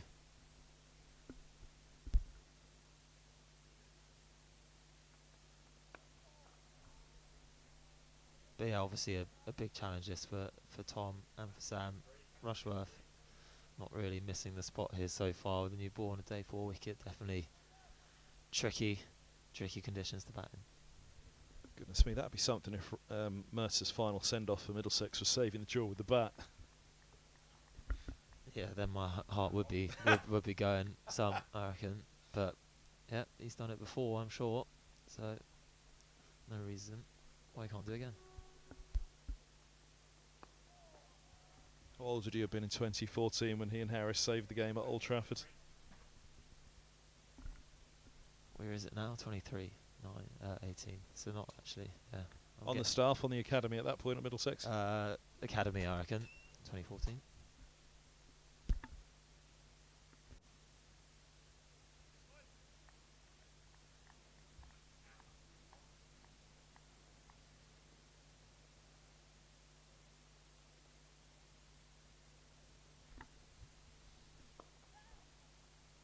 There's Helm off the mark.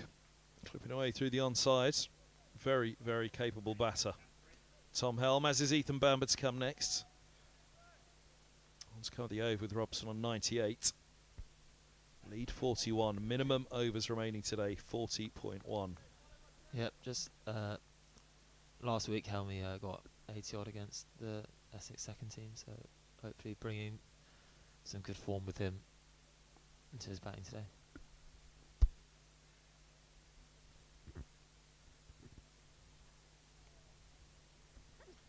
End of the over, 86 bowled, 6 with this second new ball, 235 for 7. The lead 41.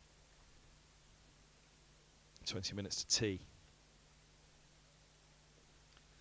Gus Fraser and you were jostling over the mic a few moments ago. I know Gus is superstitious in terms of seating and moving. Robson in the 90s, on 98 now. I don't think anybody will be going anywhere for the next few moments until he reaches 3 figures. So that's just really a personal milestone for Robson at the moment. From a Middlesex perspective, everybody's looking at the clock, looking at the 40 overs remaining, as will Robson be as well. He won't be worried about his personal milestone Sure, just be nice to tick past it, but it won't be, or he'll be keeping it out of his mind fully at the moment, thinking purely about the match. Yeah, I didn't necessarily have down Gus as a superstitious watcher, but now, you know, he learns something new.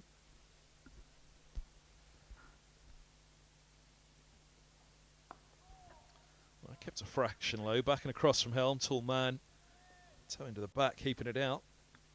Missing off stump, obviously, but 200 for 9, Kent. Everson's gone, caught Bantam bowled Wagner for 23. Yeah.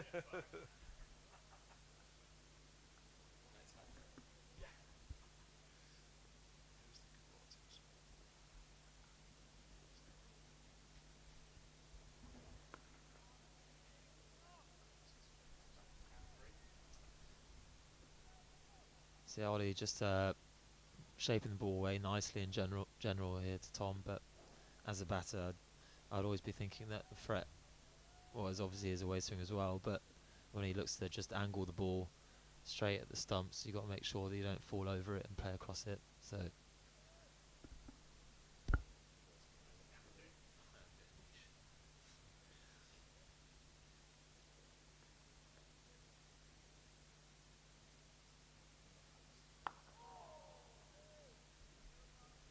there we go, just bowling the straighter one there.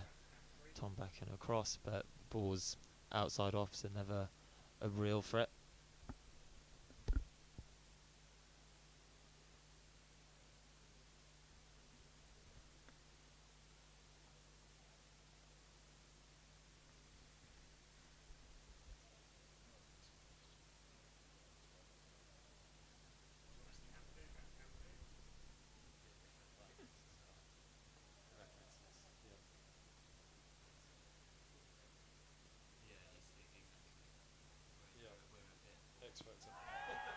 Oh, it's right up there now. Is the bat or is it just boot? Hannon Dolby was convinced. I thought bat on first look.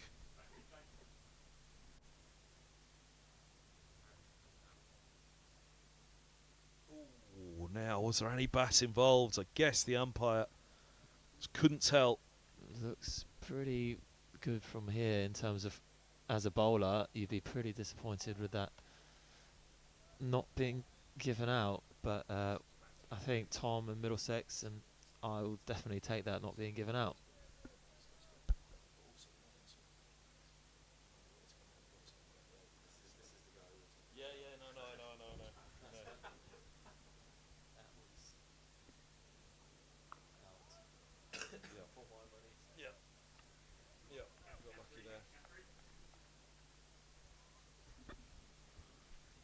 Has he ridden his luck there, Helm?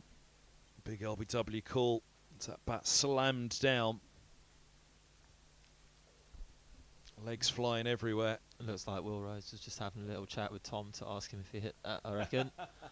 Tom probably just giving him a wry smile, but only Tom will know, and it's only what the umpire decides that matters. So he needs to eye up the inside of his bat at the moment, doesn't he, Helm, just to convince the umpire that he was correct.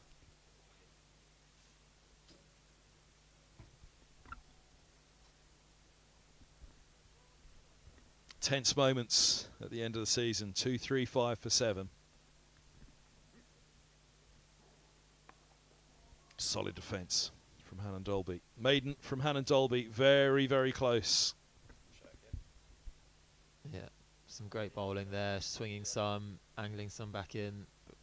Don't know whether it was an intentional Yorker. We'll give him the benefit of the doubt, but looks. Everything was right if there wasn't a little inside tickle on it. The only thing that might have saved Helmy there actually as well is that Burgess was heading down leg, which is often a good indicator of where it might be going, but looked pretty good from here.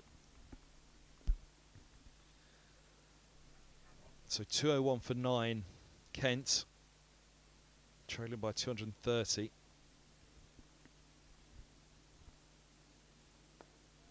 Chances of Somerset going through them again with, what, 40 overs left of the match, probably down there as well, though. Pretty slim. Middlesex have to be.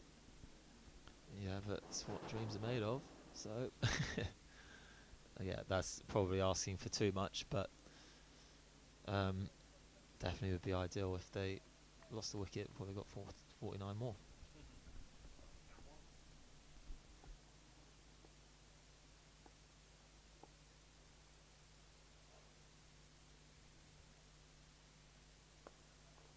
Leg sides, just a single though.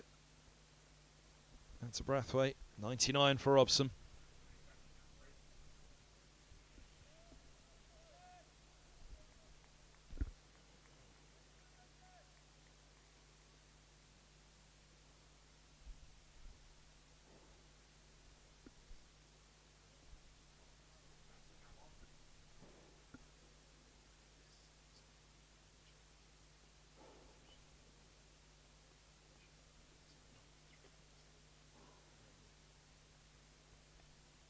Ooh, edged away. Yeah, nice soft hands though from Helmy. I reckon would have bounced ahead of the slips. Either way, you can just see Craig Miles slowly warming up at point. Looks like he might come on soon. He's bowled very well both this innings and in the first innings, from what it looked like. Hard bowling, a lot of bumpers, hard to play, not easy as a lower order batter to face either. So challenges everywhere you look on the pitch at the moment for the Middlesex batters.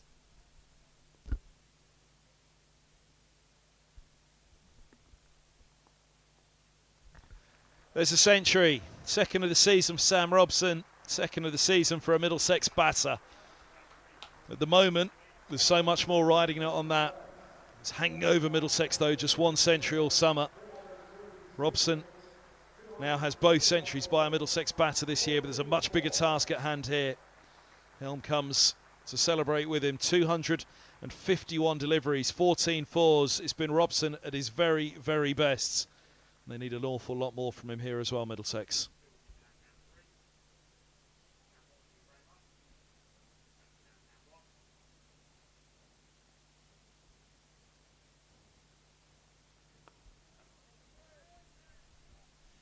Yeah, under a lot of pressure to performers, and come up with the good so far. Hopefully you can keep going through to tea and then after. And I think with him getting to his 100 and Gus's superstitions, I think I'll pass over. Martin Anderson, thanks very much.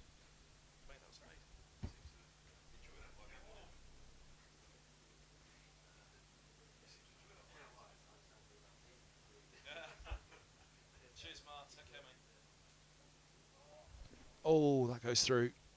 Helm looking to punch. 238 for 7. 88 bowled. 8 with this second new ball. How long's tea? Just over 10 minutes until tea on the final day. All eyes on that man on the left, Robson, but he needs support. Helm giving it so far. Survives the big LBW appeal. Kent still surviving down at Taunton. 205 for 9. Can they make tea on the final day? Well, if that wicket were to go now, they'd have a tricky over before the interval, wouldn't they?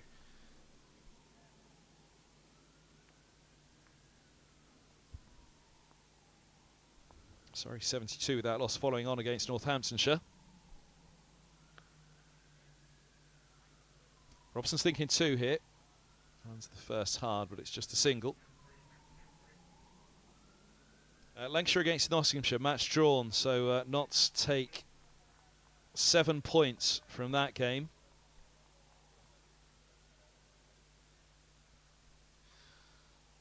And they climb to 129 points, Nottinghamshire.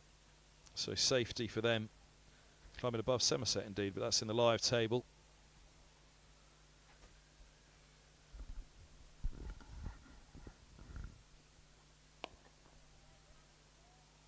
Nice from Helm, pushing back up the track.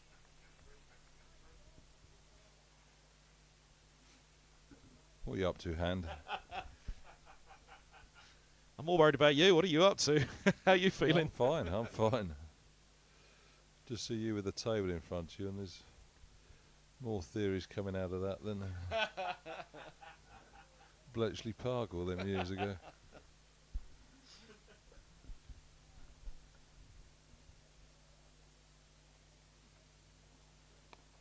Looks good again from Hannah Dolby. Helm gets the bat down. Survived a big LBW appeal in Hannah Dolby's last over. Yeah, it's all eyes on Taunton at the moment, isn't it? We're Kenton 9 down. I mean, they're not going to get the batting points is the key thing, I think, but Middlesex obviously have to do their own work.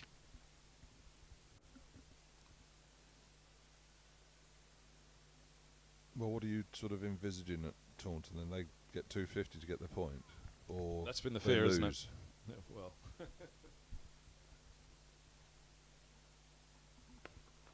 as long as Middlesex can secure the draw here, that's the main thing at the moment, isn't it, for Middlesex? Yeah, it is, and it has been. I think it's all right for us to sort of look elsewhere, but the players, they've just got to concentrate on what they're doing. And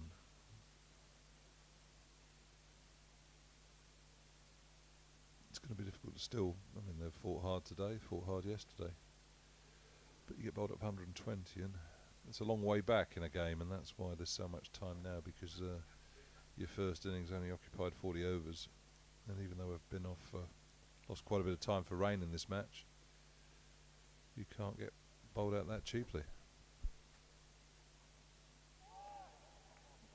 Good from Hannah Dolby. Very good from Helm, ducking down underneath it.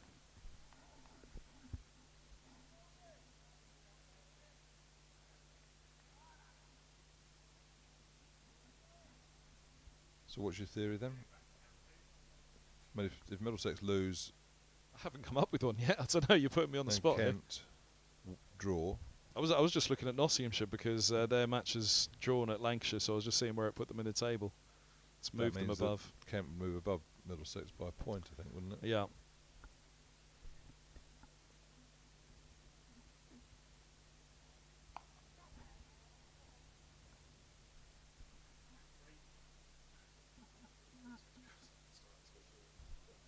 You're putting me in a spot here. I was just looking at Northamptonshire climbing to 6, so I'm going to nod and say yes to whatever you just said. I'll come up with a theory by the end of tea, though, if you like. But basically, there's no way that either Middlesex or Kent could catch another side now. No, that's it. For Nottinghamshire, it was basically a defeat in that game, but even then it would have been 2 defeats to end the season and 2 victories for Middlesex and Kent. Somerset, but Somerset are going to get minimum a draw, and 7 out of 8. That's 15 points, so they move well, and even if Middlesex were to draw this. Well, we've known for some time it's Middlesex and Kent who can play the better cricket, and they're both stumbling along, aren't we?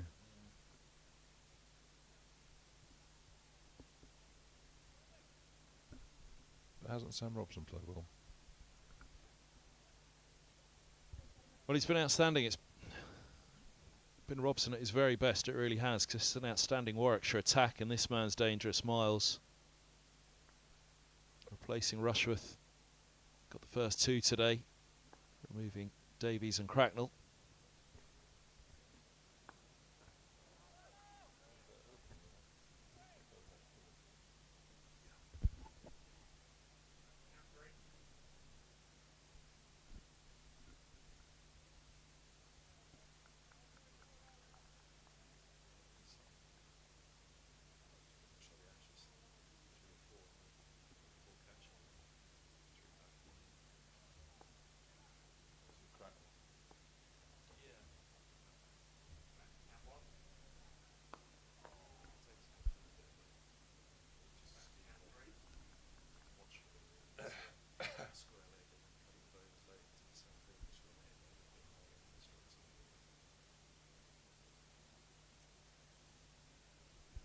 Miles was deploying the short stuff earlier, trying to bump him out.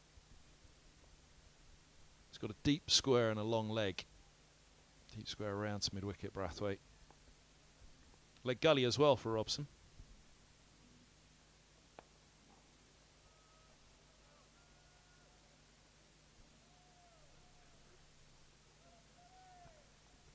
He's really been asked to bend his back in this innings for his side, Miles. Well, he has been a point of difference, hasn't he? Rushmore, Alan Dolby, 2 steady, and Barnard, 3 steady seamers that test the off stump. Miles has got a bit more pace about him. He's had quite a few injuries. Was he at Kent originally? Yeah. Gloucestershire. All bowled.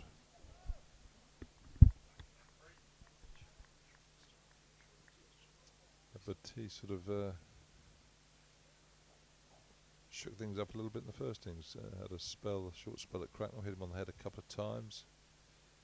So yeah, a bowler there with the ability to implement a different sort of strategy as such. Six tried it with Ryan Higgins, he went on the side. Not quite the same physical specimen as Miles. Not that they're both extremely fit, but Miles is about 6-8 inches taller.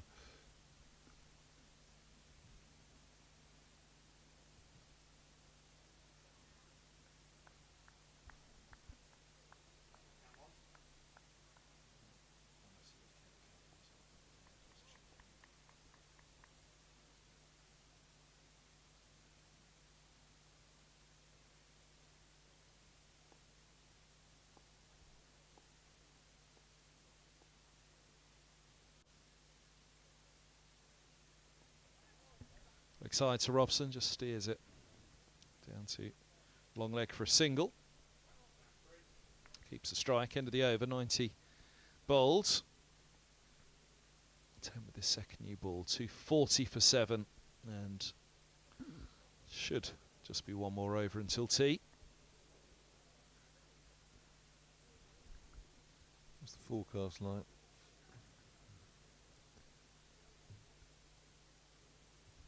50% chance of rain at 5 o'clock. So very good for Warwickshire.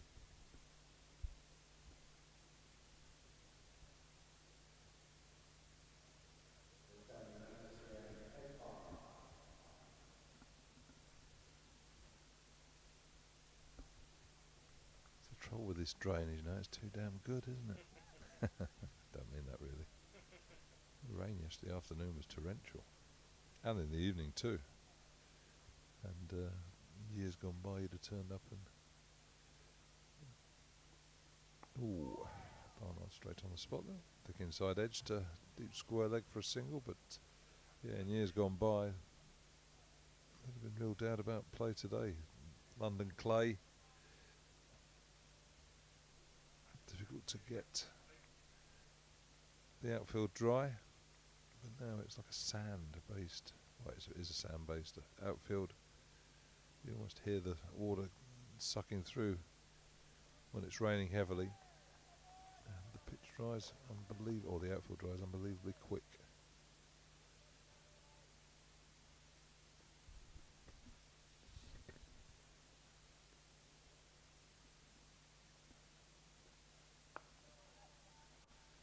I showed him someone the other day, actually, and you should wonder whether this new outfield has had an effect on the square. In the way that obviously the water moves very quickly, hold the soil here or the ground outfield doesn't hold moisture.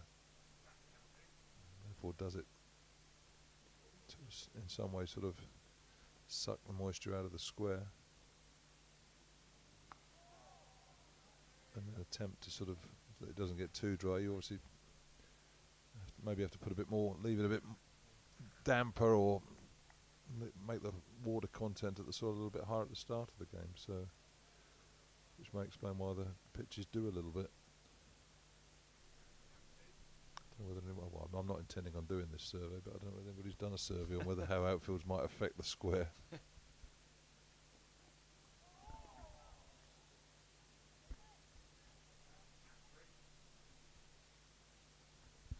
Do you remember when, well, I'm sure, so do you remember when, of course you will, when the excavation took place for the new Warner stand? Remember the theory back then was it was sucking so much moisture, it was like a well over there. That was one of the theories that was put forward, and it was heavily affecting the square, making it extremely dry.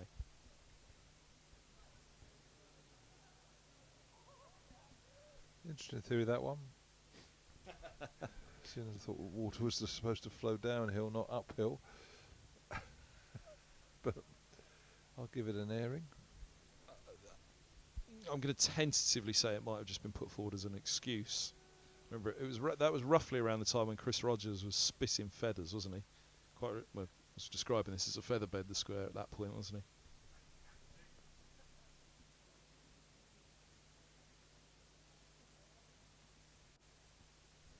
Remember a very angry Rogers after a match here against Northamptonshire.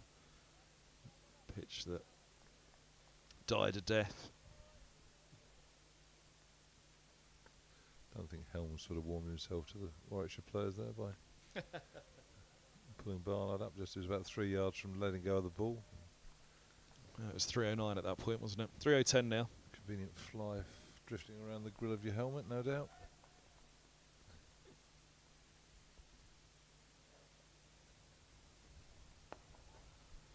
Clip to mid on, and that is tea on the final day here at Lord's.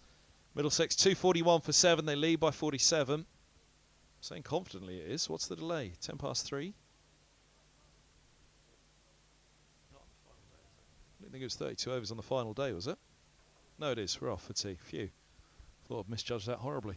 Off they go for the interval. 241 for 7. 91 overs bowled in this innings. 11 with the second new ball. De Carey's the first to go to it. Then Yadav. Court Burgess bowled Rushworth. Robson 103 has been absolutely outstanding for Middlesex, and Helm 2 from 28 deserves fair reward as well for his work. Warwickshire will perhaps bemoan that LBW. They don't think he got an inside edge on it. So 3:30 the resumption here. Join us back for the final session. 35 overs, a minimum of remaining. Middlesex at tea. 241 for 7.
Well, good evening, everybody. Welcome back to Lords.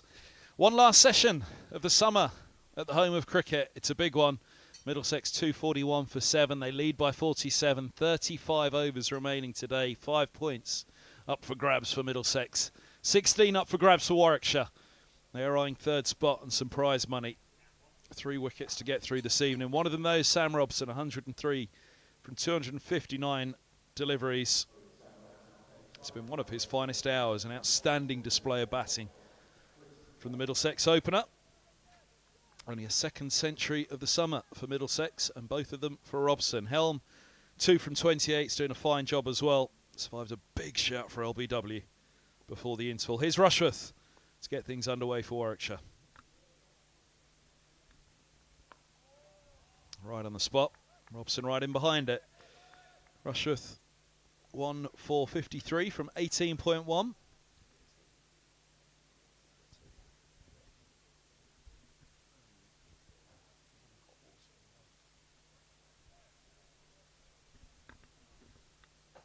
Two slips in place immediately after the interval. So second new ball into its 12th over. Deep third, deep backward point, cover mid-off, mid-on. Deep square and long leg.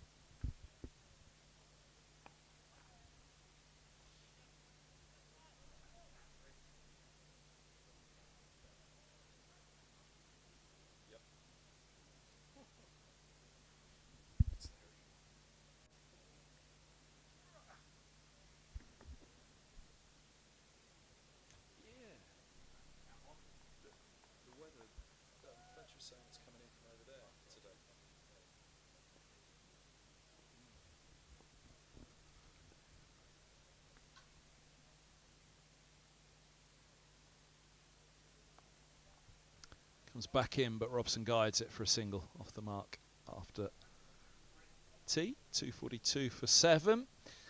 Bit of rain brewing up over the back of the Warner. Whether it'll hit us or not, we'll have to wait and see. Angus Fraser alongside myself, Kevin Handwell. Robson's giving Middlesex every chance, but he needs a little bit of support at the other end. Might get some support from up above, but can't rely on that, of course. Afternoon, everyone. Good batting, good luck, bad weather. I might get Middlesex through.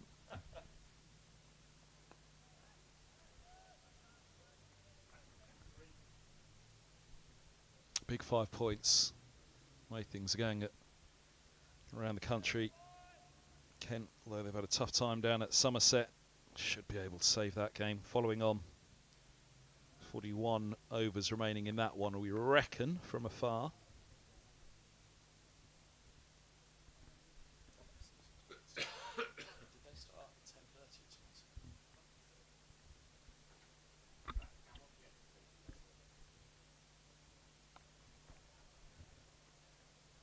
Come of the over.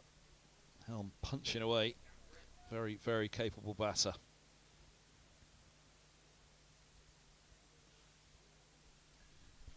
Well, it's a countdown, isn't it? How many overs? It's not looking to be attacking. Runs hard to come by. Probably going to have to bat 25 overs, aren't they? Really? 25 overs, they might get another 35 runs, 40 runs. Take that lead up to 80 and 10 overs might be challenging, but the first challenge will be batting those 25 overs, which is not going to be easy. 242 for 7. Memories of Old Trafford 2014. Yeah, I was a bit more nervous then.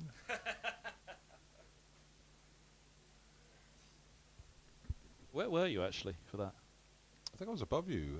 Spent most of the day in obviously the new media centre or the players. What's it called at Old Trafford? It's both, isn't it? It's the media centre and the players' pavilion, opposite the pavilion. And there's some sort of little booths there that you can sort of lock yourself in, find and fester on your own, really. Soundproof booths? Well, no, because I think I could hear. The bloke you mentioned the other day, Mulaney, sort of yapping on and sort of winding me up a bit. I can't imagine how much that was winding you up, but I have to say I loved every minute of him. I thought he was brilliant in that game. Oh, that's a bit of movement there for Hannon Dolby. Robson left searching for it. Edge down to deep third.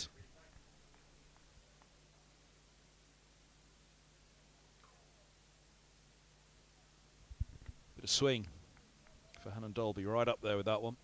To be fair, it was swing that got to Carey's and Yadav, both swinging late just before pitching on a better length than that.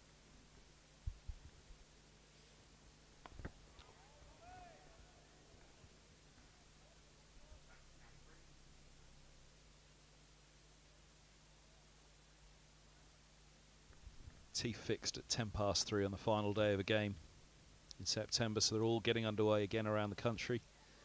0 for 0 Kent's following on. Surrey 95 without loss following on. Trailing by just 77 now.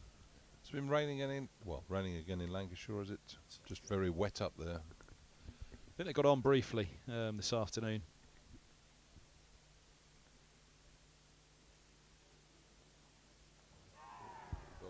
Bowled him. Helm's gone. Gone for two. His 33rd delivery. Hannon Dolby's got it doing a bit. This second new ball. 7 down. Middlesex leading by just 49. Still 33 overs to go. Gets it back through the gate. 8 down indeed. Now Middlesex.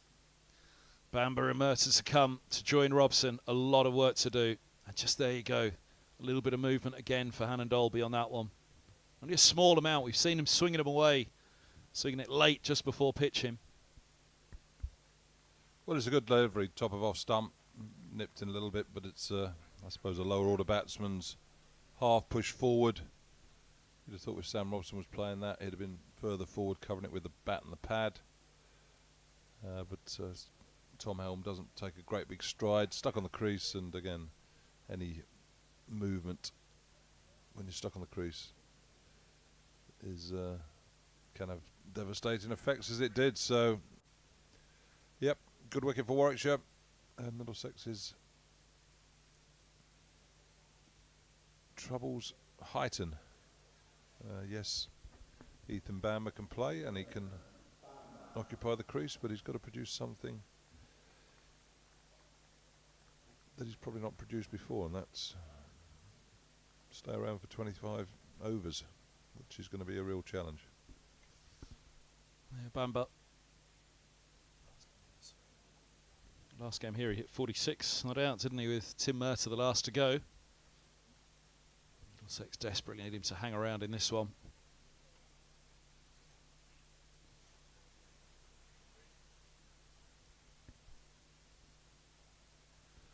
Middlesex to get out of this one. I'm going to looking over that pavilion quite a lot, and it does look pretty threatening at the moment. I don't know whether that's just because of the sunlight, and sometimes it can look a bit darker than it is, but there does seem some sort of threatening clouds as we look there just to the right of the pavilion. That's where the weather tends to come from. Southwest, sorry. Hannon Dolby to Bamber.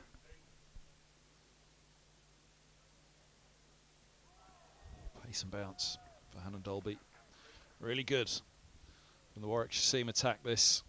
They've been a good quartet. Rushworth, Hannon Dolby, Miles and Barnard.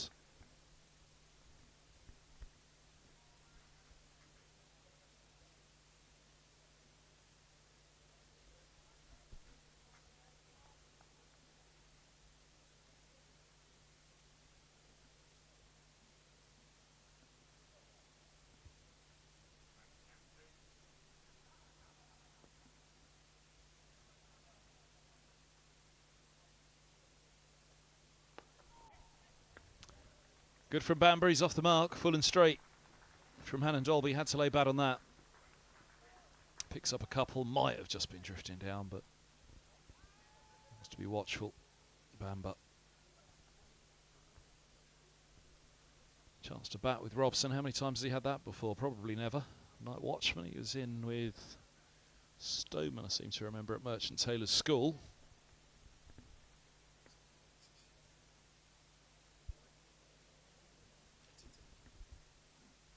opened indeed with Mark Stoneman at Merchant Taylor School.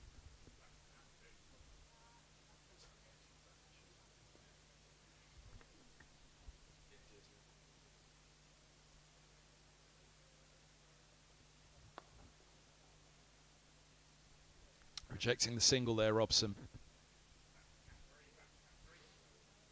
2-4-5 for A, but it says a bit about his batting that he was sent in to open with Stoneman against Northamptonshire.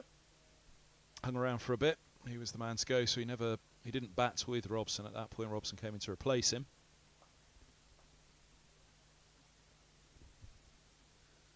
There's a massive job here for Robson to do if he is to think of not particularly farming the strike like that, but sensible though to turn down the single last ball of the over.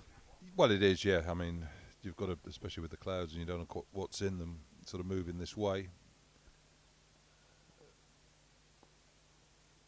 But it's a delicate thing, because I always remember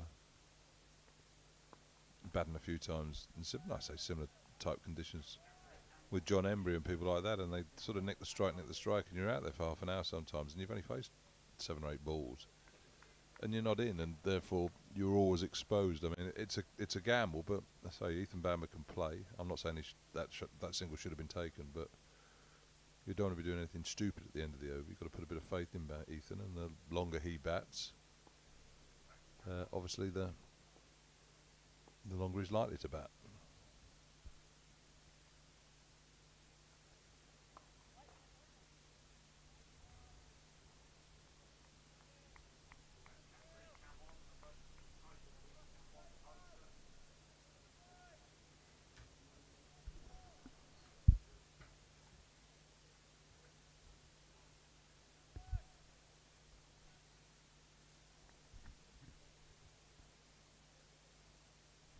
Hampshire holding on at Essex.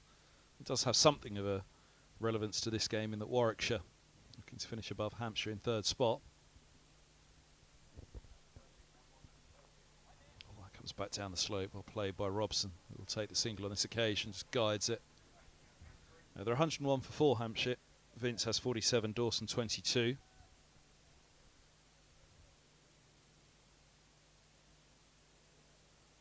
Kent 9 without loss following on down at Taunton.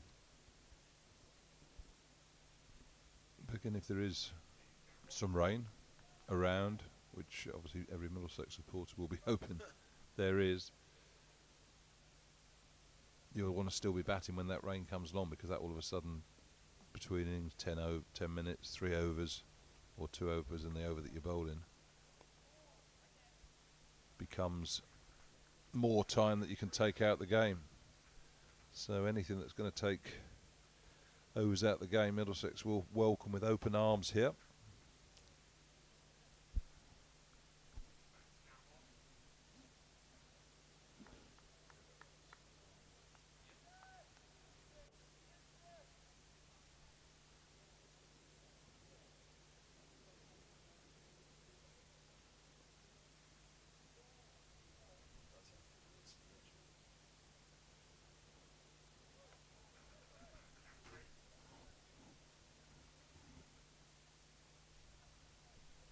That was one of the shots that Bamber executed beautifully in the Surrey game, wasn't it? The hook shot. I think he hooked someone for 6. Boundary to the tavern side of the ground was a lot shorter than the one we're currently on, probably about 4 or 5 strips down from here, but played a couple of beautiful hook shots.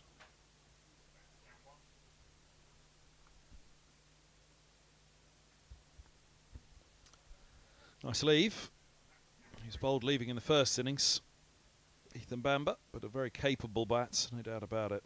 Competent, lower order batter nonetheless. He'll enjoy this though, batting with Robson. There's that scene, which does creep ever closer, doesn't it? Again, the percentage chance, when you look at the forecast, it says 50-50 at 5 o'clock. It's moving quite slowly, I must say, when you compare it to what's been coming in first 2 days of this game.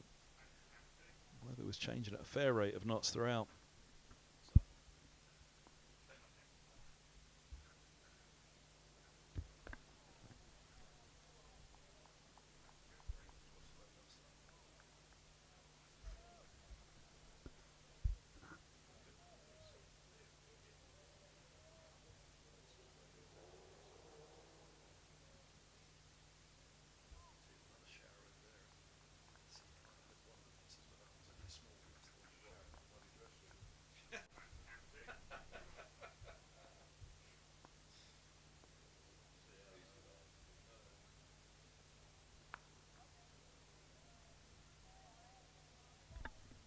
Rejecting the single again, Robson. This is going to be some effort if he does this by himself. It must be hurting Sam this, summer when runs have been hard to come by. He's turning runs down now at this stage of a game. You can see him thinking it all through as well.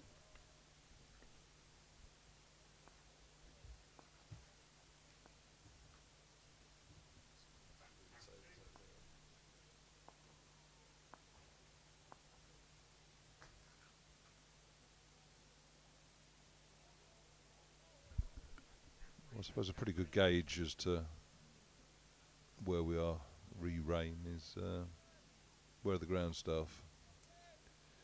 They've probably got the best info of anyone. I know Mick Hunt used to have someone sort of getting that general direction that we're looking at over the Warner stand, and if it was raining, someone would give them a call, sort of if it was like 5-10 minutes away type of thing. So you can get all your staff by the mower, by the hover. It's good from Alan Dolby again, right up there. Get them round there to make sure that they're ready to move should anything happen. But just look down there now, there's only one person on his phone on the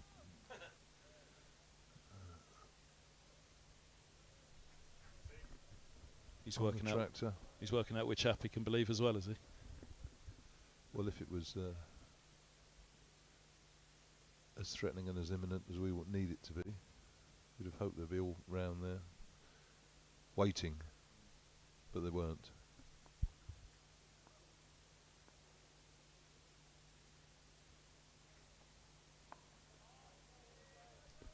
And say Warwickshire eyeing third spot. Hampshire still 4 down. If Hampshire were to draw that game, Warwickshire would climb with a victory above Hampshire. Hampshire entertaining Surrey in the final round down at the Aegeus, where you'd imagine they'll surely produce a spinning surface for Dawson. Much like when Middlesex visited the Aegeus. The biggest difference between the bowling attacks will be Dawson. They got done points though, haven't they? They've been Under the over 2, 4, 6 rate. They haven't been dock points. They've got a point suspension not far away, Hampshire, because they got warned for a pitch. I think, so they can't make it too much of a Bunsen. Oh, didn't know that. I don't believe the pitch we played on was a particularly good one either, was it? No, it wasn't. No, it was very, very dry.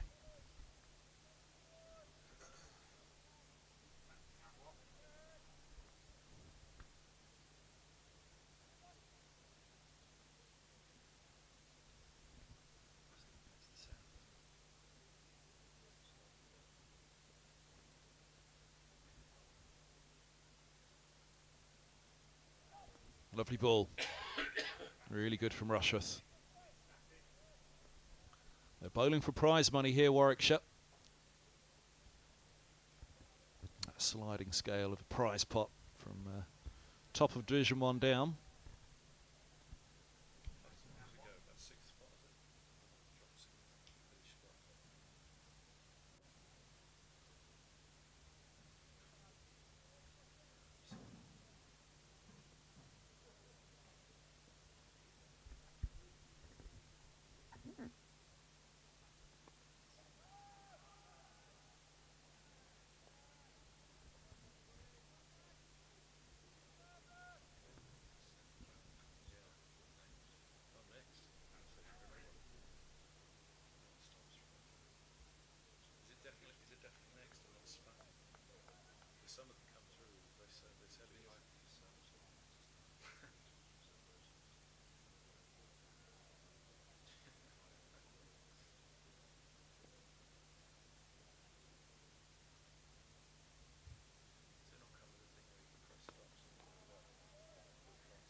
Leg side, optimistic from behind the stumps, especially with the slope.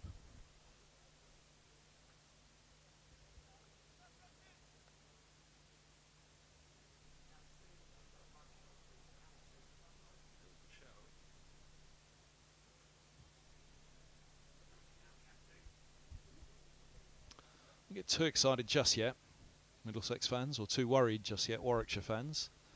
There they go, the floodlights, and cloud cover behind the floodlights, probably slipping to the south. Well, that'll help. 4 more, 250 up for Middlesex, 250 for 8. Got a little glove on that, so it's quite close to the keeper there.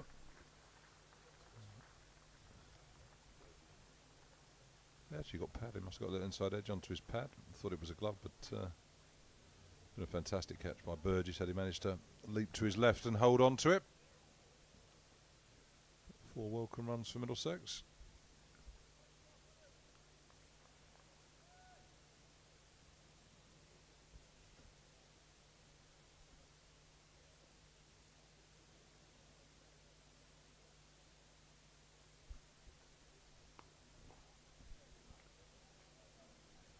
Well played, Ethan Bamber. 4 of the over. 30 remaining. 2 plus the over that you're in is lost between innings, so this is a minimum of 27 or maximum of 27, likely to be bowled today from this point onwards with the change of innings, should that happen. Warwickshire will certainly come out and give it a go if they get the chance. Middlesex could bat for another 15 overs, 13 overs, lose 2 for the change of innings, 15 remaining, 80 ahead.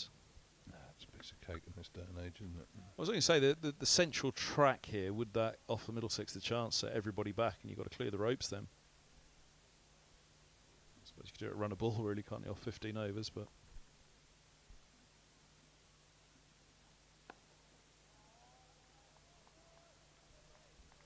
again, that's probably a similar delivery to the one that not Helm's off stump back. Robson there with a strong forward defensive, full face of the bat, push it straight back down the pitch to the bowler.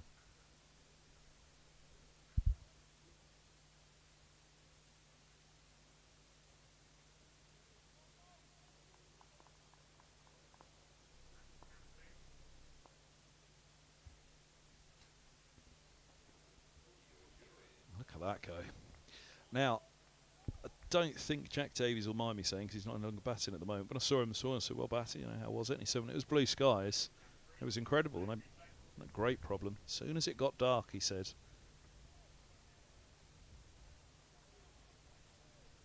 It's a bit of a late swing there from Hannon Dolby, and then it continues on that line.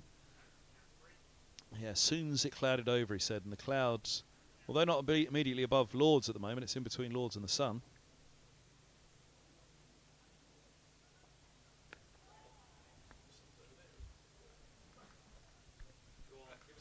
Come on, producer Ollie, give us the wide shot. Gus is going to dig me out on this. That's rather profound. I mean, what would you say? It's not. The cloud cover over Lords at the moment, Lords is very light, but the cloud cover in front of the sun, which is behind the pavilion over there, is quite dark. Right. Go on. No, it was just like, well, I thought, where else is the cloud going to be other than between us and the sun? I mean, it doesn't. It's not. If it's the other side of the sun, it's not really going to be affecting us much, is it? Sorry, I couldn't resist it. You've only got one session left. You've got to go as quick as you can now. Count down the balls in more than one way here.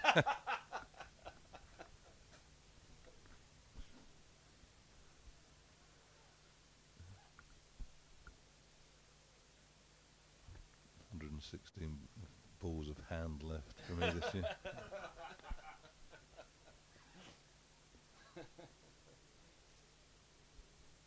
Whatever it might be. I know 29.4 times 6 is not 116.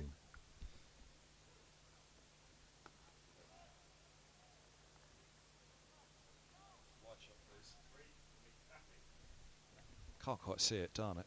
Sun's threatening to break through that cloud behind the pavilion.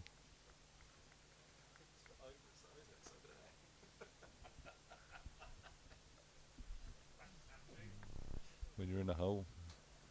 Thank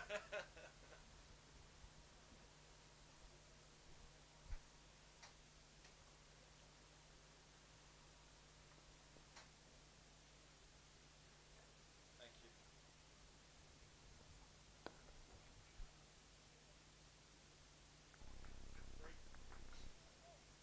251 for 8. And another over negotiated. 29, 3, 26 left.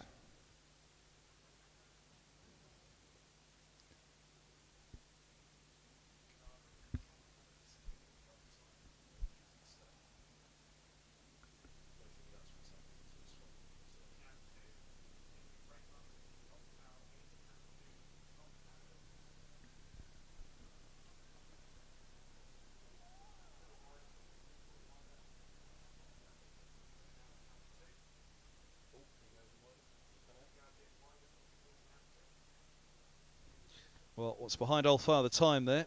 Just see the start, the cloud cover brewing up to the left of the screen. Just out of shot, some blue sky, which is departing probably for the last time in this game. I suppose the point, the direction that Father Time's pointing gives you an idea of where the wind is coming from, doesn't it?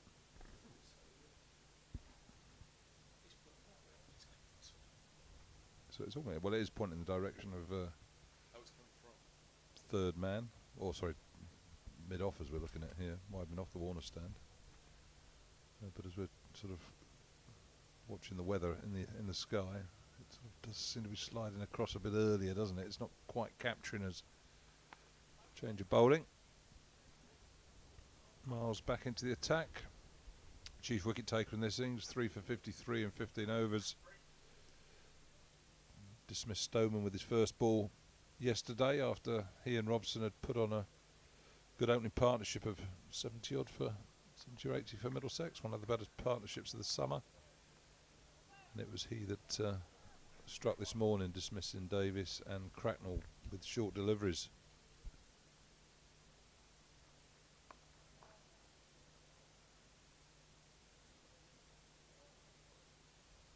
Seeing a plane descending through all that rain now behind the pavilion. Message from Kit Harris, who says the rain's on the way to save you. He said it's chucking it down in West Middlesex. And the fine folk of Wisdom working hard on the almanac this year.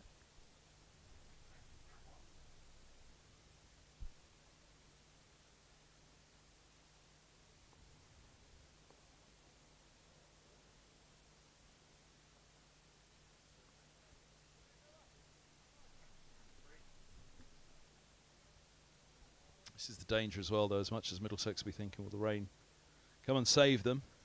Will a bit of cloud cover just be doing a little bit more for Warwickshire out there?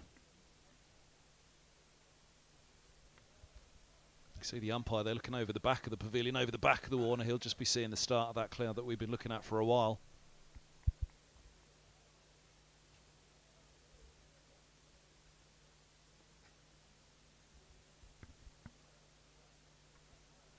Being very selfish, you just need that cloud to straighten up a bit and just come straight in now over the pavilion. That would be handsome, but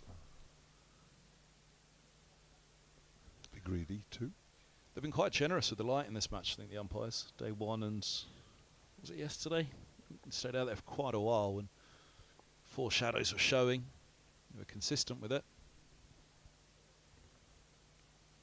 That gets away. A couple more. Rejects the single, rejects the bye.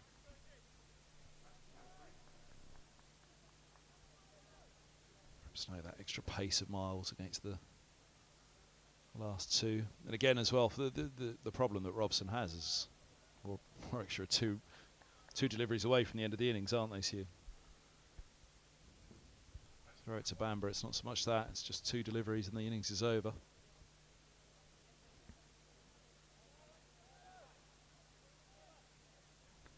There would be something fisting about a few Murtagh forward defensive saves in the season for Middlesex, though. Well, on the montage we sort of produced for him that was handed over yesterday lunchtime, there was actually one of the pictures, a small picture in the corner, was obviously being congratulated by Owen Morgan up at Old Trafford when he did manage to sort of hang around for a period of time to help Middlesex avoid, defeat against Lancashire and therefore stay up. That was in 2014, wasn't it? Short leg in here for Miles to Robson. Robson doesn't try to steer the single at the end of the over. 251 for 8. There you go. You just see the where you can see that bright stuff. That's where all this rain had been sitting for a while behind the Warner stand to the right of the screen. Now it's now sitting behind the pavilion. Fancy it's just going to drift across behind the Allen and away to the south. So we look further to the north, and the bad news for Middlesex fans, the good news for Warwickshire fans, is it's a lot brighter away over the top of the grandstand.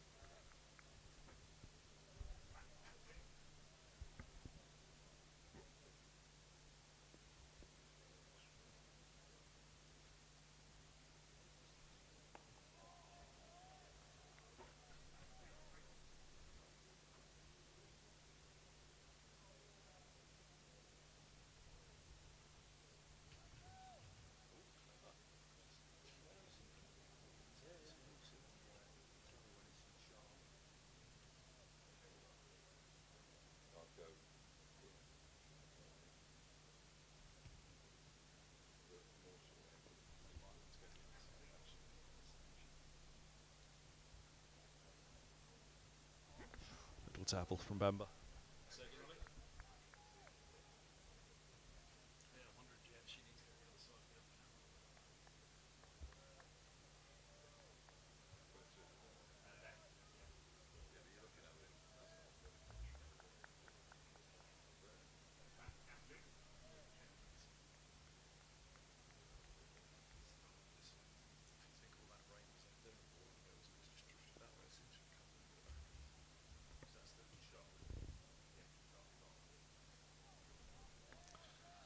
Again.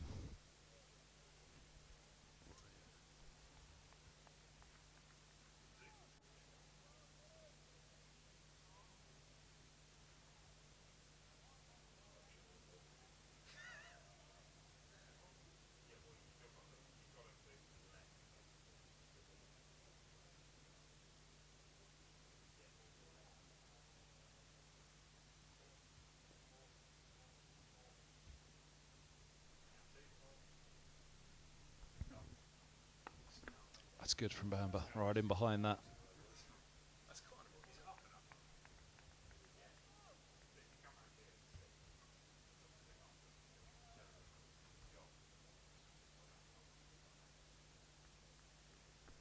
Just starting to see those foreshadows of the bowler's feet there. I'm just trying to line up a camera to show you where it's coming in from there. It is a lot brighter. Really heavy stuff. There we go.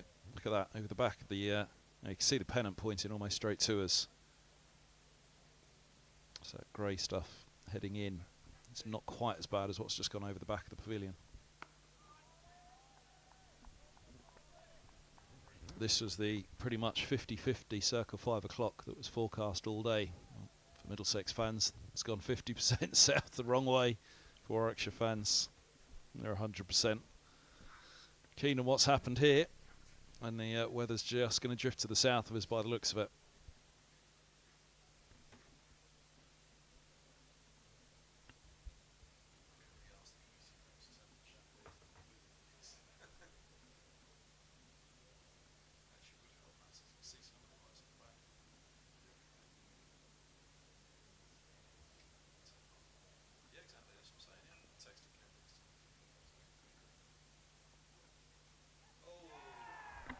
Has he got him? He has. What a ball that is. Hannon Dalby's really started to get it to do a bit through the air.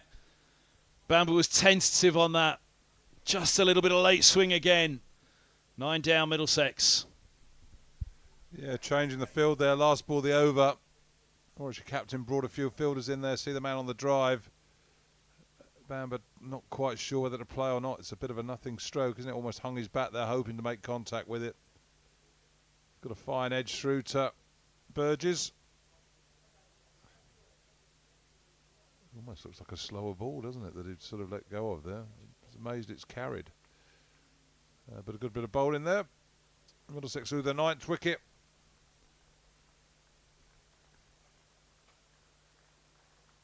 And they're in danger of slipping to a costly defeat here unless Mr. Murtagh can surprise us all. Roll back the years and bat as he did 10 or 15 years ago. Members appreciative that this is going to be his last knock. Be out there again with his bowling boots on. Nice applause from the members as Middlesex great walks out to bat at Lords for the final time in a distinguished career. And there have been some amazing moments with the bat for Mercer over the years. They've dwindled as the years have gone on. I mentioned the heroics at Old Trafford. He and James Harris saved the game and sent Lancashire down. Middlesex survived. 2 years later, winning the title. Part of that was the heroics on the attack with Roland Jones at Scarborough. Well, Robson, one of his best mates, is out there, so maybe Sam can get a tune out of him. Assume they're going to meet, not just go the other way. But pace shouldn't be an issue. I know Miles has bowled quite quickly, or been aggressively, but it's not a quick pitch by any stretch of the imagination.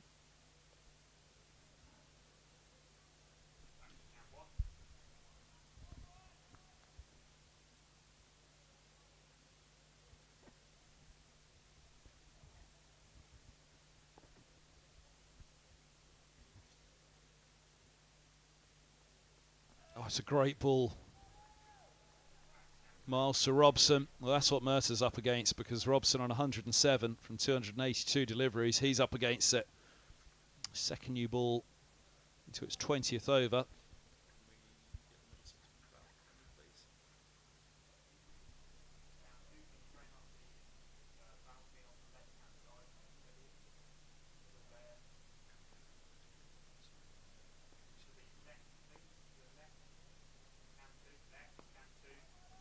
Well dug out.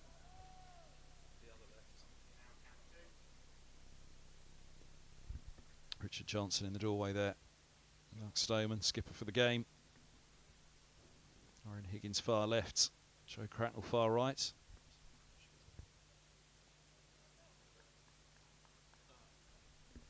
Jane Yadav with his feet up.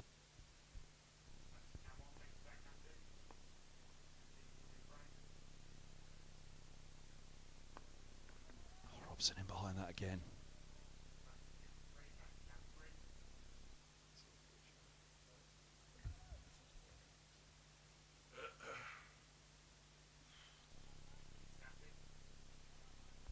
Brighter skies over the back. It's just darkening up overhead at the moment, but even if it were to save Middlesex temporarily, you'd imagine we'd be back on pretty quickly.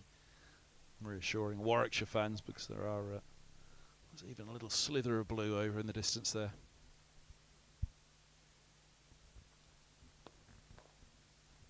Into the stumps at the non-strikers end. Mercer made sure his bat was back in his ground. 2 to go the over. Robson will be surely looking for the single off one of them.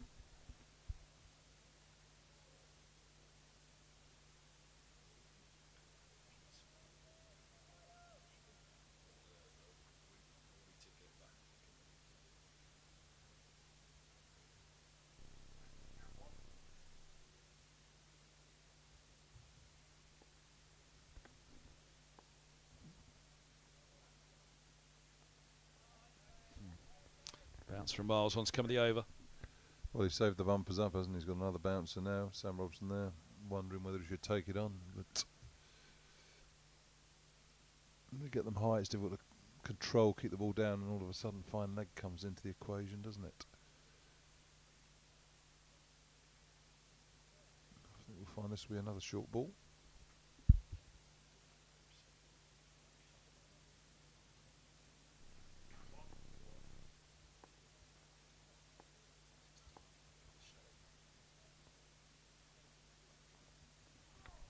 Robson tried to just flick it around the corner for the single. Murtagh has the strike. Smile on the face of Robson. 251 for 9. Middlesex will hope that it'll still be smiling through the next over. That's all that rain that we've been talking about has been behind the Warner, behind the pavilion, now heading off behind the Allen and Tavern. Delightful Warwickshire fans. Not so for Middlesex at the moment. It's pretty grim, the light, as I say, overhead this particular moment, but there are lighter skies on the way, so it's not something that really... just putting the light meter on. So well, I'd say it's grim at the moment. You know, just over the years, when you sit here and you look for the spots around the ground, you look into the back of some of the... Well, the light has created a situation here. So Hannah Dolby took a wicket with the final ball of his previous over. He's bowled well, dismissed Helm as well post tee, but it seems to be Briggs that is going to bowl the next over from the nursery end.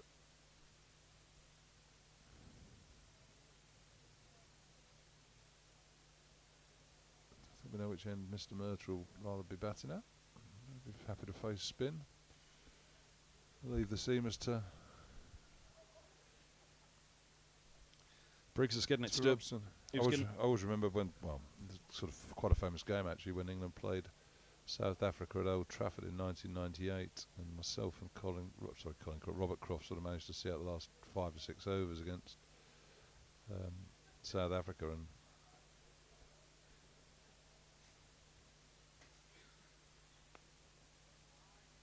I went out to bat and said to Crofty, "What's going on out here?" He said, "Well, Donald's quite difficult." I said, "Antini's quite difficult to pick out of the Red Rose Suite, so I'll take Antini, you can take Donald." I thought, "Thanks a lot, mate." And he's bowled him. 251, Middlesex all done. Murtagh departs. Briggs, the spinner, does it. It's 58 to win for Warwickshire with 23 overs left. Well, Murtagh's going to have to go out and bowl for one last time. I tell you, the light at the moment, though, is pretty grim. The umpires have taken a reading. I think they'll take another one now because Middlesex will have their eye on this. But again, it will be only a moment's stay of execution, you'd have thought, because the brighter skies are very nearly here from just behind the Warner and the grandstand. Robson, 107, carries his bat. Brilliant from him. Murtagh will have to take to the field again with the ball. Well, in fact, hold on a minute, because the stumps are coming out. Robson raises back. You can see how dark it is at the moment. You can see the shadows around Murtagh. As I say, the umpires have been very generous throughout this game, so they're being consistent at the moment. The hover cover is on its way out. The umpires are pointing, I think, over the back of the Warner and the grandstand and saying, look, there's brighter stuff on the way, but at the moment the light looks pretty grim. You can see it on the shot. Over the head it's really dull. There's that thick band of cloud right in front of the sun, which is over the back of the pavilion as you're looking at the screen now. But you can see the brighter skies in the distance. It's hard to see that the weather is going to save Middlesex here. It might shave a couple of overs off the 23 that remain. I'll tell you what, as you'd fully expect, the covers are going to be run on pretty quickly here by the ground staff at Lord's. I don't know quite how long it'll save Middlesex, but those, well, you can see the shadow of the hover cover there is quite pronounced. And the umpires might find themselves in a difficult position here for a few minutes. Both sides will be Adam in either ear. Very contrasting opinions on the lights. Yeah, Alan Dolby, I'm not sure what he's doing. He's getting involved with giving something back. And the fact that they're getting the sheet out suggests they think there's some rain coming along. They sort of, if they didn't think there was much there, would they be bringing the bowler's run-up sheet, and the staff are going up to the other end in front of the pavilion? So unless there's something coming in just out of our sight over the, we can see clearly over the back of the grandstand. What we can't see is over the back of the Compton, and the weather is just coming slightly more from over the grandstand than it usually does here, so there is just some darker sky which might help Middlesex out of shot. You can see over there is pretty no trouble at all. Just at the top right of your screen there, live from Lords, there's that bit of cloud, and it seems as though there might be a little bit more of it just over that side. So maybe that's what's got the ground staff are interested in. But there's a fair old channel through the middle there that looks much brighter. And if that arrives, then we're okay. But at the moment, it's going to be a nervous wait for Warwickshire. It's going to be an even more nervous wait for Middlesex. There's prize money up for grabs for Warwickshire. There's Division 1 status at stake for Middlesex. We'll take a short break here. Play to resume at 4:25. That, at the moment, you'd have thought is very much in doubt. How much later, we'll have to wait and see. There is rain, actually. You can see it falling now behind the away dressing room turret. Those flats just shrouded now in rain. And there it is. It's raining at Lords. Well, it's come in and hit us. The rain pours here at Lords. And Middlesex will be hoping that this starts for quite a while, because you'll probably see it's coming down quite heavily now. Look at that. And you can hear it as well here at Lords. I suppose the frustrating thing is that Murtagh was still not at the crease. That's another 10 minutes or so that could have occupied. So had Murtagh survived another 5 or 6 balls, the players would have gone off. Middlesex 9 down. But there's some heavy juke here. So that has really hit us, hasn't it? We've seen it in the distance for a while, but it didn't appear as though that was quite creeping over. So I wonder, was there a big old cloud that we couldn't quite see over the right side, where you can see it pouring down the commentary box window on the outside here, and it's yeah, pretty grim for now. So well, perhaps Middlesex have a way out of this one. It's 20 past 4. The official close 5:30. 23 overs were remaining, so we're losing time with every minute, and I wouldn't be surprised if there are a few coaching staff out there helping the ground staff get a few more covers on right now. 58 Warwickshire require if they get back out there. I fancy they probably will. How much time will be left at that point? We shall have to wait and see. yeah, and let's be realistic, they probably only need 5 or 6 overs, don't they, to knock off 58 runs. So 23 overs left, I think that's right, 17, so you're looking at an hour delay plus the 10 minutes between, so you're looking at Middlesex needing more than an hour of this sort of weather for them to possibly get out of jail here, and it would be a get out of jail, that is for sure. This would be one of the greatest escapes I think I can remember, I have to say. Just gone back to the wide shot for a moment, because usually we sit here on a rain delay and say, well, how long would it take to get that lot off, and how long would it take to mop it up, and how long would it take to do this and do that? And generally the consensus is it's 40 minutes to an hour. And you can just see the puddles starting to form there to the left side of the sheeting across the square already. So that's how heavy it's hit us. I mean, it's almost brightening up already. But you can just see those puddles, and there we go, at the feet of the ground staff there on this near side as well. And out of the drains, a few puddles, which they do drain through very quickly, we should say, for Warwickshire fans here. It does drain awfully quickly, but generally, once the covers are on, you say, well, how long does it take to get it off? Mop it up and then get it off. Usually it's 40 minutes to an hour, so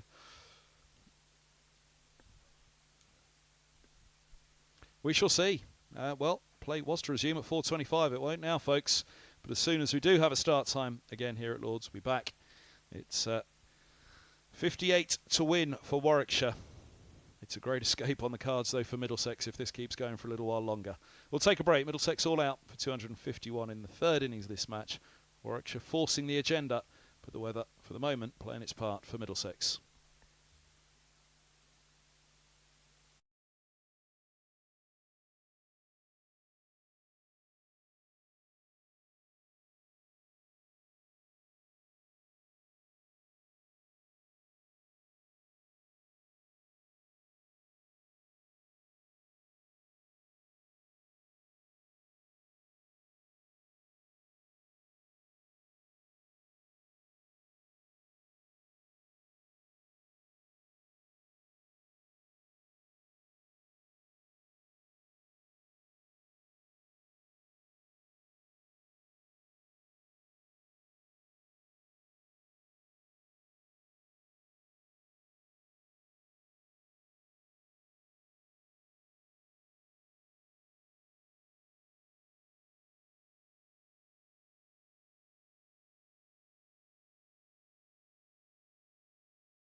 Well, good evening, everybody. Play to resume at Lords.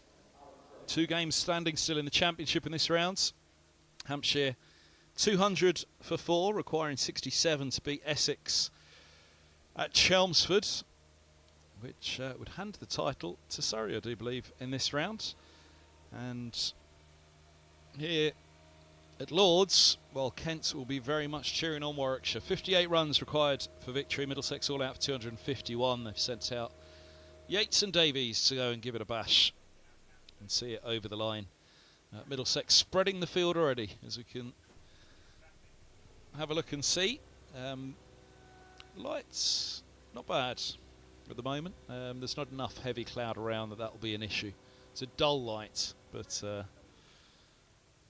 low setting sun making it look a little bit worse on the screen there than it is. There you can see there's not much of a shadow to speak of around the players. Tim Murtagh, last to go as Middlesex all out 251. Sam Robson left stranded after a valiant century. So 4 back for Middlesex as they look to somehow try and upset what should be a relatively straightforward 58 for Warwickshire. I'm Kevin Hand, alongside me Angus Fraser. It should be Warwickshire's game in these 10 overs that we have left. Yeah, good evening everyone. It should be. Satya ruined Murtagh getting out just as he did, because Middlesex could still be batting, but he's got the ball in hand. And he's on the money first ball, as ever. But so you just keep ifs and buts. If Tim had managed to get through that over of Briggs, Middlesex still batting now. Lose another 2 overs, bat for 3 overs all of a sudden. The challenge for Warwickshire becomes quite difficult, but 6 and over these days is very easy, and Middlesex will have to do something quite special to delay a Warwickshire victory here. Couple of dot balls to start for Murtagh. 58 to win off 58 for Warwickshire. Kent have climbed above Middlesex in the live table on 99 points, 4 points clear of Middlesex, who, if they lose this, they'll take 3 from the game. So go to Trent Bridge, 2 points behind Kent, who started this round, 2 points behind Middlesex. The last bowl for Murtagh at Lords.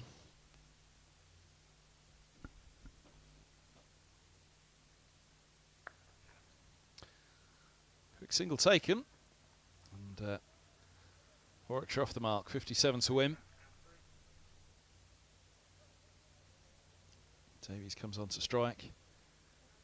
Yates, who was out second ball of the Warwickshire innings, playing on to Murtagh.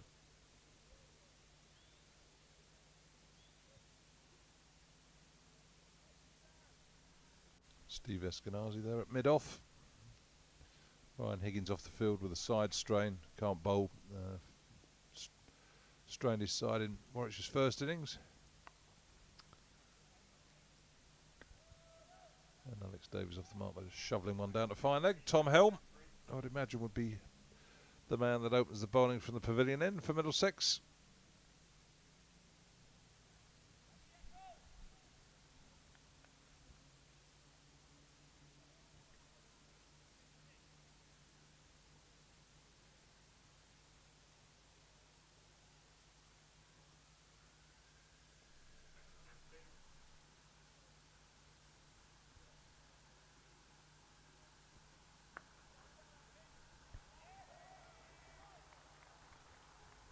It'll be interesting to see how Middlesex go about it. With Helm. Yadav, of course, as well. Big boundaries here. I mean, a run a ball does it for Warwickshire, and that's the problem that Middlesex face. Can't just put everybody back. No, you've got to try and create some jeopardy, haven't you? You've got to try and create some, say to the Warwickshire batters, you've got to hit the ball over the top, which is probably not going to be the easiest thing on a pitch. I mean, it's not been the fastest scoring of surfaces throughout the entire match. Oh, now. Top ball to end the over. One day wide. Wasn't far off a championship wide. Nah, it was well inside.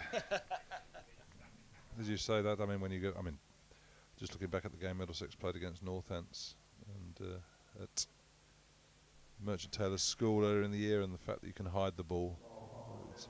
Hiding the ball when you've got 8 and over, 9 and over to protect is more effective probably than when you're only chasing 5.5, which is well, I say Warwickshire need 6 and over now, don't they? 54 for 9, but again, that's not a run rate that's going to concern them as they sit in the dressing room watching their team chase what would be a well-deserved victory, actually. Tom Helm to Davies. Cut away, could be the first boundary. Davies comes around, Jack Davies. So it was poor running there by Davies. I think he hit the ball and thought that was going for 4 and just stood there. Yeah. Should have got more than a single to Jack Davies down at deep point. He had to run 25-30 yards to his left.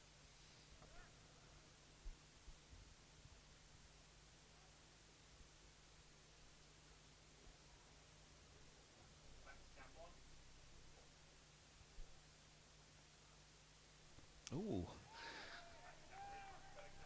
Helm gets that one through. Helm's the master, isn't he, of death bowling in T20. He'll have to bring out those skills with the Duke's ball now.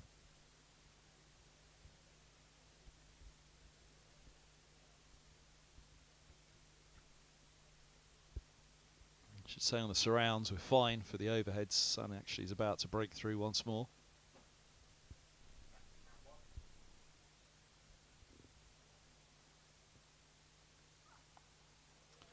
Onto the hip, just a single to Yadav. Down at long leg, one of the 4 set back. Again, one thing you've got to keep an eye on here is Middlesex is over it as well, whilst they're very keen to sort of protect this total. It's a green 0 that's on the board, so it's on the positive side of 0 rather than the negative side of 0. They don't want to go around losing points. That is for sure. Oh, first big heave attempted. Through it goes. Davies sent up ahead of Brathwaite.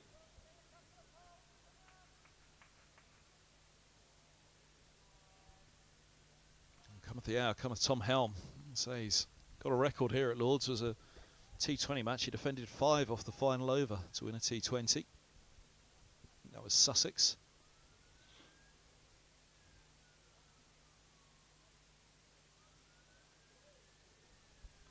All that skill and all that experience required now. They've sent another one back after Davies' heave.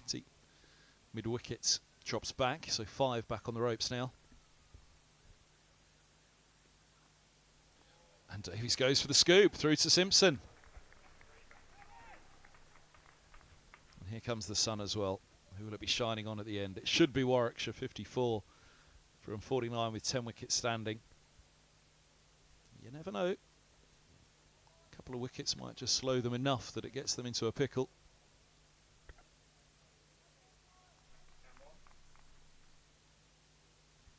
Four on the single, 5 back, deep backward square, just sent a little bit finer. Oh, now that went to Stoneman at cover, and Yates was about to charge, thinking about the single, but quickly back into the second. 4 without loss, 54 to win from 48. It is only wickets that'll slow them, though. It is. I say all of a sudden, well, it's not changed the game completely or anything like that, so I'm not getting carried away. But I mean, that's 2 pretty effective overs there by Middlesex, conceding just 4 runs. You look at their run rate required now; it's just under 7 again, which is no worry to a team with 10 wickets in hand, chasing a low total. But another quiet over or a couple of wickets in the air, all of a sudden it gets up to 8.5 and over. Things can sort of start getting a bit fraught. A charge to Murtagh and a single to mid-on for Yates. Over to Davies once more. I think there's a couple of boundaries change everything. And all of a sudden the sort of panic or the mild sort of panic that might sort of be amongst the batters disappears when a couple of balls just drift over the rope. Yeah, it's what gives first here, really, isn't it? Little inside edge for 4 or playing on. There's the first heave. And 6 runs, first boundary for Warwickshire. That's what Davies is sent up there for. That's what Murtagh's up against. Yeah, Murtagh just short of a length there. Davies on the back foot. Good strong shot. That's a big boundary, that. It's a 75-yard boundary, probably out there to the grandstand. And he's cleared it quite comfortably.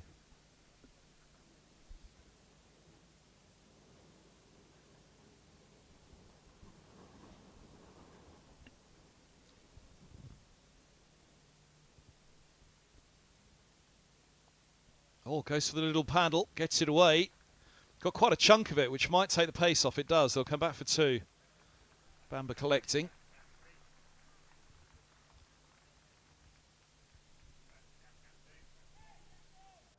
What does Stoneman do? Davies taking on Murtagh. Murtagh hasn't played T20 for a long time. This is what he'd be facing, the likes of Davies, looking to use the crease. Well, to be fair to Murtagh, he's just got to try and hit a length. I mean, you're not going to protect it by bowling Yorkers. You're only going to protect it by a few batters playing ridiculous slots and slogging it up in the air. Here goes another one now. He's gone. LBW. Murtagh has a 7th in the match. 13 for 1. Davies gone for 10.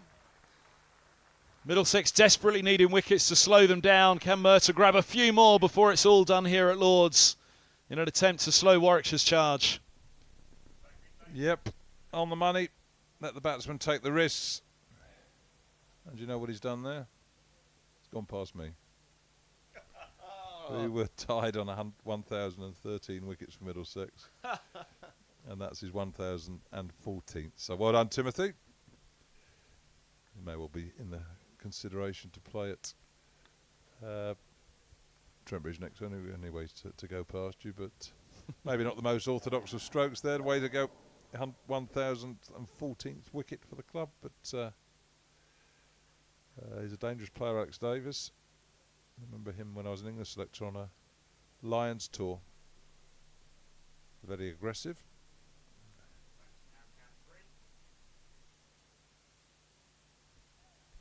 Seven for Murtagh. His final game at Lord's.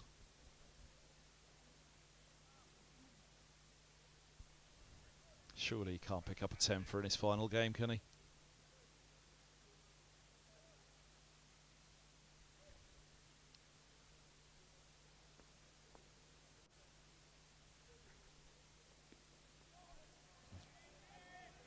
Another dot ball. 162 wicket dot ball. End of season championship cricket. Mousley, the new batter, pushed up to number 3. So Brathwaite and Rhodes drop down.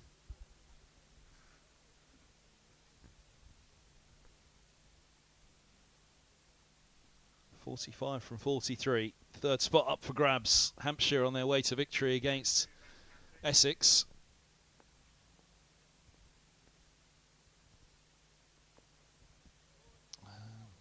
Get through for a single on that one. End of the third. 14 for 1. Davies gone for 10. Hampshire require 47 runs with 5 wickets standing. Vince has gone for 89. Dawson not out 97. 13 fours. 7 fours, 2 sixes for Vince. Brown now with Dawson. It's a brilliant finish that down there, isn't it? Which again, you know, this is title deciding stuff, and indeed third spot deciding. So Warwickshire will have an eye on Hampshire winning there and know that they need the win here if they want that prize money of third.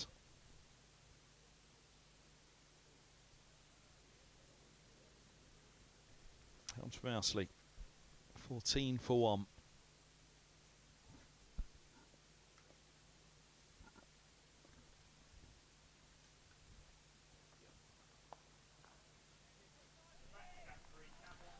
Top ball to start.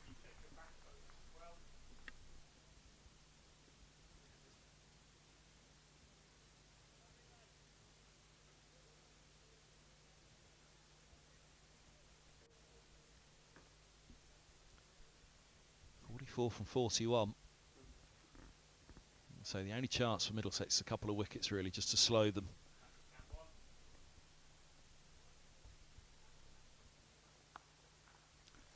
Crunched away and gets through for 4. Backward point, had a chance at it, only a half chance.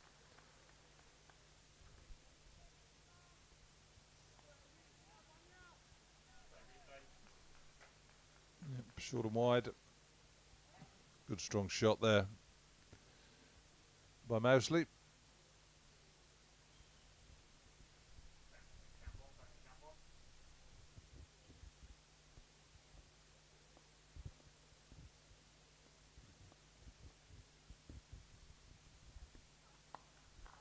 Better from Helm.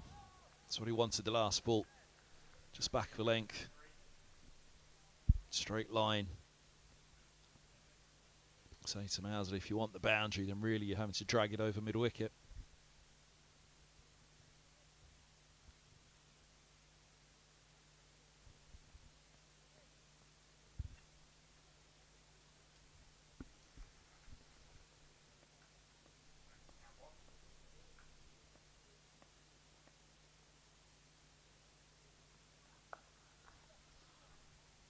Hooks that one away. Just a single. 5 off the over, 2 to come.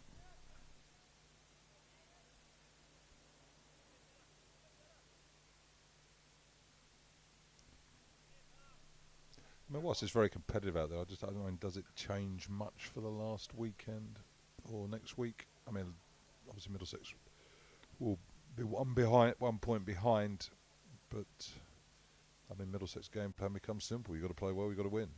Rather than sort of, if you're 5 points ahead, you're sort of half looking over your shoulder thinking we might get away with something. Quick single there to Robson. Sometimes you think, well, is it healthier to know exactly what you need to do rather than thinking, oh, well, there's 2 results that might help us here. But I suppose another big thing to consider will be the weather next week. And the points ahead may help you if you sat there in the dressing rooms watching it rain. But I haven't looked at the forecast yet.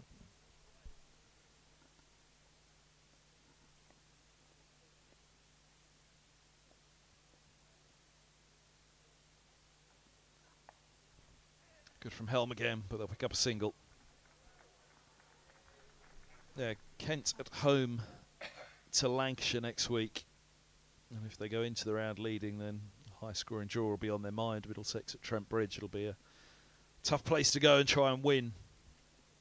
Kent's batting has come to the fore, perhaps not quite in this round, but certainly last week they fired. Although no Zach Crawley now. Yeah, not sort of a bit of a daisy side. When they get it right, they're dangerous, aren't they? But they can be ordinary on occasions.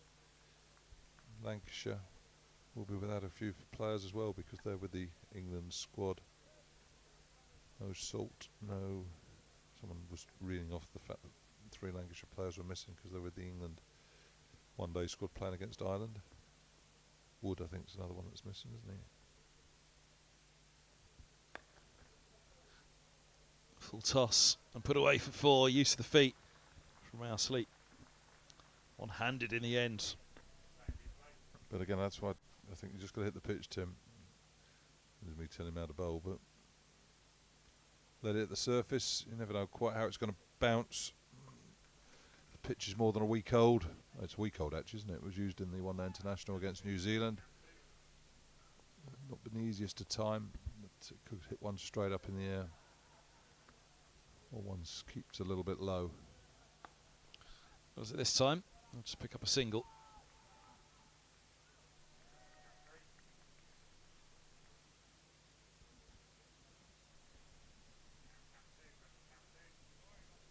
.33 to win from 34.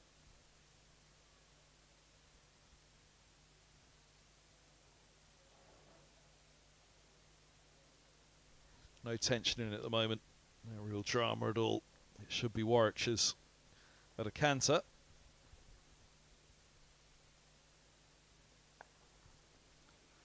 That's cut to backward point, another drop ball. But again, it's only that wickets column that can slow them. Dot balls won't worry Warwickshire at the moment.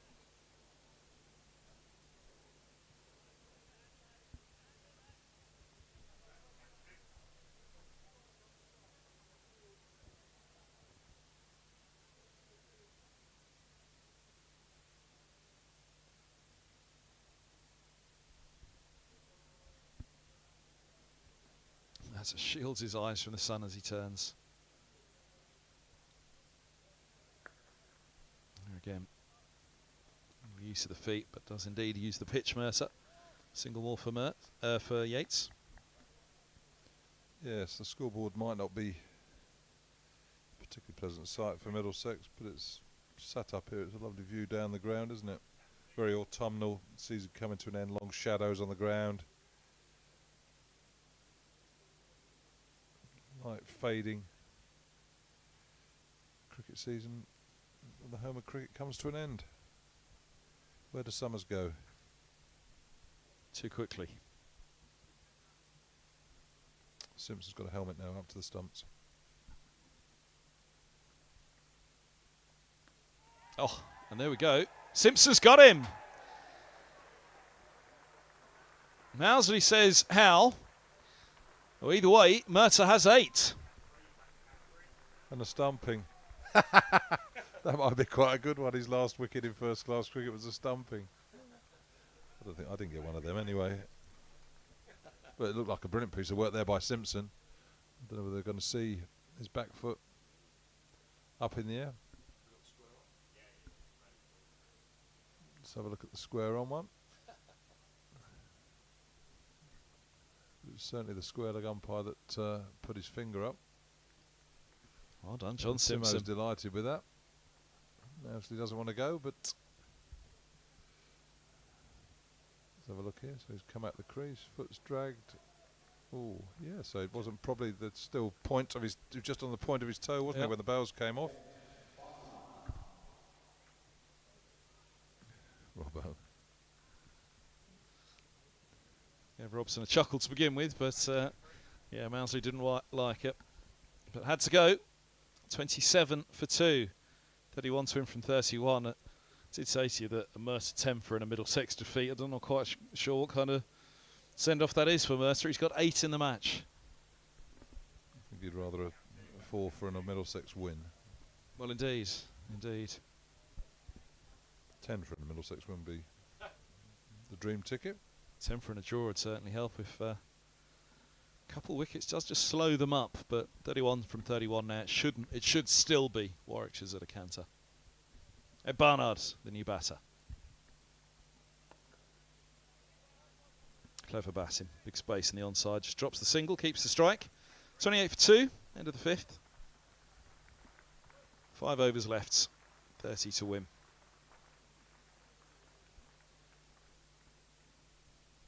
Need something from Helm. His T20 expertise, his T10 expertise, of course, now. She goes off and plays in the winter as well. Yeah, but if you go for 7 and over in T20, you're doing all right. Yeah. He's got to go for 5s here to put a bit of pressure on. Maybe even 4s.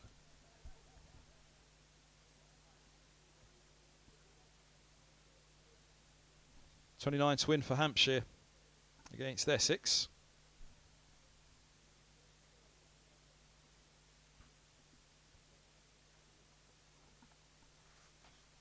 Run away.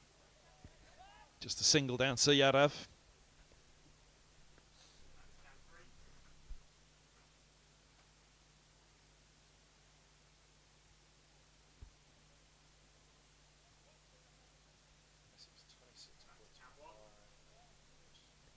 No, it won't be Surrey's tonight, will it? I mean, it will be, but mathematically it won't be Surrey's tonight with a Hampshire win. But Hampshire will have 3rd spot from Warwickshire.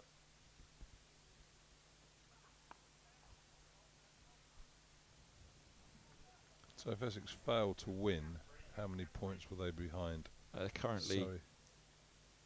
in the live table, without the bonus points of Essex from this game, they're currently 26 points behind. But how many batting points? What did they score? They got a good score. They got 447, so they got four. Plus Assuming 3. that's it, if it was in 110 overs.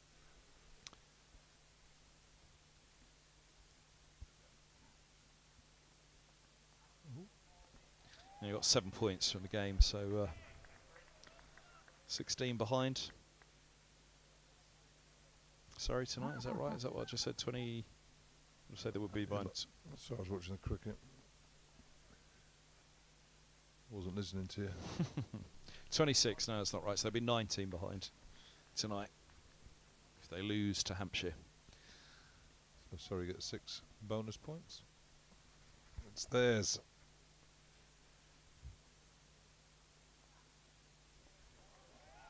So it'll be all eyes on the relegation scrap next week, Canterbury and Trent Bridge. There'll be eyes at the Oval, or where Surrey playing for a couple of days until they get Northamptonshire. those points. So they got Northampton again. Sorry, Hampshire. Sorry, Hampshire. Essex have Northamptonshire.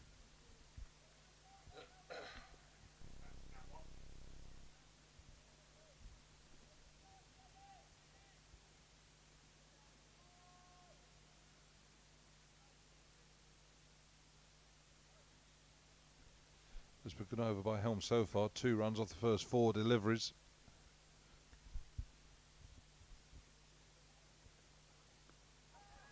Ooh. Leg bye taken.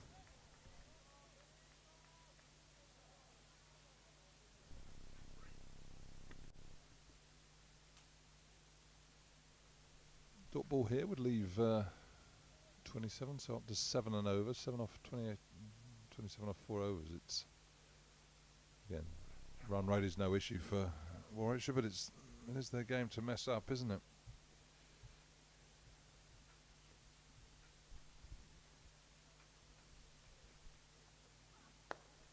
Oh, back down the ground. It's a lovely shot. Helm threw out a foot. Much needed boundary for Warwickshire. Oh, look at that ramp up. 35 for 2. And 4 overs to go. 23 to win. Yeah, a couple of times they've just got the boundary at the right moment, haven't they? Alex Davis hit a 6, a little bit of pressure there, but he slogged Murtagh into the grandstand for 6. And again, good over there by Helm, conceding just 3 runs off the first 5 balls, but a 7 gets the run rate back up. Middlesex changing the bowling. Murtagh out of the attack. 2 for 19 off 3. That's him done and dusted, you think, at Lords. So congratulations, Tim, on a wonderful career, and thanks for all the memories you've given all of us Middlesex supporters over the last 15 or 20 years. It's now Mr. Yadav's job to try and create something special here. Well, his signing would be worth it alone if he managed to save the draw here for Middlesex. Long conversation with Stoneman. Yeah, don't want to slow the over rate up.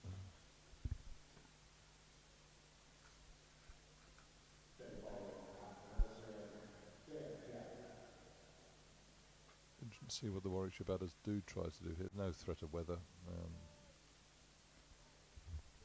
Spoiling their run chase. Will they look to hit some singles, or will they look to hoik it over the boundary and into this grandstand for 6? Hold.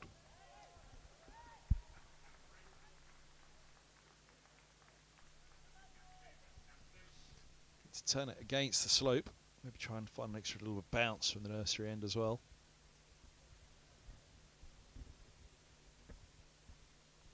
Ooh, sneaks through. I think you look back at the umpire there, wondering that would be a wide. It might have been at the IPL or one of the white ball tournaments, but not here in a whites and a red ball.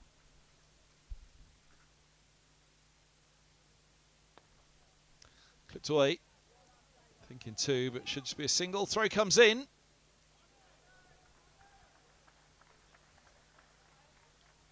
Done well. Back for 2.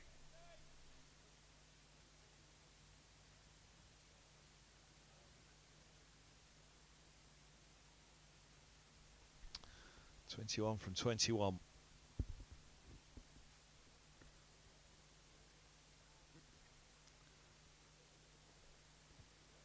For 2 again. Suppose so from inspiration you sort of go back to Middlesex's game against Northants, don't you? I mean, I can't remember what it was a runnable there, wasn't it, over a relatively short period of time? Yes. And Middlesex failed to get over the line. Scores were level, a drawn match, not a tie, because Middlesex were not bowled out.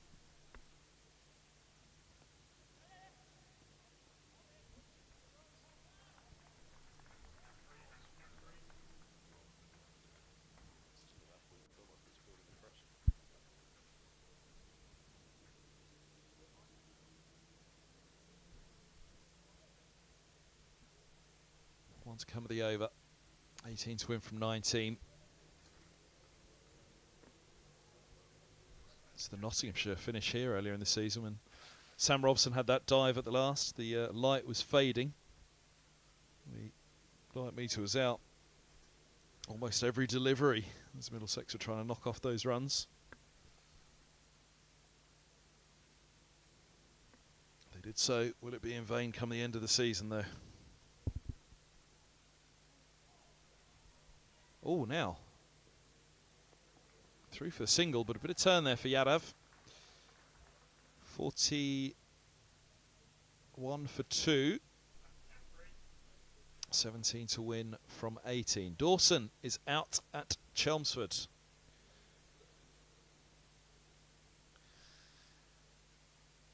$253 for 6 now.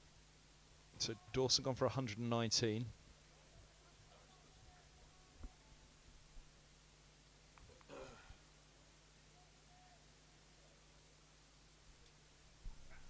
Brown and Barker together there. They're nearly over the line, Hampshire. Short pulled away. Just a single. 16 from 17 here.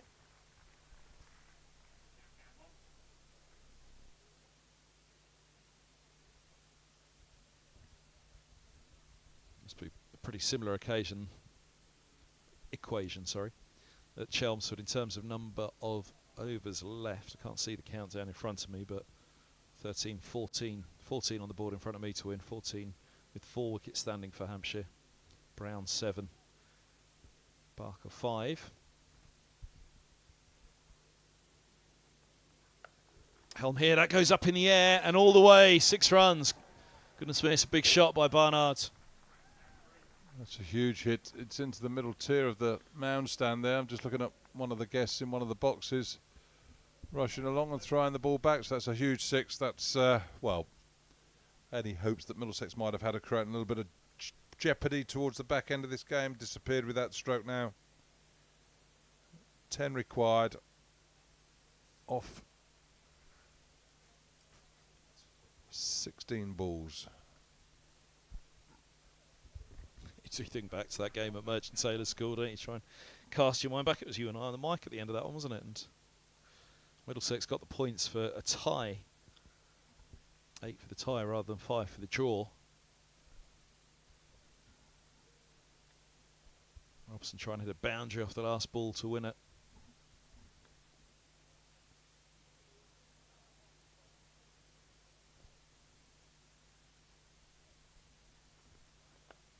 Into the block hole from Helm. Good follow-up. Top ball.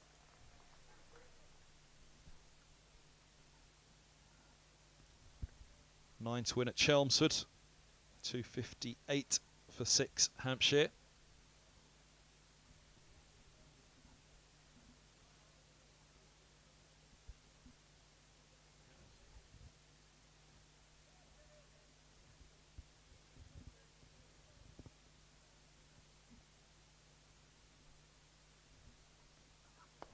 Helm again into the block hole, but oh, that's clipped away. Wide of the mid-arm.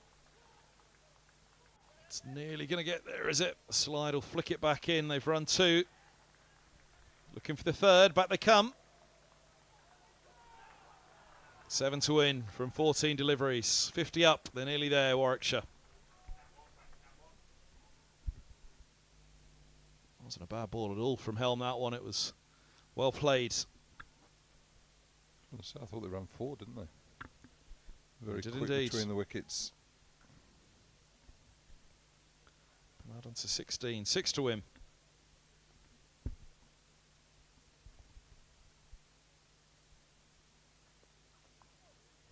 Now, where's that gone? Back of the bat. Oh, just short. You had to have going for the catch, I think. Whether it just carried it would have been an absolutely stunning catch had he held it. It was great effort there by Yadav down at third man. Bernard looking to flick the ball to leg. Got a leading edge down to the boundary. Might just sort of, well, it was a stunning catch had he held on to it. I mean, would it have changed the game? No. With just 6 runs to win. But it would have been a nice catch to have taken. So 4 to win. 4 to win at Chelmsford as well. Who's going to win first? Oh, slow ball from Helm. Bernard nearly swings himself off his feet.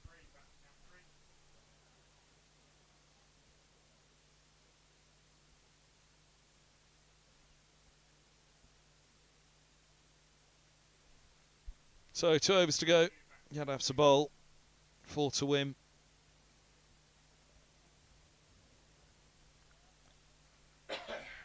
And this will probably be the last over of the 2023 season at Lords. Could be the last ball. Although I think Mr. Bernard might be the man to look for the boundary off Yadav. Stoneman has said in the field, obviously bringing fielders in, only a couple of sweepers out now, maybe no one on the leg side, man at deep backward point. Everybody else, 1, 2, 3, 4, 5, 6, so man's going back on the sweep. But everybody else on the single, but no scoreboard pressure really on Warwickshire anymore. And it's taken 13 runs off the previous over. Leg side, so scamper a leg by. Again, you look at sort of things there, and it's how you can get runs. They've probably scampered about 4 or 5 runs where the ball's not gone 5 yards from the crease. Just trying to think back to Merchant Sailors School and the pressure. Middlesex trying to get over the line in that one in the tie. It's funny when you're on the other side of it, isn't it?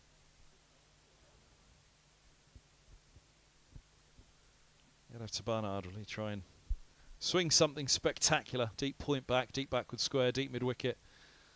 Mid on drops deep as well.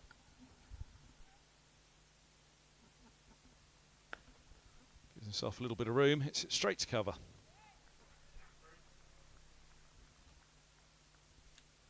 Hampshire 2 to win. Oh, but with 3 wickets remaining, they're 7 down now. At Chelmsford, who's gone? Hasn't quite gone up on the scorecard just yet. Use of the feet, up in the air, over the top, and those are the winning runs for Warwickshire. A long chase for Eskenazi. Pull it back in, but they'll turn for 3. And Warwickshire have the win with 9 balls to spare. An 8-wicket victory at Lords, which drops Middlesex into the relegation zone. It keeps Warwickshire in with a chance of scrapping for 3rd spot next week. But a deflating defeat for Middlesex here at Lords. All out for 121 in the first innings. A century for Sam Robson, not enough to save Middlesex on the final day. And even that shower at the end, not enough to deny Warwickshire, who on the back of their first innings performance, well, thoroughly deserved their victory. They did. Delight for Warwickshire, deservedly so. They've outplayed Middlesex during this match. Disappointing for Middlesex a little bit. If only we could have batted a little bit longer. Who knows, that shower and that 45 minutes, 50 minutes period off the field could have helped Middlesex get out of jail. No matter what happened though, they'd have had to go to Nottinghamshire next week and play well. And that's got to be the objective. They've got to go up there and win, play some decent cricket. So what they need to do is they're in front of them. And they've not been good enough here again. They've been outplayed by Warwickshire, as you said. Thoroughly deserved to win it. Been bowled out in 40 overs for 120. Yes, it did a little bit. But you can see the first innings deficit of almost 200 runs. It's a long way back. And whilst Middlesex battled in their second innings and at stages maybe thought about getting out of this game with a draw, second new ball proved crucial. Alan Dolby striking, Rushworth striking 2. And Warwickshire walk off as worthy winners, and they can look at trying to up some prize money. But it's been a special game for Middlesex, special game for one person at Middlesex, Tim Murtagh, leading the team off the field, collecting, waving his cap, acknowledging the applause of the Lord's crowd for the last time in his wonderful career. So well done, Tim. Middlesex is lucky to have had you. You've had a magnificent career. Hopefully you can go up to Nottingham and knock a few over there and get Middlesex in a position where they can remain in Division 1. Hug from another of his old mates there, Toby Rowland-Jones, who made way for Murtagh this week. Murtagh with 8 in the match, and extraordinary really, 8 in the match on the losing sides. But yes, 58 for 2. I guess, just as your summary there of 121 and that first innings deficit probably encapsulates the season. And not to throw the batters under the bus, because you're not throwing them under the bus. They've got to be better, haven't you? You've got 2 batting points all year. I mean, the opposition haven't got that few against us. So we've been out batted, and we've not played well enough. And I say the fact that we're still in with a chance of remaining in Division 1 is a bit fortuitous as well, because there's been 2 other sides that have been equally ordinary on occasions, and the challenge for Middlesex is to get a good performance. Yes, we won 3 games against Kent's 2, which is I suppose a bonus, and that's why they're only 1 point ahead, having scored so many more batting points than the Middlesex have. But we've not played well enough as a team, and it's simple. Everybody knows what they've got to do up at Trent Bridge next week. There's meant to be a difference between Division 1 and Division 2, isn't there? And that at the moment is evident really for Middlesex. It has been a tough return to Division 1 as really it should have been. Well, yeah, I mean, you train, you work, you play to play in Division 1, and you want to play in Division 1 because you want to win what I still believe is, and I think a lot of people still believe is the best domestic trophy, and that's the county championship. The best side in the country wins the county championship, and you have to be in Division 1 to try and do that. And there are players there who want to play at the highest level. There are players there obviously plays for England in the Middlesex side. There are players there that want to play for England, and if you're going to play for England, you've got to get runs and perform against good players. So yes, we've been found short this year, a bit shorter than I'd expected on occasions, and it's got to, well, I say there's another week yet before we can start making final judgments. Who knows what might happen? They may well sort of put out a good performance and manage to stay in Division 1. But if we stay in Division 1, then there's a number of people who've got to do a lot better next year. 2 points ahead of Kent coming into the round. There'll be a point behind them going to Trent Bridge next week. Angus Fraser, thanks very much for your company. For everybody on the stream here at Middlesex, thanks for your company across the season. 1 more game to go for Middlesex. Congratulations to Warwickshire. They win by 8 wickets. It's all eyes on events at Trent Bridge next week and at Canterbury as Kent entertain Lancashire. Essex defeated. Hampshire have won, so they consolidate 3rd spot. The title pretty much goes to Surrey tonight as well for Middlesex, and the relegation scrap, it's all down to the final round. Tune in for that one from Trent Bridge, getting underway next week. But congratulations to Warwickshire. It's an 8-wicket victory here at Lord's, and a very good night from us all.